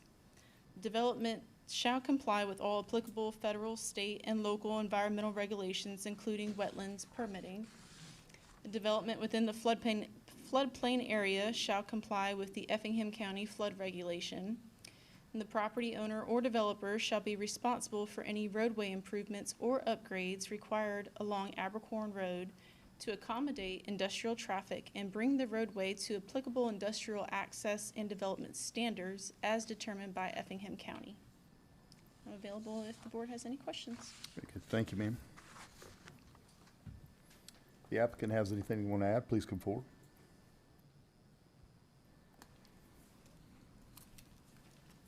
Good evening. My name is Cindy Howes, and I'm here to represent Mary Igo. This this property is part of an assemblage. I came before y'all 3 years ago, maybe now. And 4 of the properties on the front on Old Augusta Road have already been rezoned. This is behind those, and it'll be included in that assemblage. Very good.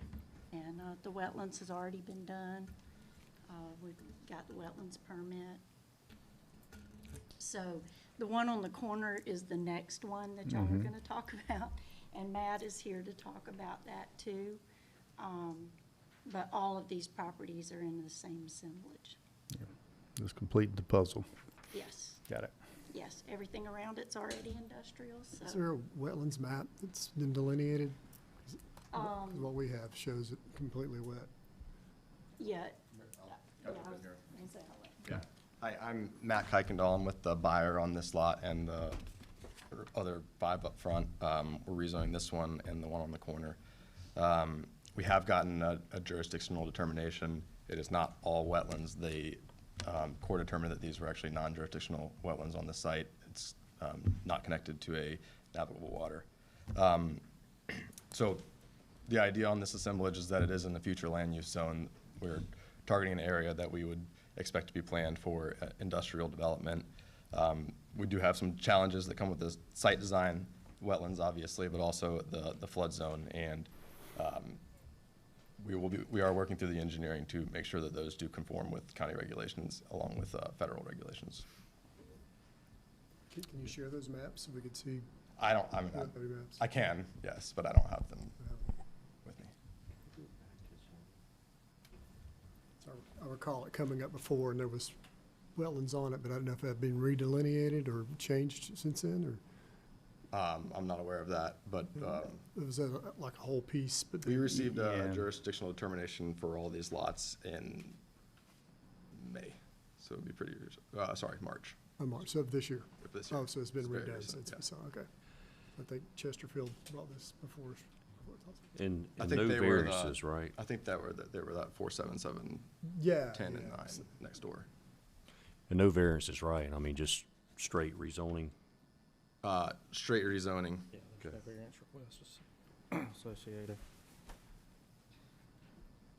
Yeah, good. Any further questions? All right. Thanks, sir. Anyone else here for? Please come forward.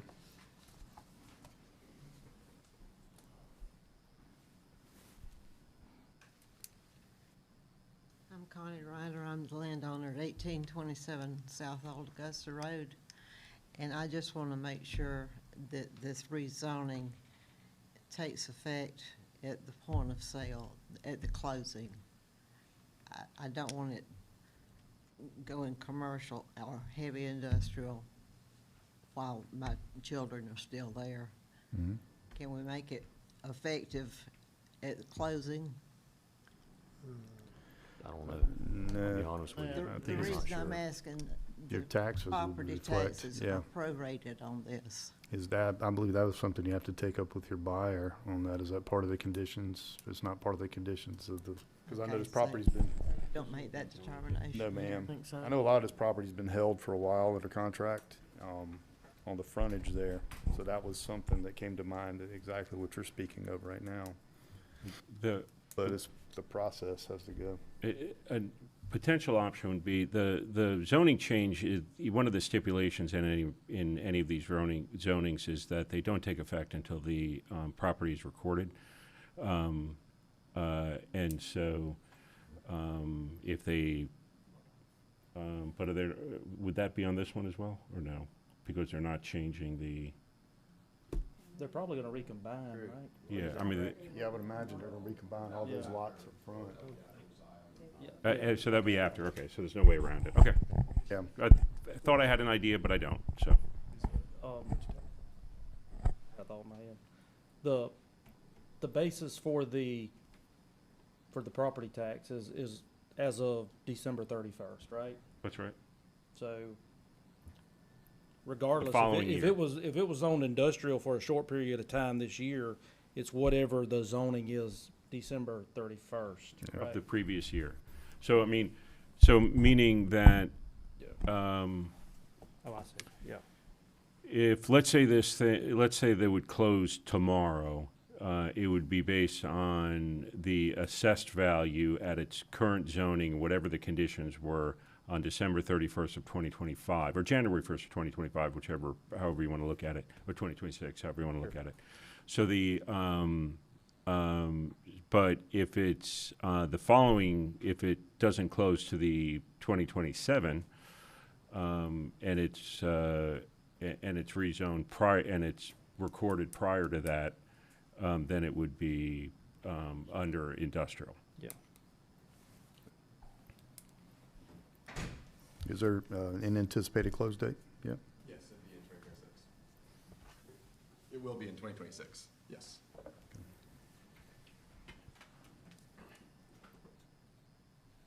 Very good.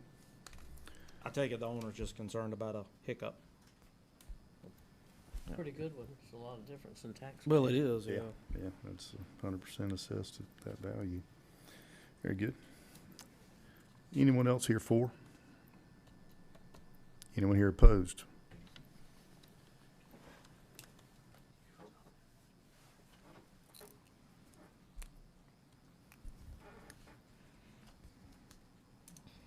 Good evening. I should say good night. I'm Rita Elliott with Effingham, Georgia Green. Track 477-5 is inappropriate for development, particularly heavy industry. It's a heavily wooded tract. The planning and zoning map shows the entire parcel is wetlands. The entire parcel is in FEMA flood zone A.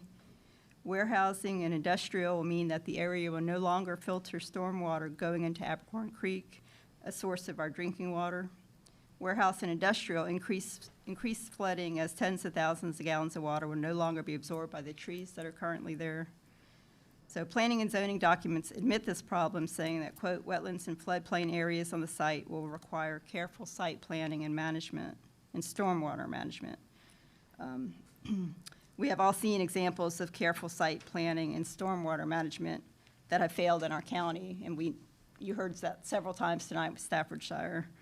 You cannot adequately manage stormwater when you allow the increasing destruction of Effingham County's wetlands as 100-year floods become regular events and our drinking water becomes more polluted. And I think you've seen that tonight.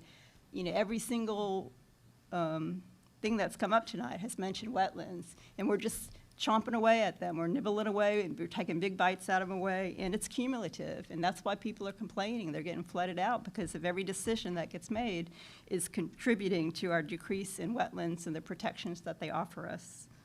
Planning and zoning states the area is in, quote, a developing industrial corridor. However, it is only developing that way because the variances in rezoning like this continue to get approved. The 187-acre tract owned by GDOT to the north is still R1, if I'm not mistaken, until you rezone that, of course. The, quote, consistent industrial land pattern use, unquote, explanation to rezone is not acceptable. Otherwise, any industrial parcel can use that excuse to turn every single parcel it touches into heavy industrial, which is exactly what happened on these areas surrounding this property. And as each HI parcel touches undeveloped parcels around it until most of the county becomes an industrial wasteland, just getting gobbled up one parcel at a time, and each one it touches in its surrounding area. Meanwhile, with each rezoning variance to HI, you force property owners surrounding the rezoned parcel to sell out their homes or to stay and get flooded while suffering with a chronically noisy, high-traffic, diesel fume-producing industrial neighbor. This parcel and similar wetlands are inappropriate for development, particularly heavy industry, and we request you deny this and all such variances tonight and in the future, including all the assemblages. Thank you. Thank you. Anyone else here opposed? Please come forward. Good evening. My name is Isaiah Scott. I'm the founder of Rookin Roots Conservancy, a nonprofit here in Rincon. And our mission is to protect nature and to preserve culture. And this proposal to rezone this wetland for industrial development does neither protect our natural resources or our cultural resources here in Effingham.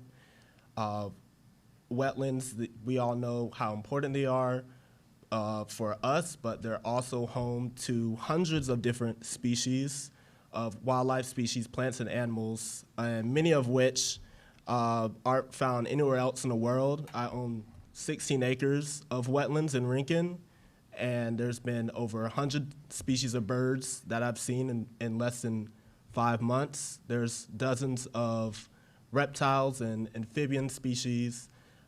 There's just so much life, so many different plants, and I'm sure this wetland here has so much biodiversity, and we should do everything we can to just preserve and protect more wetland areas, especially areas such as this that's close to an important water tributary, such as the Abercorn Creek. And I know there's this trend of industrial development already on the future land use map, but it doesn't have to be that way. Wetlands they should not be zoned for industrial development, and we can change how we use our land and just do everything we can to protect wetlands for both wildlife and for people. So please consider the effects that this would have on our biodiversity and to benefit both wildlife and people. Thank you. Thank you. Anyone else here opposed? Please come forward.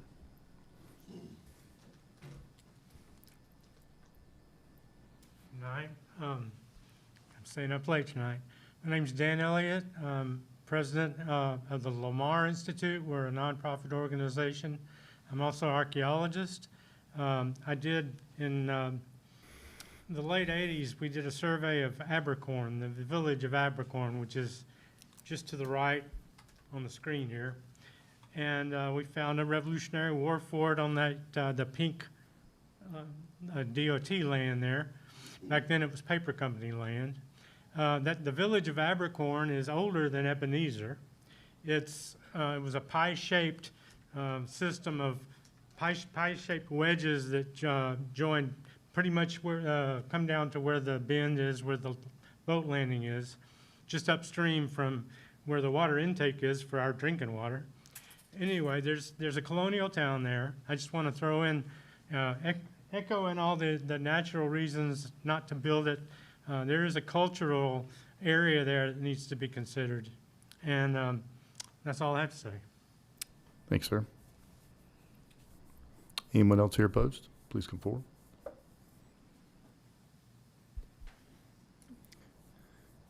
Being I see none, I'll close the public hearing, open it up for discussion from the board.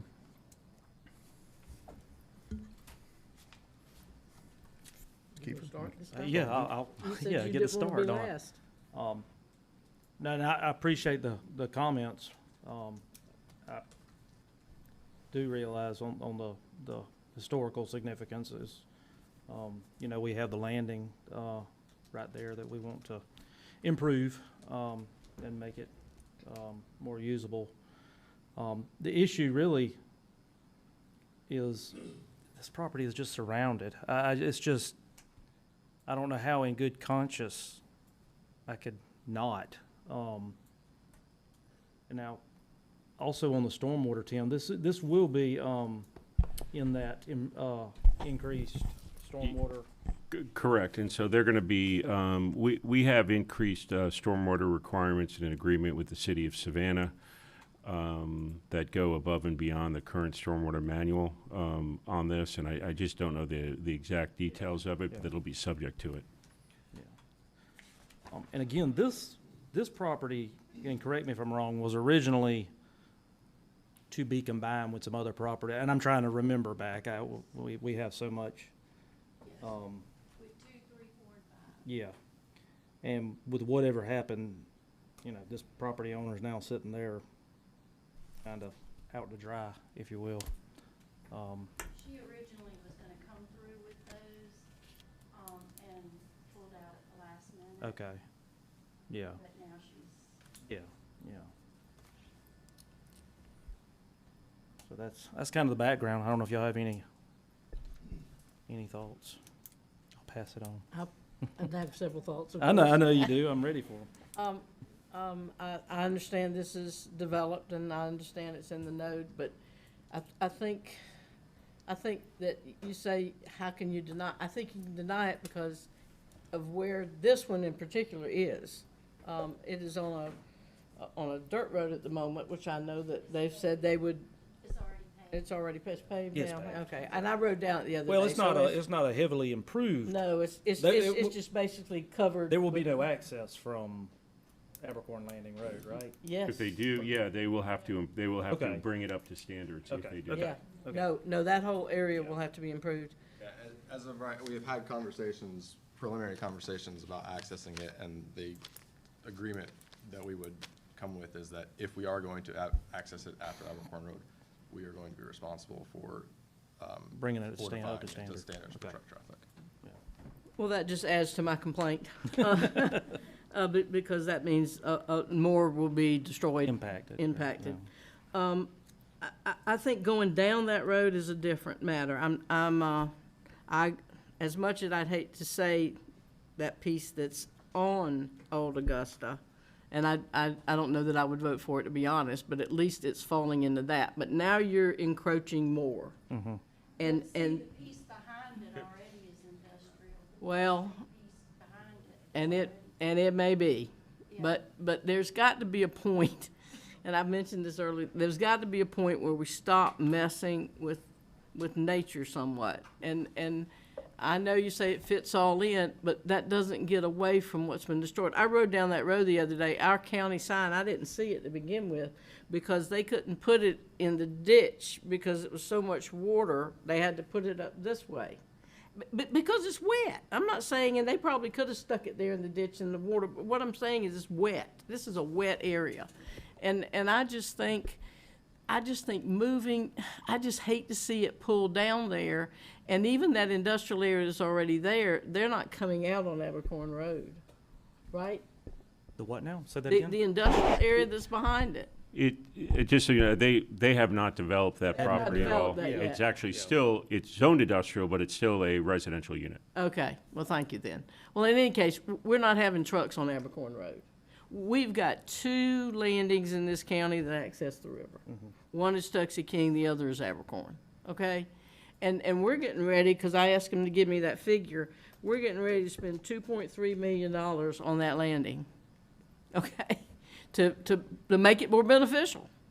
And I just think there has to be a point that we say, do we really have to have another warehouse here to destroy and to go with what Isaiah said, you know, or in any of the Elliots?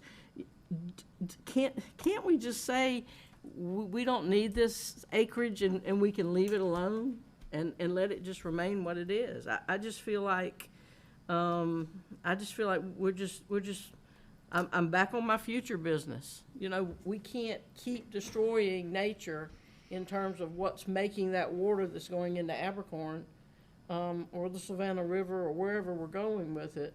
We just can't keep destroying it. So there's no way I can vote for this. Is this gonna be combined with some of those other properties, or is it gonna be a standalone? In the big scheme of things, is this? It's gonna be combined. In the big scheme of things, we have this property and the 5 in front of it.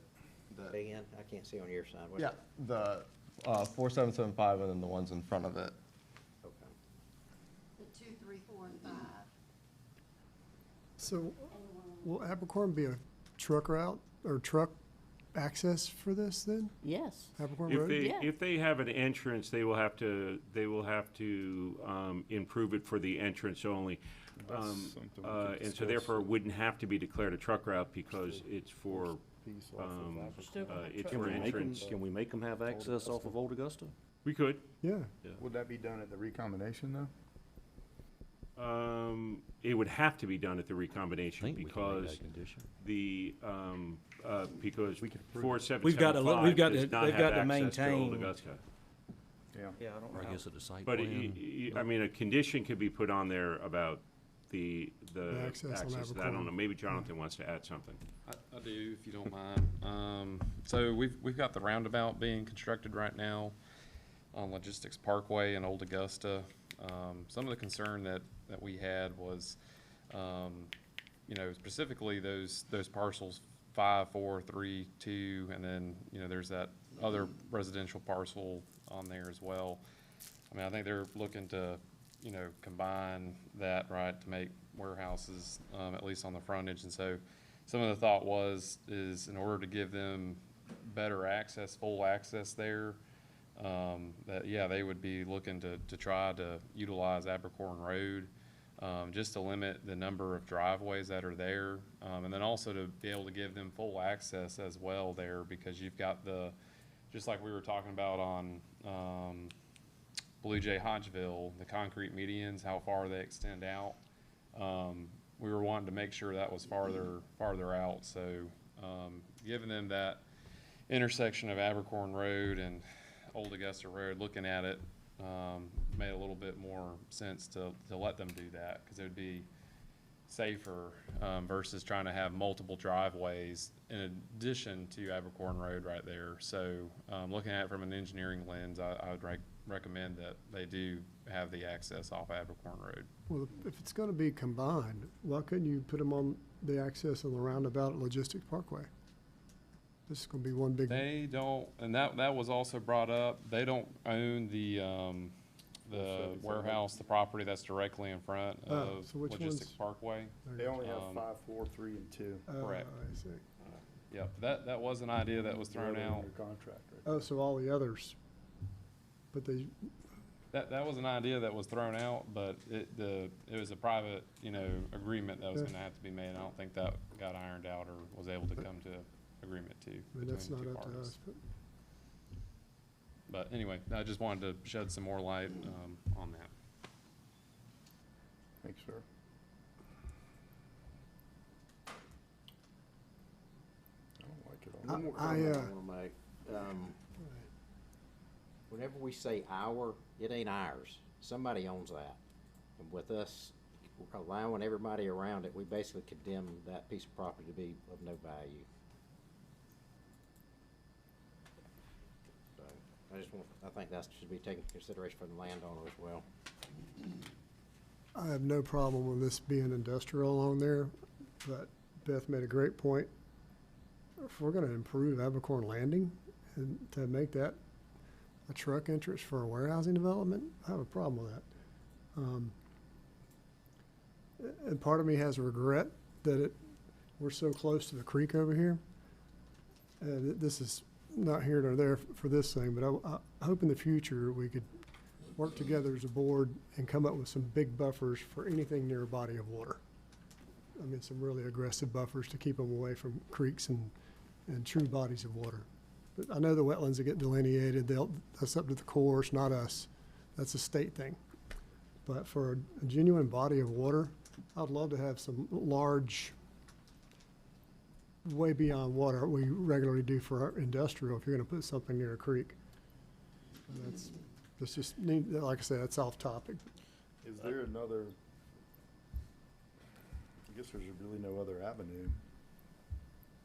Unless you could just make another entrance right there and protect that Abercorn Road. We're gonna put that much money into the. I know it's Jonathan, and I respect your recommendation. Is it still possible to get an entrance off of Old Augusta without impacting? Maybe it's not ideal, I understand that. And it's something that the developer can live with. Let me put it this way, is it possible for it to be ideal in any modifications that maybe need to make to the roundabout be conditional on this piece here? Is there Yeah. anything that we could do? Because of how close it is, I mean, I think we discussed there being a right in, right out access there because of how close it is to the roundabout. But then you start running into issues with the driveway distance from Abercorn Road. You know, I think based off of, 55 miles an hour, you have to be 350 feet away from driveway spacing based off of a collector road. We adopted the access management policy for collector roads, and because of that, you got to be 350 feet away. coming So, south. so these are being In order- combined after they, if those were rezoned. Is there any way they could come in Abercorn Road and then immediately turn, just use the entrance, not actually go all Yes, the way that, down? that was, when we were originally discussing, You it know, come was into the just the angle. parcels just up in the front. This with- parcel here in the back is news to me. I'll be completely honest about that, but the parcel that is closest to Abercorn Road and Old Augusta, that was the parcel we were discussing. My understanding was that the entrance was gonna be, you know, right there, closer to Old Augusta. Or closer to, yeah. And there has to be closer. some degree of distance where, you know, you don't wanna, That's right, you there's know, a spacing requirement. somebody's from- clogging the entrance there and Or that what truck's, you know, modifications can't could be. be made to Abercorn Road to where it doesn't impede the flow of traffic to the boat ramp we're gonna be spending money on, so.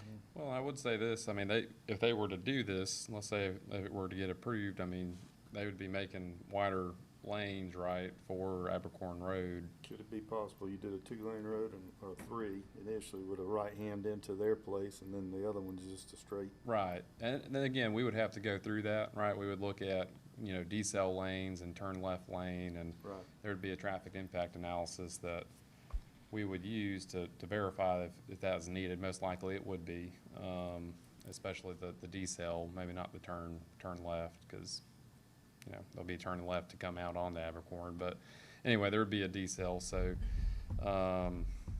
you know, that's all things to consider. I think we have to also consider that if we're gonna do this great improvement at Abercorn Landing, you're gonna have more boat traffic. You're gonna have more people who are going to be using that landing. Hopefully, I mean, that's what we Yeah, want. that's what That's we the want. key. So I mean, and then, so you've got them coming along there, and then you have all this truck traffic as well. So, I mean, I just think it's bad on a lot of counts, but I think safety has to be a concern as well, because, We've got, 1,000 foot of frontage if these are all combined, from A1 to A5? And you mean to What if tell me we- we couldn't take put a driveway somewhere in that part off of Old Augusta Road? It's not a matter of a driveway going in, it's a matter of giving them the full access. I mean, again, you can do a right in, right out, Right. but in order to give them the full access, that's what's most desirable for most developers to be able, they want to be able to turn left and go south, right? to The 21. issue with the right in, right out is that we Nowhere to don't turn around. have there's nowhere to turn around right now. I mean, in the future where there's a plan to put a roundabout at Chimney, but there's no, it's not under design. So, you know, there is a concern that their only option would be to turn left on Chimney, and then use Chimney to get to, Yeah, that's not, yeah. get to 21. and we'd have another issue like that- some of our other Yeah. roads. Is it with truck possible- traffic. 21, you got a problem. Is it possible to table this and take a look at some options? I mean, I'm like you, the lady deserves, this doesn't make sense for it to be a home. I mean, she's surrounded. But I think we need to put our thinking caps on for this, for Abercorn Road. and Well, some of that preservation. I think showing the presenting the development concept plan, along with the rezoning, Yeah. Would help. would be helpful. Yeah, it's not a massive piece of property even altogether, so I don't know how much traffic will be generated, depends on what it is, but Well, you can fit 500,000. I mean, that's what Brad has right next door. yeah. 475,000 on that. See what size that is. So I'd imagine if it's positioned right, you could put 900,000 square foot there. It's gonna depend on, that's why I wanted to see Because the the wetlands. buffers are gonna be smaller because it's all industrial right next to it. That's why I wanted to see the wetlands, I want to see how much is, And I've been studying this, and I did not have that on my bingo card, access. yeah. I didn't think about it either, Didn't Beth envision talked that. about it. No, Rode down there. well, we, Yeah, well, I'm familiar with That's the it, thing that helped me. I rode down but there and it. I didn't just- consider I that the said- roundabout was so close. Yeah. Yeah. all right, well, we spent some time on this. Is anybody ready to make a motion on anything? Actually, you need to close the public hearing. I'm sorry. Thank you. I got too far. Yeah, I mean, I don't know what. Yeah, come on, I'm come trying to forward. be amenable. Yeah, I mean, my concerns here is, you know, we've got six different owners involved who have all been surrounded by industrial development for the last 5 years, and you know, they're ready to move move on, and we've had conversations with all of them, and I know many of them have been under contract for quite some time, and this has been getting kicked down the road. So do you think another meeting 2 weeks from now would be too much to ask for a little bit of concern here? we can attempt that. I have not, I can't speak for all the sellers. Well, are you the buyer? I am. Okay. Are you okay with? I'm okay. Okay. I will talk to them and see if we can match it. Would it be 2 weeks from now, and If that's a motion that, is made, just tossing it out there, if Yeah. we I mean, wanted I to don't know table it for, Where the sellers are, I'm trying to be amenable, but we've Sure. got to solve this problem. If we can't solve it tonight, I don't know what else to do. I didn't see this being an issue. I didn't envision access off of Abercorn. Yeah, me neither. And I'm not saying it's not possible with the proper design, yeah. but I don't know that. It'd be nice to see, if the seller or the buyer has any kind of working maybe with Jonathan on some concepts or anything that. You gotta think of boat traffic mixing in with big rigs. Yeah, I know, it's just, It's hard It's to just do. a horrible, it's just, I live that world, and it's not a good mix. I'm assuming, you don't wanna buy 477 A10, do you? Fix all the problems right now. it's under construction. it's under construction now. Oh, that's right. That's right. there's another tree left. Partner. We've talked to them, and full disclosure, tonight, I don't want to give up negotiating power here, but I understand. we have talked to them, and we're trying. That would be the most logical, obviously, but. Yeah. Okay. Phil? Can we take 2 weeks to look? That's our option. I mean, unless you think we can solve it now, and I don't think that's gonna happen. Okay. I think we need All to right, table it for let 2 me weeks. close the public hearing first, and, I thought you closed it. not yet, no, Okay. he was still speaking, so I'm gonna close the public hearing now. Okay. Take it easy. I think we're gonna have to table it for 2 weeks. So June 16th, Yeah, I'll second. is that your motion? yes. Okay, we have a motion, we have a second, all in favor? Uh, Unopposed, motion carries. Same for the next one, I guess. And the next one too. That's correct. Items 13 Yep. and 14 will move.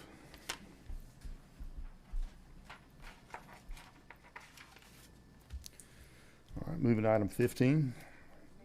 Does he gotta actually make a motion to do the next one as well? Oh, we have to do a motion for second reading as well, for it to move? 13. I'm sorry, 14, we have to do a motion for that one too? Okay. Oh, the variances. Yeah, we need to table number, 13 and 14. wait, no, 15. All we need to do is table. 15 and 16. Just table 15. Yeah, table 15. All right, I'll second. Okay, we have a motion to table. was a motion. All right, so we have a motion to table 15 and a second. All in favor? Unopposed, motion carries. That'll be heard on June 16th. That's the front piece, okay. All right, very good. Moving to item 17. Consideration to approve an application by Robbie Brannon for a variance from section 3.15A located at 203 Eagle Court to allow for a non-conforming AR2 lot to have a residential business. Map number 369A, parcel number 46 in the 4th District. Thank you. Kimberly Barlett, Senior Planner. So the variance goes also with the conditional use for the residential business. The variance is needed because according to residential business, on a non-conforming lot, the recent revisions to both AR2 ordinance and the residential business ordinance now require that any lot not meeting the minimum size requirements for AR2 zoning must first be brought into compliance prior to consideration of a conditional use.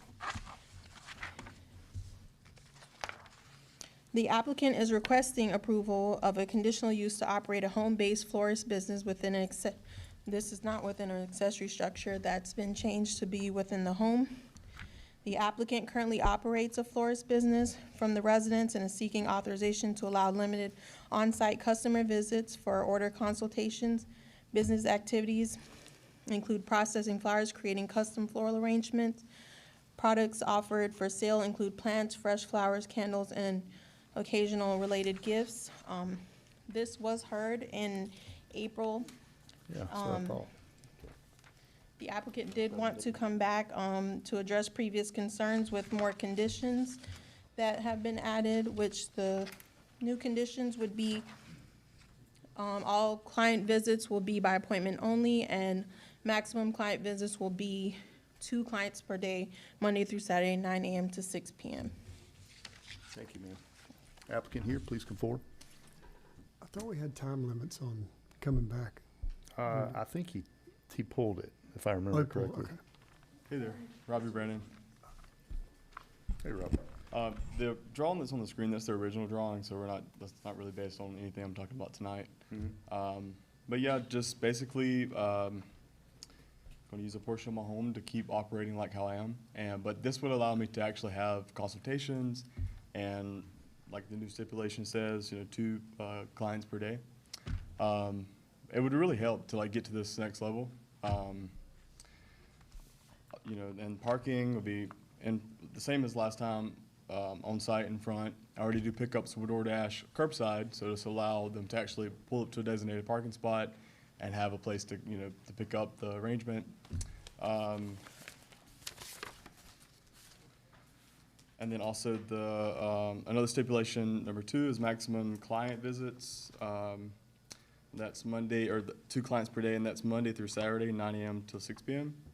But I mean, if you guys have any suggestions for stipulations, just wherever I can meet you guys to, Yeah, I feel like our biggest concern last time was retail space. Yeah, and that's absolutely not, that's the direction, in the beginning I didn't want to go towards, and I definitely doubt, I don't want to do any kind of retail floor plan or anything like that, so. My thoughts were initially on this, because I was just telling Commissioner Deloach, I thought I was having deja vu, because I was like, didn't we just hear this not too long ago? Yeah.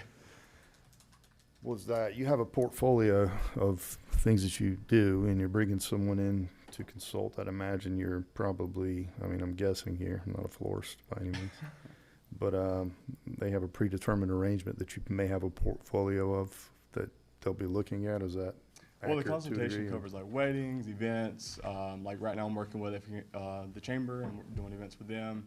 We'll allow for a representative to come in and we can sit down and actually have a place to talk about, the vision, the layout. I have pictures, we can do drawings. And I do have a cooler that I have on site, so I will be able to actually show the customer, the client, actual flowers that I have, if they like it, if they don't like it, look at books. So it kind of connects my service to the client and be able to talk with them and consult. So the intent is to do consulting, right? Not have them pick up arrangements there at your house, is that? Well, that would be another possibility if that can be open. You're back into the retail space again at this point. Well, it's not a retail space, it's not an open door policy. Nobody will just show up and say, hey, I want to shop for flowers. It would be a predetermined, they place the order, okay, we'll be here by 4 p.m. pick it up, okay, pull up, and there you go. I guess kind of same concept as somebody that does tax preparation from home, if they do cutting hair from home. It's a service that I provide, but I'm not trying to open up a boutique, have things laid out where people come in and buy anything. This is my home at the end of the day, so I want to keep it that way. And but I do want to take advantage of the space that I have in my home, like I'm already doing. I'm using my cooler. I'm using my one of my rooms for studio, for preparation, for processing. So this would allow me to actually have customers on site and have them come to my home or my space to do consultations. Right now, I can't do that. Everything's online, everything's over the phone, email. I don't see a problem with the consulting part, Robbie, to be Yeah. honest with you, but what if every one of your neighbors want to have a business operation like you want right now? They want to have a florist from home. Well, just it's something similar, a consulting business where they have people pick things up. I got one building guitars. Well, they would have to go through the process like I do, but my case isn't theirs, and I'm explicitly telling you Well, that's exactly what we I have want to to do. think about, because once you set precedent, how can I Yeah, tell but you I mean, later? again, they would have to come before you guys and say, hey, this is what I'm doing, and you're gonna be like, I don't want that, and you would deny it. But I'm explicitly telling you, as a florist, I have these services that I offer. I'm already doing pickup with DoorDash. This would allow them to actually come into my property and have a designated spot to pick up the arrangement that's already pre-ordered. And the same way with the consultation, it would all be scheduled, it would all be laid out and planned. So I mean, besides that, I don't see like why there would be any other issue as me applying for this route. I'm telling you exactly what I want to do, but regardless if somebody else wants to do it, that's their journey. They're gonna have to figure that out and talk to you guys and figure out a plan. So I mean, yeah. So in situations like this, guys, in the past, how have we handled these types of businesses that are?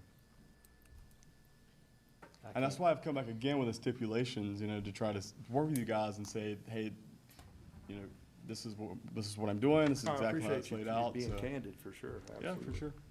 It still just feels like retail to me. That's what I was saying. Well, that's what you I mean, said if- last if time, and I Robbie, you completely were- dis- if I you were- disagree hold on, with let me- that. Let me speak for even talking a whole lot.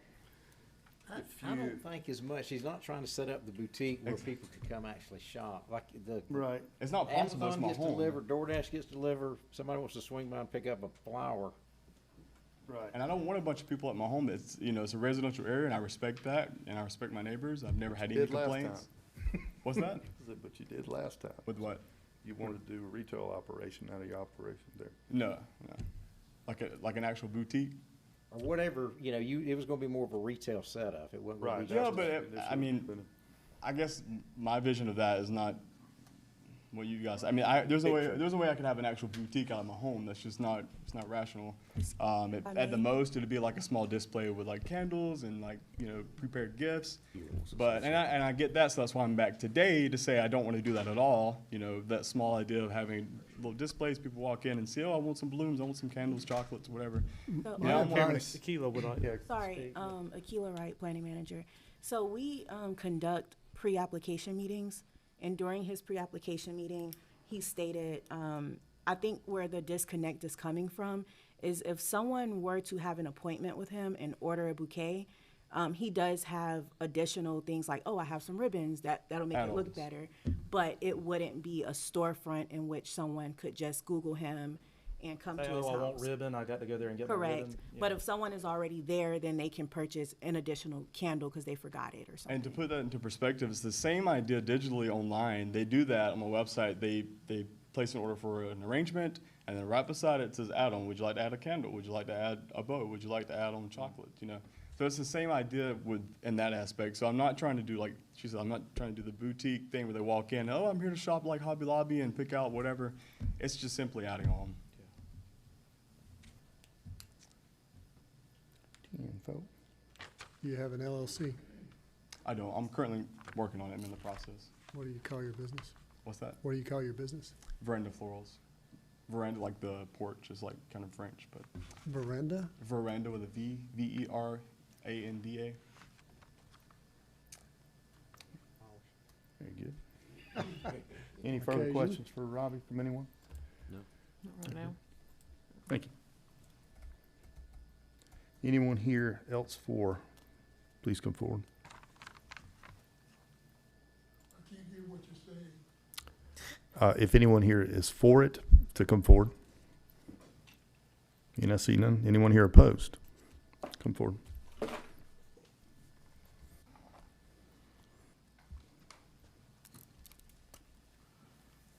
Sorry. My name is Joe Norman. I was here last time. I'm a little confused and a little concerned. This was voted on last time, and I thought it was settled that it was not going to be approved. My thing was, if I understood correctly, there was going to be some sort of increase in pedestrian and vehicular travel or people coming and going. And for me, although it sounded like it wasn't going to be big, it seemed like any increase in vehicles and people is going to bring more noise. And this is right next door to me. That was my personal concern. The other thing that I understood from the last meeting was what the lady brought up. This is a residential area. You know, there are no stores there. She didn't say this, but I'm paraphrasing, going on what my agreement was with her. Any business where it requires people to come and go should be in the business area. This is all families here. Quiet, the trucks are kept to a minimum, and to me, anything else that would help bring that up is defeating the residential structure.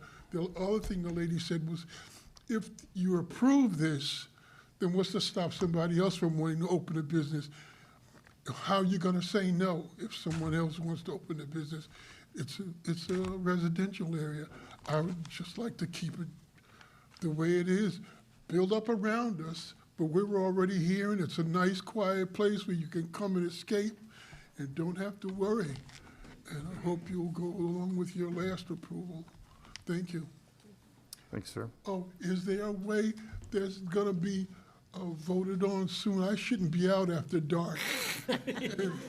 Well, you sort of missed that. But I don't wanna wait too long. You sort of because missed that. It's after dark. So- If you say it's okay, and I can call in tomorrow or get an email and say whether this is approved or denied. Yes, sir. If you give that lady right there that's raising her hand, watch out! Don't go forward. Oh, it's a good thing you said it. If you give that lady contact information, she'll call you tomorrow. Okay. I'm sorry we kept you so late tonight. Thanks, sir. I do have a procedural question. If one of these is denied, how long before they can come back before us? Because I was just looking at the minutes, and this was denied back in April. Yes, that 6-month only applies to rezonings. Okay. Not to variances. Got it. I just learned something tonight. Thank you. We good? I thought he's Anyone else here conditionally used in that opposed? same Please come bucket. forward. No, it only applies to rezonings as Oh, far as yeah. in order. So conditional use doesn't matter either. All right. Being I see none, I'll close the public hearing, open up for discussion from the board. Well, I guess I'll start it. Ditto everything I said before. I understand what you're trying to do, but you're in the back of a residential area. And you're gonna have to have a variance to build a building. I'm not building, there's no building. That was like she said before, that's scratched, I mean, that's. Oh, I'm sorry. I thought that was part of the, No, ma'am, this is all inside of my home. okay. Like, I'm already operating like what I'm doing now, I just need a way to like actually consult with customers, that's the only difference. Well, I guess it does, and we've discussed a whole bunch tonight, and y'all have heard this before from me, but I'm with the guy. You know, this is a residential area, and if we approve a business like yours, and I've voted against them before, this is not the first time I've voted against it.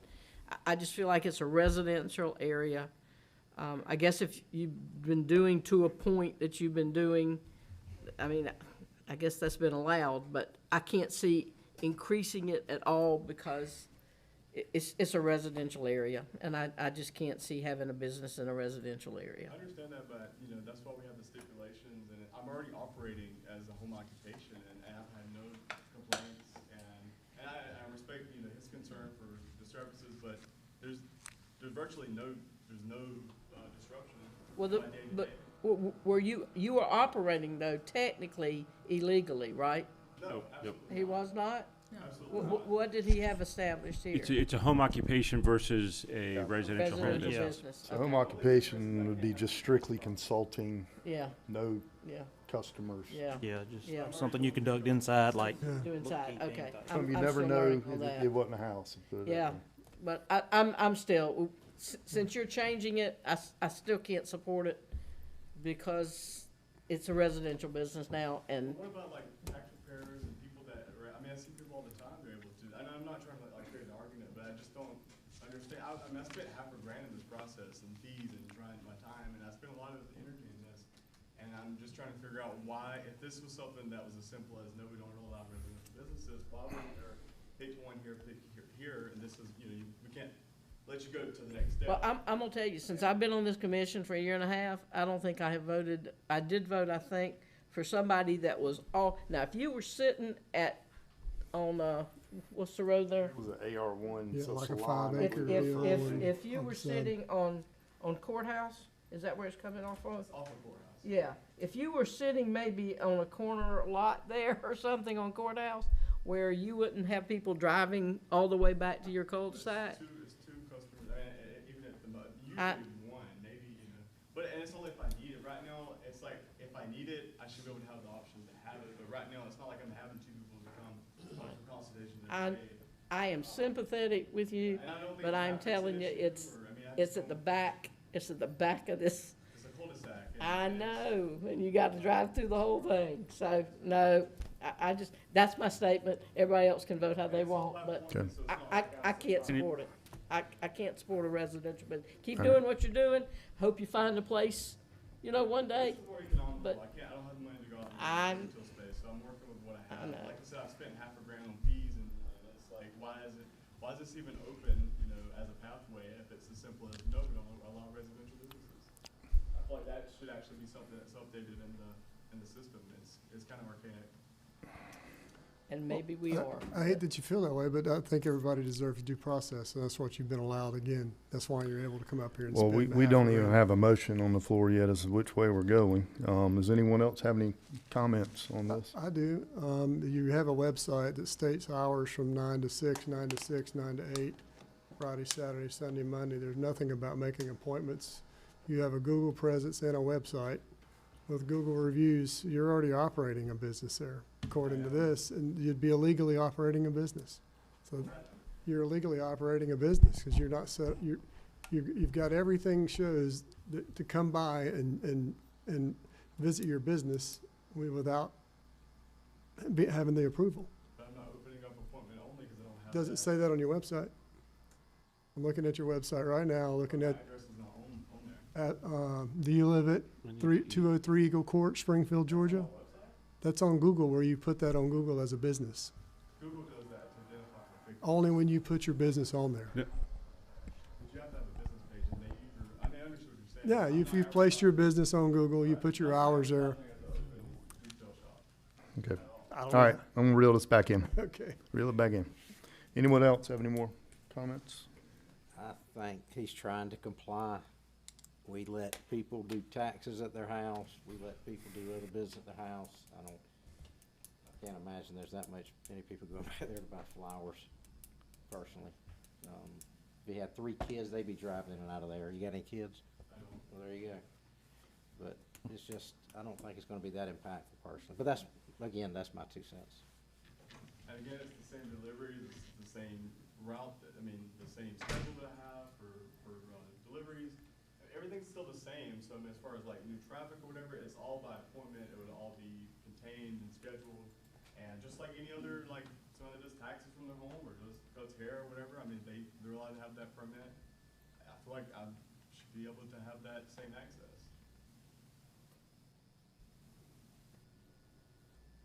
I will entertain a motion.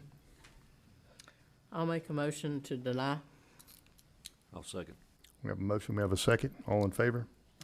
Any opposed? I'm sorry, I got to. All right. One opposed. Just All righty. because. Very good. That moves us to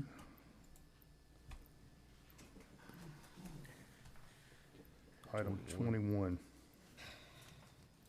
Item 21 is a public hearing. Consideration to approve an application by Michael Blemlick for a variance from section 3.21.1 located at 259 Zettler Loop to allow for an RV camper to be occupied during the construction of a home in AR1, map number 417B, parcel number 16 in 2nd District. Thank you. Kimberly Barlett, Senior Planner.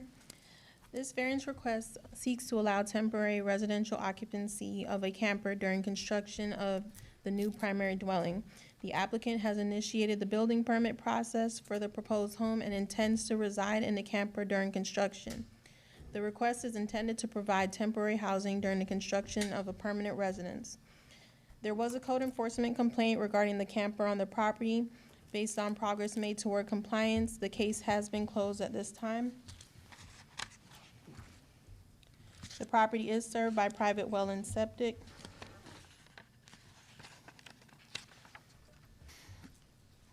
The parcel is designated in the agricultural residential area on the future land use map. Based on the findings presented in this report, staff finds that the request satisfies the variance criteria contained in Article 9, Section 9.1. Allowing limited temporary use of a camper provides a reasonable solution that enables the applicant to remain on-site during home construction. Staff finds that the request represents the minimum necessary relief and, if approved, should be subject to the following stipulations. The RV camper may be occupied for up to 10 months during the home construction. Should any extension be needed, the applicant shall come before the Board of Commissioners for approval. Upon completion of the construction, the camper shall be vacated and disconnected from well and septic. What was the code enforcement complaint? That there was a camper on site. Okay. That's why we suggested 10 months, because it's already been there. Very good. If the applicant is here, please come forward if you have anything you want to add. Good evening. Michael Blumko. Yes, sir. Nope, I don't have any comments at this time. Oh, well, I'm just waiting on, for my building permit, Glisten Land Surveying should be out there tomorrow, and that's the last thing I should be needing to obtain the building permit. Very good. And just for clarification, are you renovating a home or? No, we already demolished the existing home. It'll be a new build up, ground up. Okay, gotcha. Very good. Thank you. Any questions? Not at this time, no. Anyone from you guys for me? I don't have any. I mean, It's pretty straightforward. Very good. Thank you, sir. Thank you. Anyone else here for, please come forward. If anyone here is opposed, please come forward. Being I see none, I'll close the public hearing, open up for discussion or a motion. Make a motion in case somebody has comments that we approve. Second. All right, we have a motion, we have a second. All in favor? Aye. None opposed, motion carries. Thank you. Thank you. Item 22, consideration to approve the second reading for an application by Michael Blimlick for variance from section 3.21.1 located at 259 Zettler Loop to allow for an RV camper to be occupied during the construction of a home in AR1, map number 417B, parcel number 16 in the second district. I'll entertain a motion. Make a motion to approve the second reading. Second.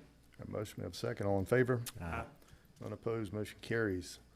Item 23 is a public hearing. Planning Board recommends approving an application submitted by Lynn Jeffer Jr. to rezone plus or minus 5.04 acres located at 489 Noel C. Conaway Road from AR1 to AR2 to allow for permitted uses in AR2, and plus or minus 1 acre from AR1 to B2 to allow for permitted uses in B2. Map number 352, parcel number 73 and 74 in the first district. Jennifer Rose, Planner 1. The applicant is requesting a two-part rezoning.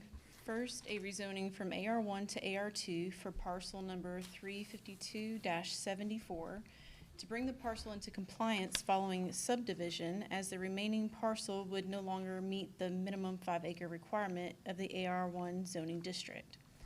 Second, the applicant is requesting to rezone approximately 1 acre from AR2 to B2, general commercial, to allow operations of a small-scale automotive service shop, including tire services, oil changes, and general vehicle maintenance. The subject property is located within a predominantly rural and residential area.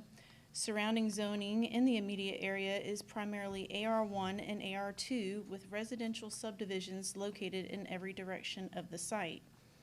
The subject property is located within a continuous block of agricultural and residential zoning, and the proposed B2 designation would introduce an isolated commercial zoning district into the area.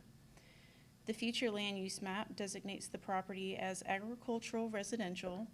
This designation is intended to support low-density residential and agricultural uses. The property is not located within a designated commercial node or corridor identified for future commercial expansion. As proposed, the B2 request would represent a departure from the adopted future land use framework.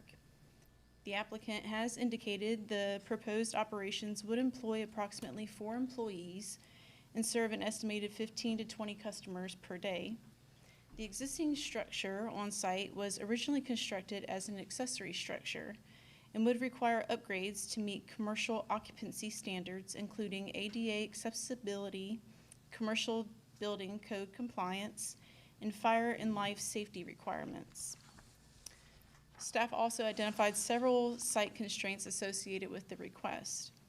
Required buffers include a 30-foot buffer along Zittrier and a 15-foot buffer along Nolsey Conaway Road. Based on the aerial review and submitted information, the site appears constrained in meeting the full buffer requirements. The applicant has submitted a variance request related to the Zittrier buffer deficiency. Additionally, direct access to Nolsey Conaway Road is subject to GDOT review and approval. At this time, access cannot be guaranteed and may require modifications based on GDOT requirements.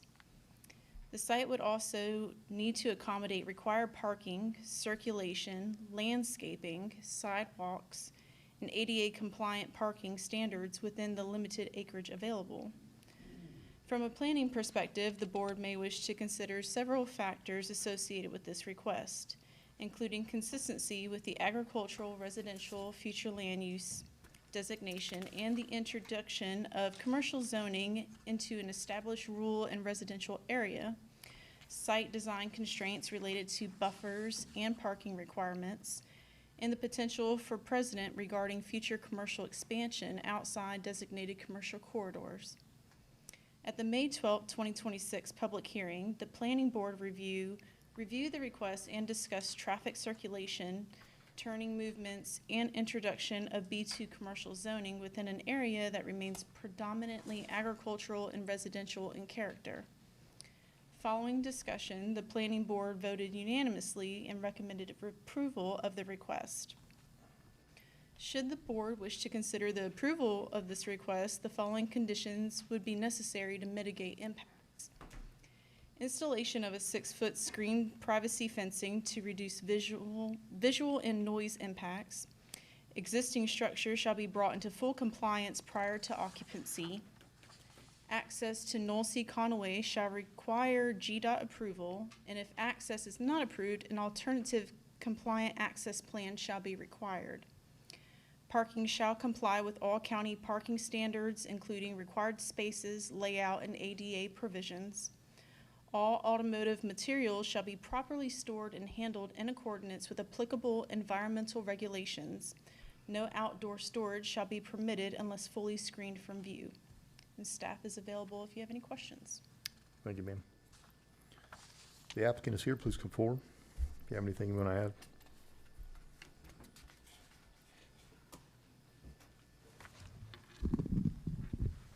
Hi there, I am Lindsay Smith. I am going to speak on behalf of the applicant, but he is also here to answer any questions, if y'all still have any after I finish speaking. Lindsay, did you recuse yourself from the planning? I absolutely did. Okay, perfect. Thank you. I just want to put that on record. Thank you. Yes.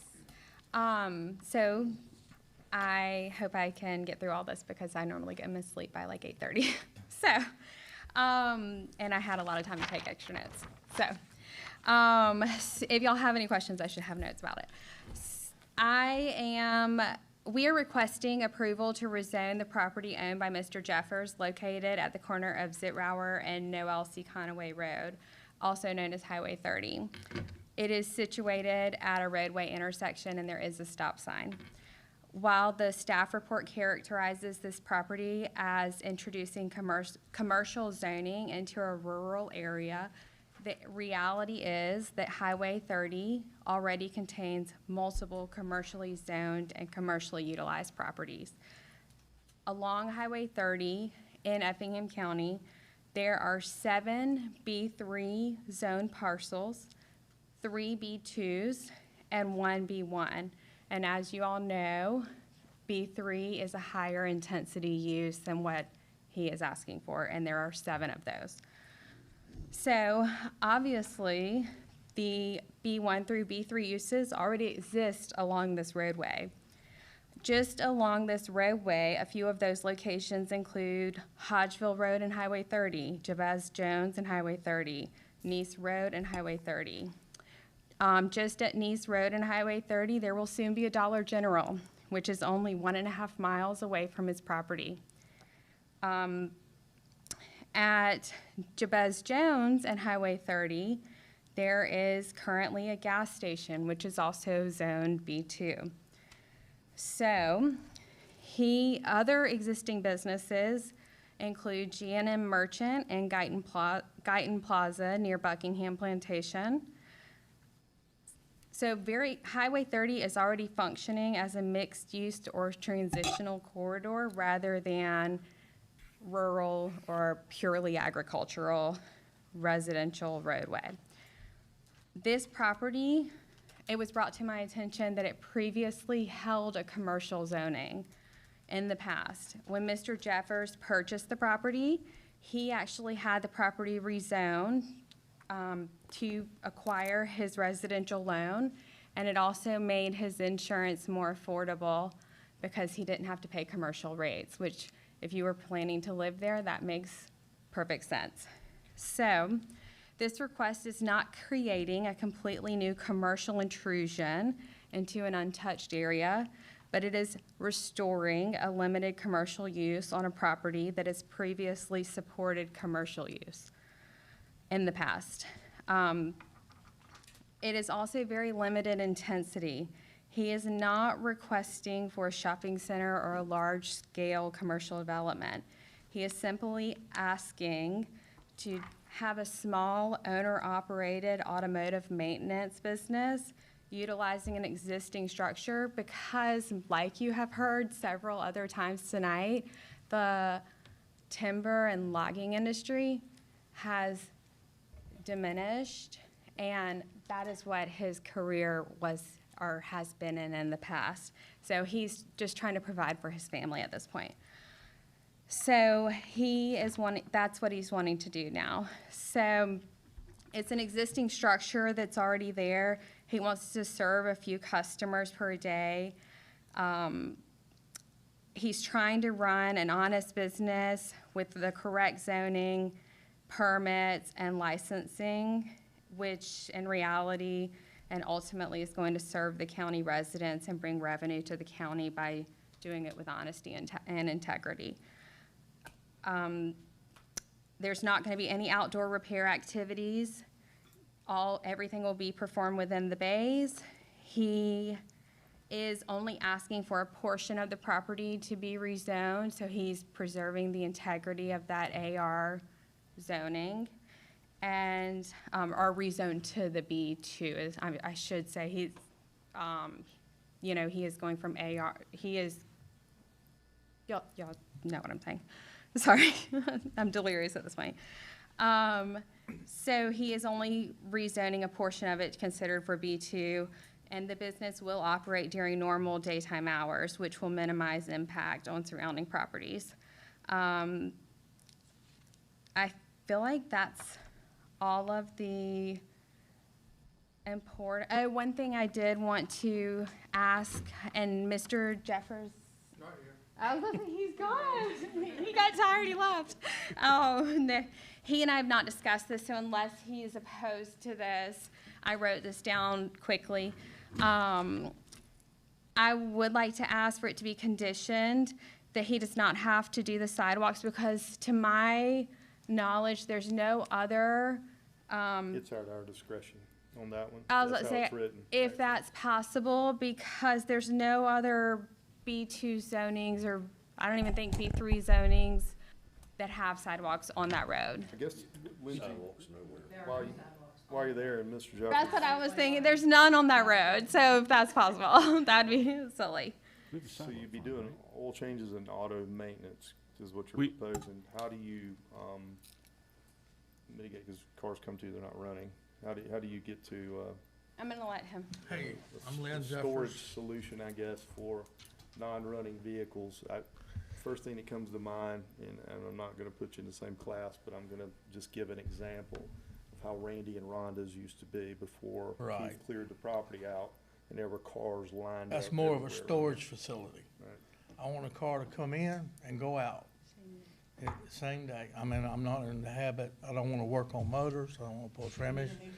Routine maintenance and tires. You know, there's nothing on Highway 17, nothing on 30 from Clyde, it's just, but the corner, I think is developable.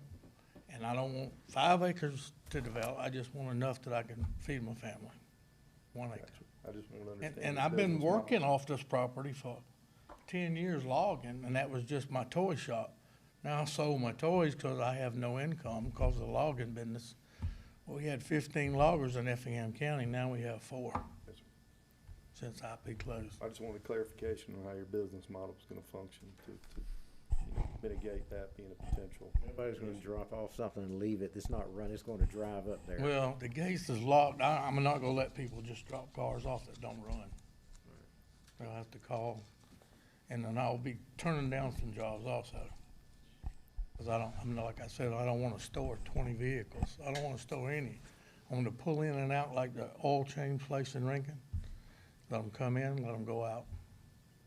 At the most, you know, like school teachers leave their car, they go to school and come back and pick up their car. That's what I'm trying to, just to help the neighbors. Understood. Thanks, sir. Any other questions for Mr. Jeffers? while he's up I here? have there's 2 for sale signs on your property there? There's one out front and there's one on, Zitrow Road? So we've had Mr. Jeffers' property listed for for 9 months, and or 260 days, I believe, and it has not sold. And as all of you are aware, I'm sure, the market has made a significant shift. So what's to happen? None of us have a crystal ball. And What does that mean for the That next property concerns- owner with this approval, though? Yeah, that's what I'm concerned about. So right now, Mr. Jeffers is concerned about providing for his family. And so we're not asking for anything for the next property owner. We don't even have a buyer. We don't even have an interest. So, Yeah, I mean, I believe. we don't have a crystal ball. And, Commercial. so Would- we're asking for approval on this property for this project for their use. We're not asking for anything else. And if another property owner were to come along and purchase it, then they're gonna have to get approval if they wanna do something different, or if they want to use it.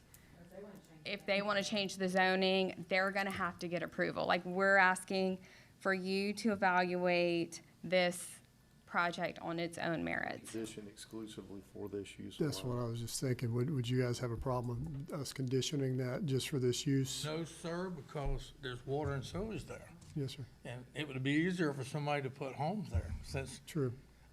And The rest- what all would the happen rest of is the if you properties. condition it and somebody want to do something different, it would just revert back to. Yeah, Right. they would have to. They're gonna have to come through. they'd have to go Right. through But if you. we don't condition that, somebody It could could be open a anything. diesel repair shop or I'm not anything they gonna speak on wanted his to. behalf, but it's. And I live on Zitrow Road. Yes, sir.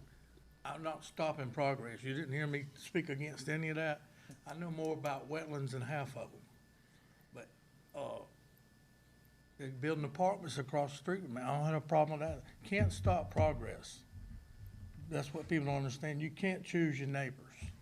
I'm just doing this because logging fell out. And if I'd have sold the property prior to asking for this, I wouldn't be up here today. I'm gonna just be super blunt. Anybody on this board that knows me knows that's me. If a Dollar General was asking to rezone his entire parcel, and they had their attorney standing at this podium asking to rezone this entire parcel, there'd be no ifs, ands, or buts. He's doing this legally. He's only asking for a small portion, and he's only asking to use it for this. He's letting y'all condition it. I think it's super reasonable. So, there's my 2 cents. I'm sorry, I'd like to circle back to I the, think it could only stay to in the that sidewalk same- comment. If I'm not mistaken, if we. No, if it became a different Well, use, that's it would a Lee revert back. question. Lee? Yeah, stay How just would you- for this. Well, let's, Add the I guess, see if there's condition. anybody opposed or whatever. they want. Akila wants to mention something about the sidewalks. She wanted to- Yes, if you wish to not, include sidewalks, the way that it's written in the code is that you would have to pay into the sidewalk fund. I'm sorry, what'd you say? You would have to pay into the sidewalk fund. Is there an estimate? Can y'all give him a quick estimate what that is? Or 'Cause can we- Yeah, we can. Jonathan, what figure did we settle on? $38 a linear foot. Problem I have is that, whose property to go put the sidewalk on? Can we Yes, grant sir. a variance in that case? Yeah, we could. The state owns The- 40 foot from If my it's approved, fence obviously. to the Yes, highway. sir. So I understand that because currently it does not connect to anything, but the way it's written in our comprehensive plan is that we intend for it to, so it has to start somewhere. If I pay you $38, you gonna pay me interest? I'm not paying. No, any- Pay more than $38. The, It's $38 a linear foot. Forrest, you wanna, or Roger? Well, I had a question? problem with the sidewalk thing the whole time, but Yeah. I don't, if that can be included in the variance, we can look at that. Can there be a condition that he doesn't have to pay the sidewalk fund? No. No. Oh, really? No. Okay. But we could get a variance. Could he come back and get a variance for that? What? Could he come back and get a variance for that if he's approved? I don't know what the hardship is. I know, I mean, that's why we, What is the sidewalk for 30 or Sitryer? It's for all of the road frontage when he, But there's if no he sidewalk rezones anywhere to there. business. How about this? Have any of those other Is there? B2, B1, B2, or wasn't written at the B3s time. It on wasn't that road paid into the sidewalk fund? We're No, not in the because it Dollar was General. not, it was, the Not part code of had it. just recently changed with the new zoning, New code. request. no, I was not a fan of it. But the Dollar General did. All right, Yes, but the, Dollar I mean, General did. this came up because it was Did? part of the Okay. steering committee. Yeah, Dollar General did. They paid into it? All right, I'm gonna reel it back in again. Reel it back in. So That as was of a- now, he's got to that was pay the cold. sidewalk fee. That was low. Yes. Okay. So how many feet are we talking? Yeah, it's actually Lindsay's fault. Okay, very good. Anything else, Lindsay, you want to add? Mr. Jeffers? I may have put the horse in front of the carriage, but I've already got the bathroom ADA. I've got it up to standards. I've already got a concrete guy pouring 8 spots. Make him put on record he can't fire me for finding out I was on that steering committee. I'm doing whatever they ask. And I also already had it surveyed, and the 1 acre's already pulled off the remaining 8 acres. So, I mean, I'm doing it by the book. Yes, sir. We appreciate that. Thank you. I don't think there's. I think the only other thing is, there was concern about coming off, I think you have to come off Zitryer, not 30. 30. He's already got to drive on 30. Well, if he comes off 30, there's gonna be GDOT involved, and that's I gonna was gonna say, be, you need to come in off Yeah, Zitryer. you're not gonna be able to come off I called 30. GDOT, and the guy's way behind, and if he gives me access, good. If he don't, I have plenty of room for Zitryer. Okay. And since people's already turned in Zitryer, I don't have a problem coming down on Zitryer. yes, sir. It's safer that way. There was a wreck there yesterday, bad accident. Yeah, okay. But when I bought my property, there was 3 entrances, and I closed them. I have 1 now. Understood. Thank you. All right. Anyone else here for? Please come forward. Anyone here opposed? Please come forward. Being I see none, I'll close the public hearing, open up for discussion. Mr. Floyd, looks like your district. Right, again, this is another, one of these timber guys can't make a living trying to survive, and, I understand that, but I don't have a problem with it. I think there's a way to get to where he's trying to go. I like, what was your comment, Roger, about, a stipulation or some type of reversion if it gets sold? Yeah, condition that it stays the same use. Or, Right. We talked about that before, how to word that or whatever. Not to say, And it's only when you're around, I think it's best used if you're around. yeah, what stipulation can we Residential. say if So whoever it's buys it, if they don't land. continue to run the same little garage, then is Since there we know anything it's like for- that? For sale, we don't want it to become a diesel repair shop, in other words. Yeah, so you can limit it to a use, but you'll need to give reasons for doing that. Also, you may want to put conditions on it, because again, it's not just what you do tonight, it's what other areas are going to want to do the same thing.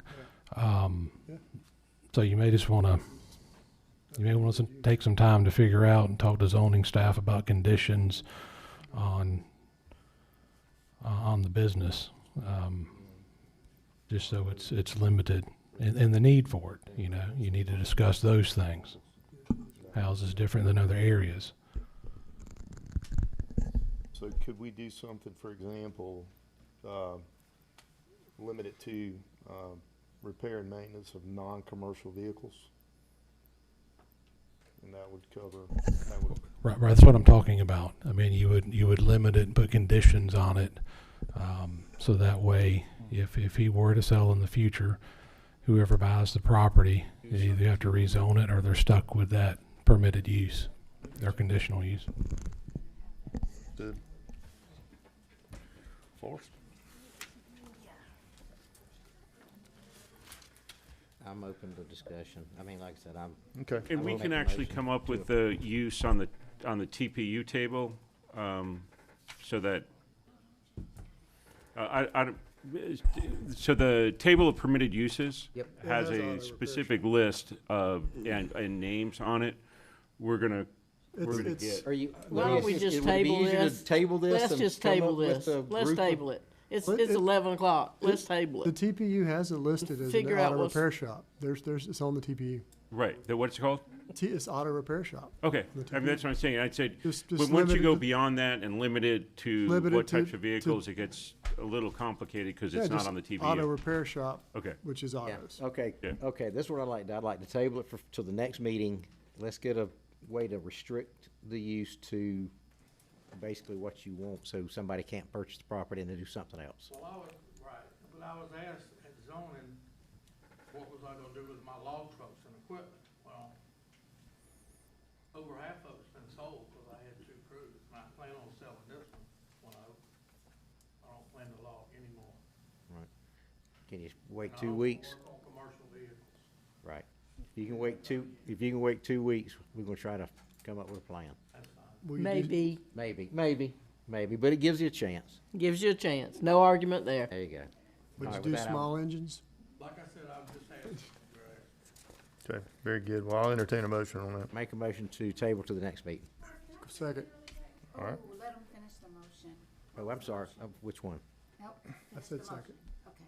Okay. Finish the motion. Okay, do we have a second on the motion? Yes. Okay, we have a motion and a second. All in favor? Aye. None opposed, motion carries. It'll be tabled to the June 16th meeting. With that, we need to also look at items number 25. We entertain a motion for that as well. What was that one, the variance? Oh, yeah. Make a motion to table to the second meeting in June. All right. We have a motion and a second, table to the June 16th meeting. All in favor? None opposed, motion carries. Let's find a way where you don't I have to do have, sidewalks. Ms. Smith, Yes, ma'am. I do have one thing to say though, and I'm gonna echo Mr. Kiefer's statement a month or 2 back. There you go. Don't ever say how you think this is commission's gonna vote. Okay? You said that if they were gonna put a Dollar General there, it wouldn't be a problem, one would go there, and the commission would pass it. So he said that, he corrected me, I think, because I said something. It was something, the way I remember it is be careful saying how other people will vote. Oh, well, And so, yeah, so, never and I'll that's vote. what I'm saying. Yeah. Well, yeah, Yeah. but it's anybody. Yeah, So, yeah. so to make the assumption that if it was a Dollar General, it would automatically be approved. I don't. Okay. It's still it's still a maybe. Okay. I don't think you can That say it for wouldn't matter sure. to me. I can Very guarantee good. you. Attorneys Already- don't carry a lot of weight All up right. here. Already fought one of them. I don't. Moving forward, do we have a need for executive Throw session you on the tonight? I'm gonna bus, say so, no. I've got a need for executive session. I All right, I'll entertain a motion to go into executive session. hate people that make Second. assumptions. Yeah, Make a he said motion to go in executive session to discuss personnel, property, and pending litigation. All right, we have a motion, we have a second. Second. All in favor? Aye. Opposed, motion carries.